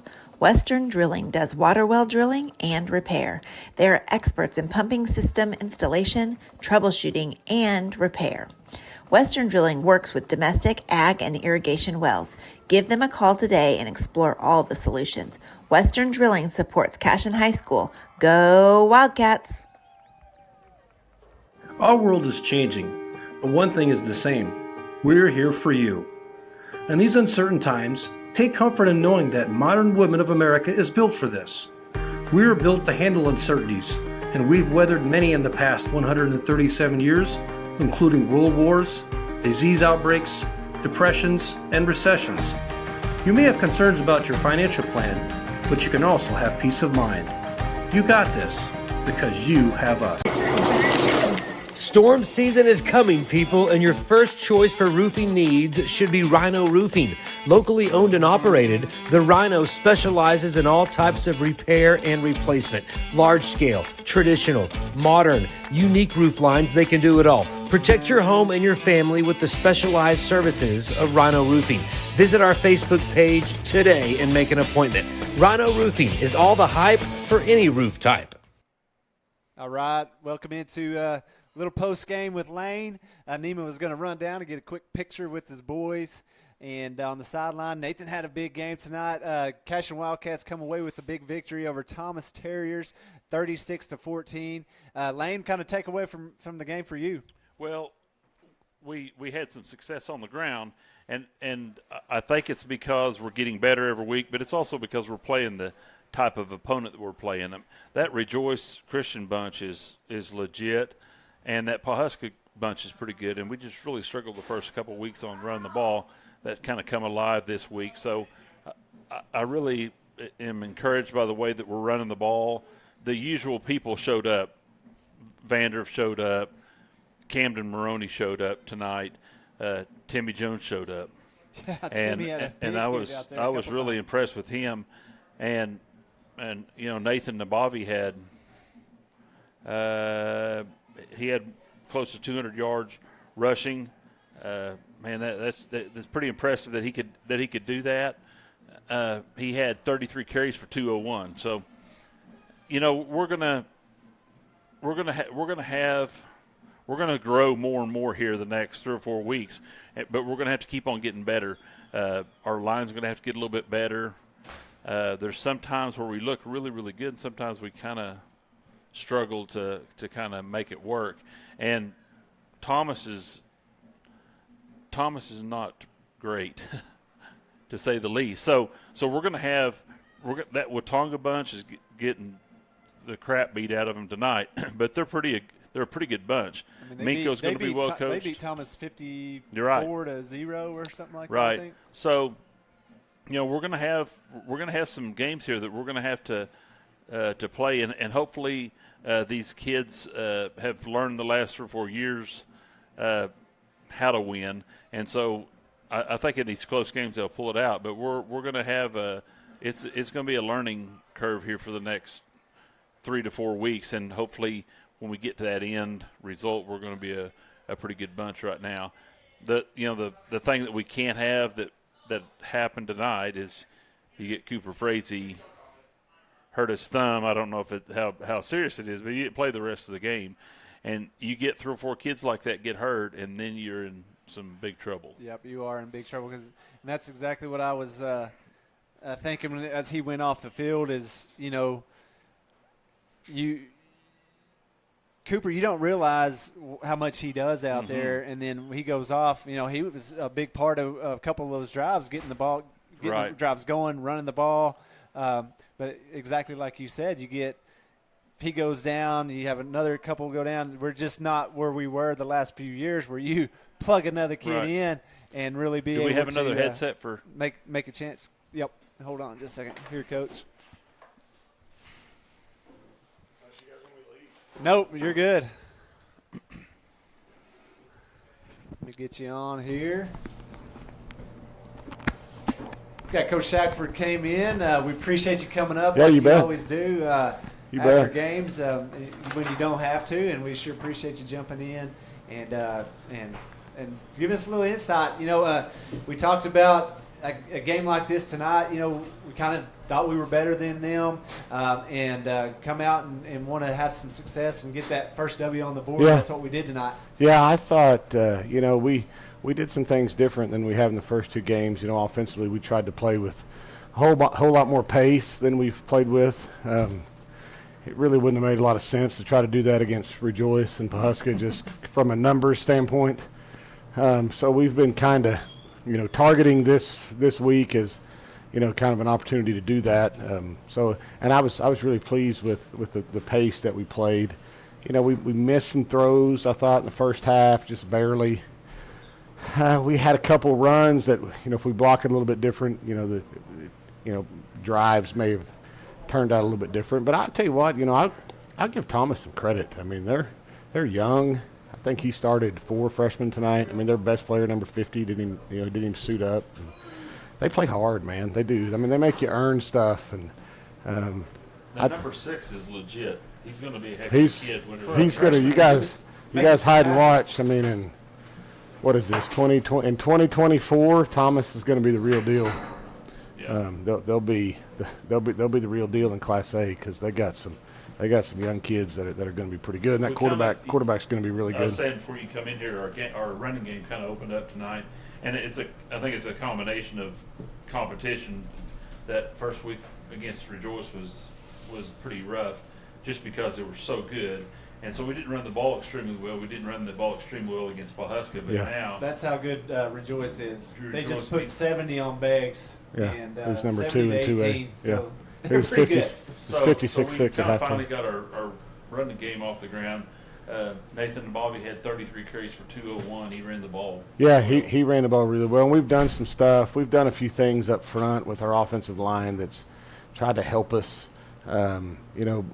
Moving guys around up there as much as we move guys around kind of in the back end, and just to give us an advantage, and because we've got 2 really good offensive linemen. I think Preston and Jackson are both really, really good. I think Camden gives us something as a fullback and a tight end, and so we're trying to do some things to help us in the run game, because we can't just be one dimensional. We can't just stand back there and just throw it every down. On defense, we're in the press box and we're like, just take a look at Jackson on defense. He can kind of do whatever he wants to do. Yeah, he's just so good. The problem is sometimes he does whatever he wants to do, and that kind of hamstrings the rest of us. But no, we had this conversation last week after the Pawhuska game. Is we're not good enough, and we're good enough to be a really good Class A football team. We are not good enough to do whatever we want to. Right. We don't have the guys that can erase mistakes like we've had in the past. And that doesn't mean that we can't be good, and that doesn't mean that we can't compete for a state championship, and that doesn't mean that we can't get better every week. But we really have to buy into, I've got to do my job.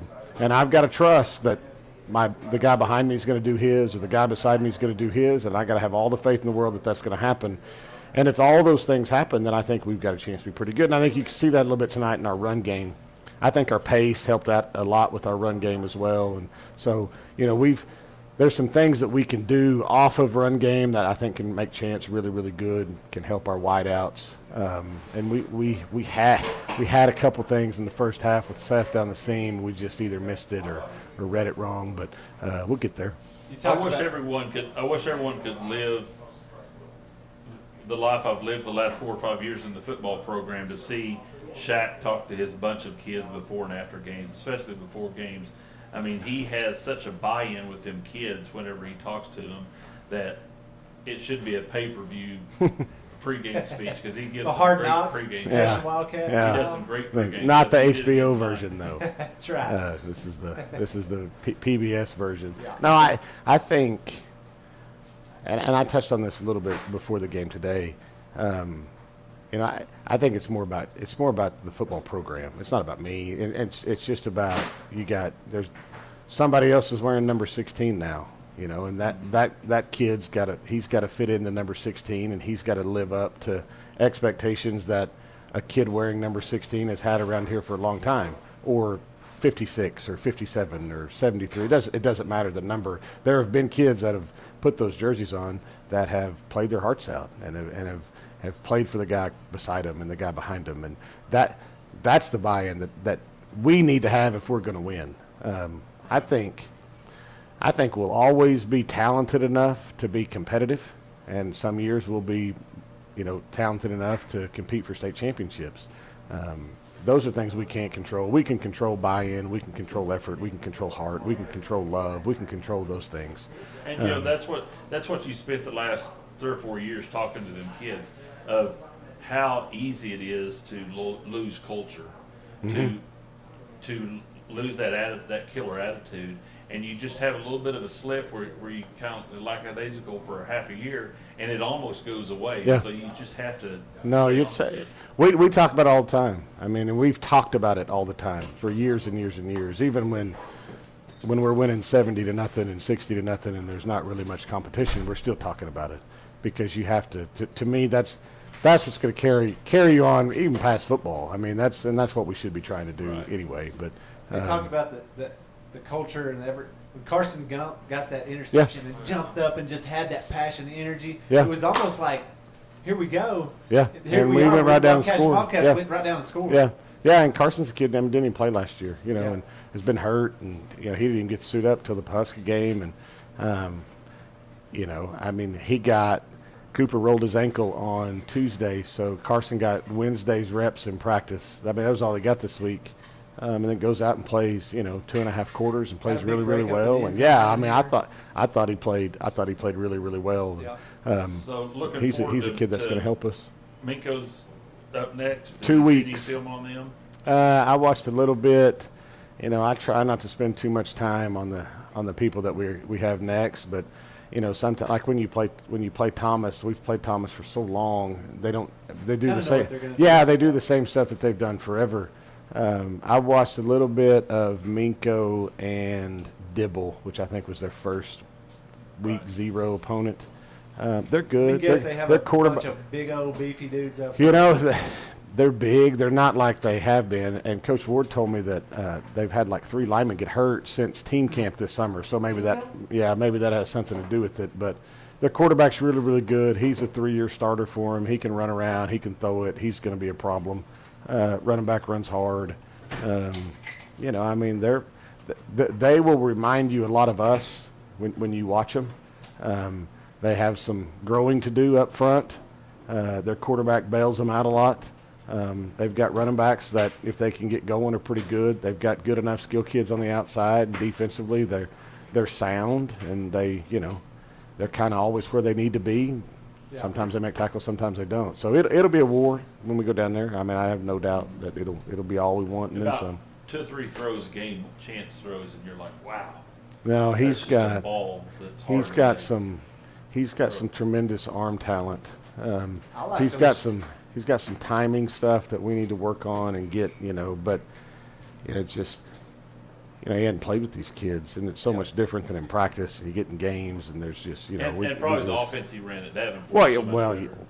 Yeah, for sure, for sure. Really, I mean, it's just I've probably hamstrung him a lot from what he was used to. What I like about it is those throws 35 to 40 yards, 30 to 40 yards down the field, and he's putting strikes. And I heard Rob. There was one of the plays that he threw, and it was like Seth Gilbert down the seam, and he's like, pull the trigger. And when he does, I mean, it's quick and it's on the money. No, he's got. I told you guys. I mean, we've had some dudes around here that can throw a football and have thrown for thousands and thousands of yards, and just pure arm talent wise, he's as good as. Yeah. He's as good as anybody we've had. Now, that doesn't mean he's going to throw for 10,000 yards. But more experience he has. I think there was one of the first quarter, or I think he tried to float it a little more and just kind of needed to put it right on a kid. Yeah. Or maybe on one that he was trying to get it right on him where he could have floated. I mean, those little things, as you play more games, he's going to figure that stuff out. Yeah, for sure. No, I think this is probably the least amount of yards he's thrown for, but I thought just managing the offense and putting the ball where it needed to go and throwing the ball away when he needed to throw it away, and he missed a few throws here or there, but I thought we protected him as well as we have, this year. And that was probably a kind of a little bit of a new experience for him. His mental clock was probably accelerated a little bit just because of the last 2 games. So I think like I said, I mean, I think he's getting better each week, and he's understanding what it is that we're trying to do.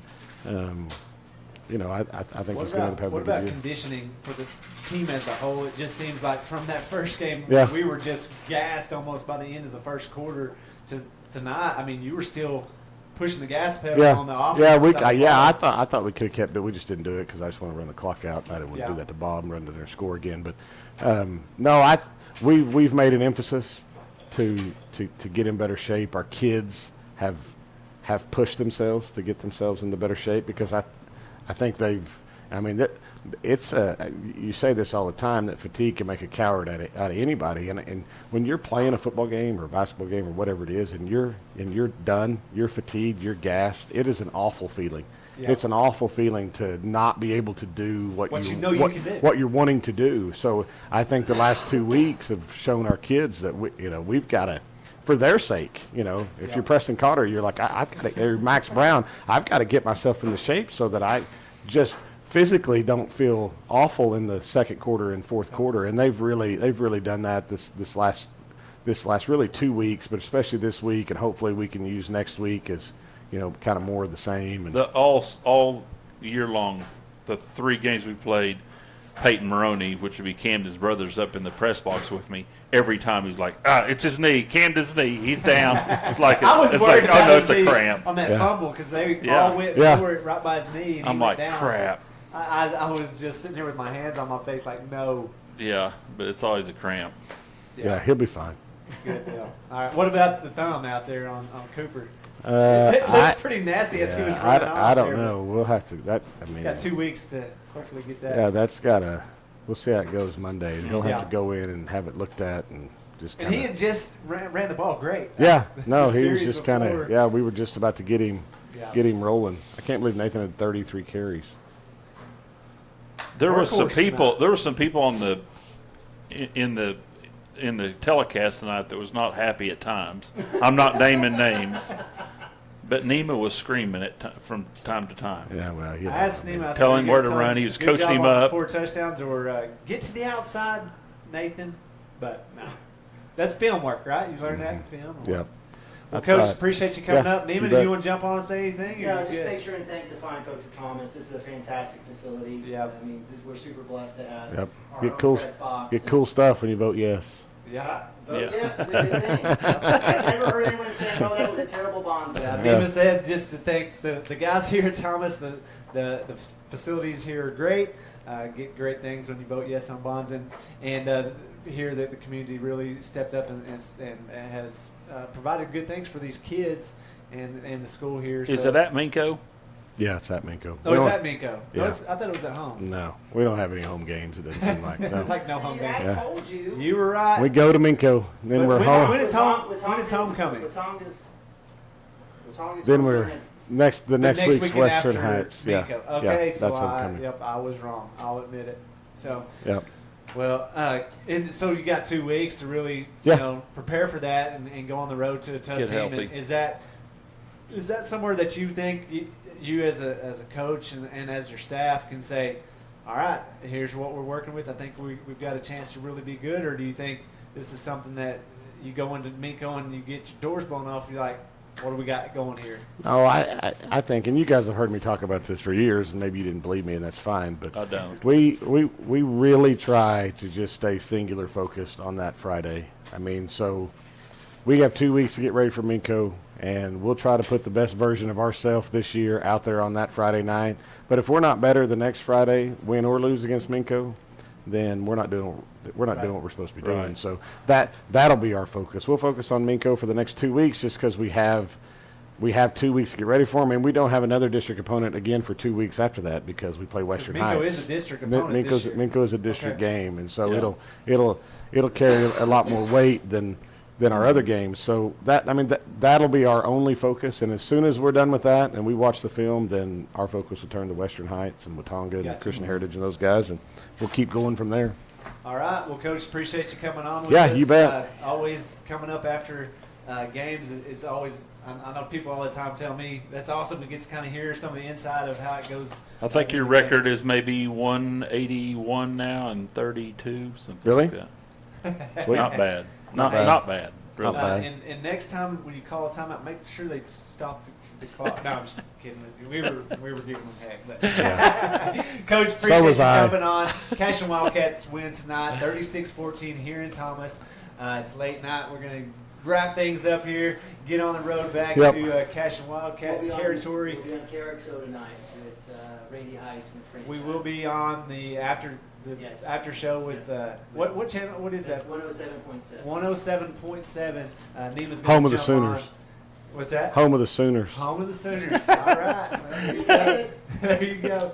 But Coach Lane, thank you. For Nema, my name is Chris Gibson. We appreciate you guys jumping on and watching the Cashion Wildcats with us. Go Cats, and God bless. Absolute Pools, Lawns, and Landscape is not your ordinary pool builder. From traditional to exotic and anything in between, our staff offers paramount quality and service through the entire design and build process. We provide service to the entire OKC metro and surrounding towns. So relax, knowing our team is wholeheartedly committed to building a trusting and lasting relationship with you. Visit us on Facebook or give us a call today at 405-285-9729. Absolute Pools, Lawns, and Landscape.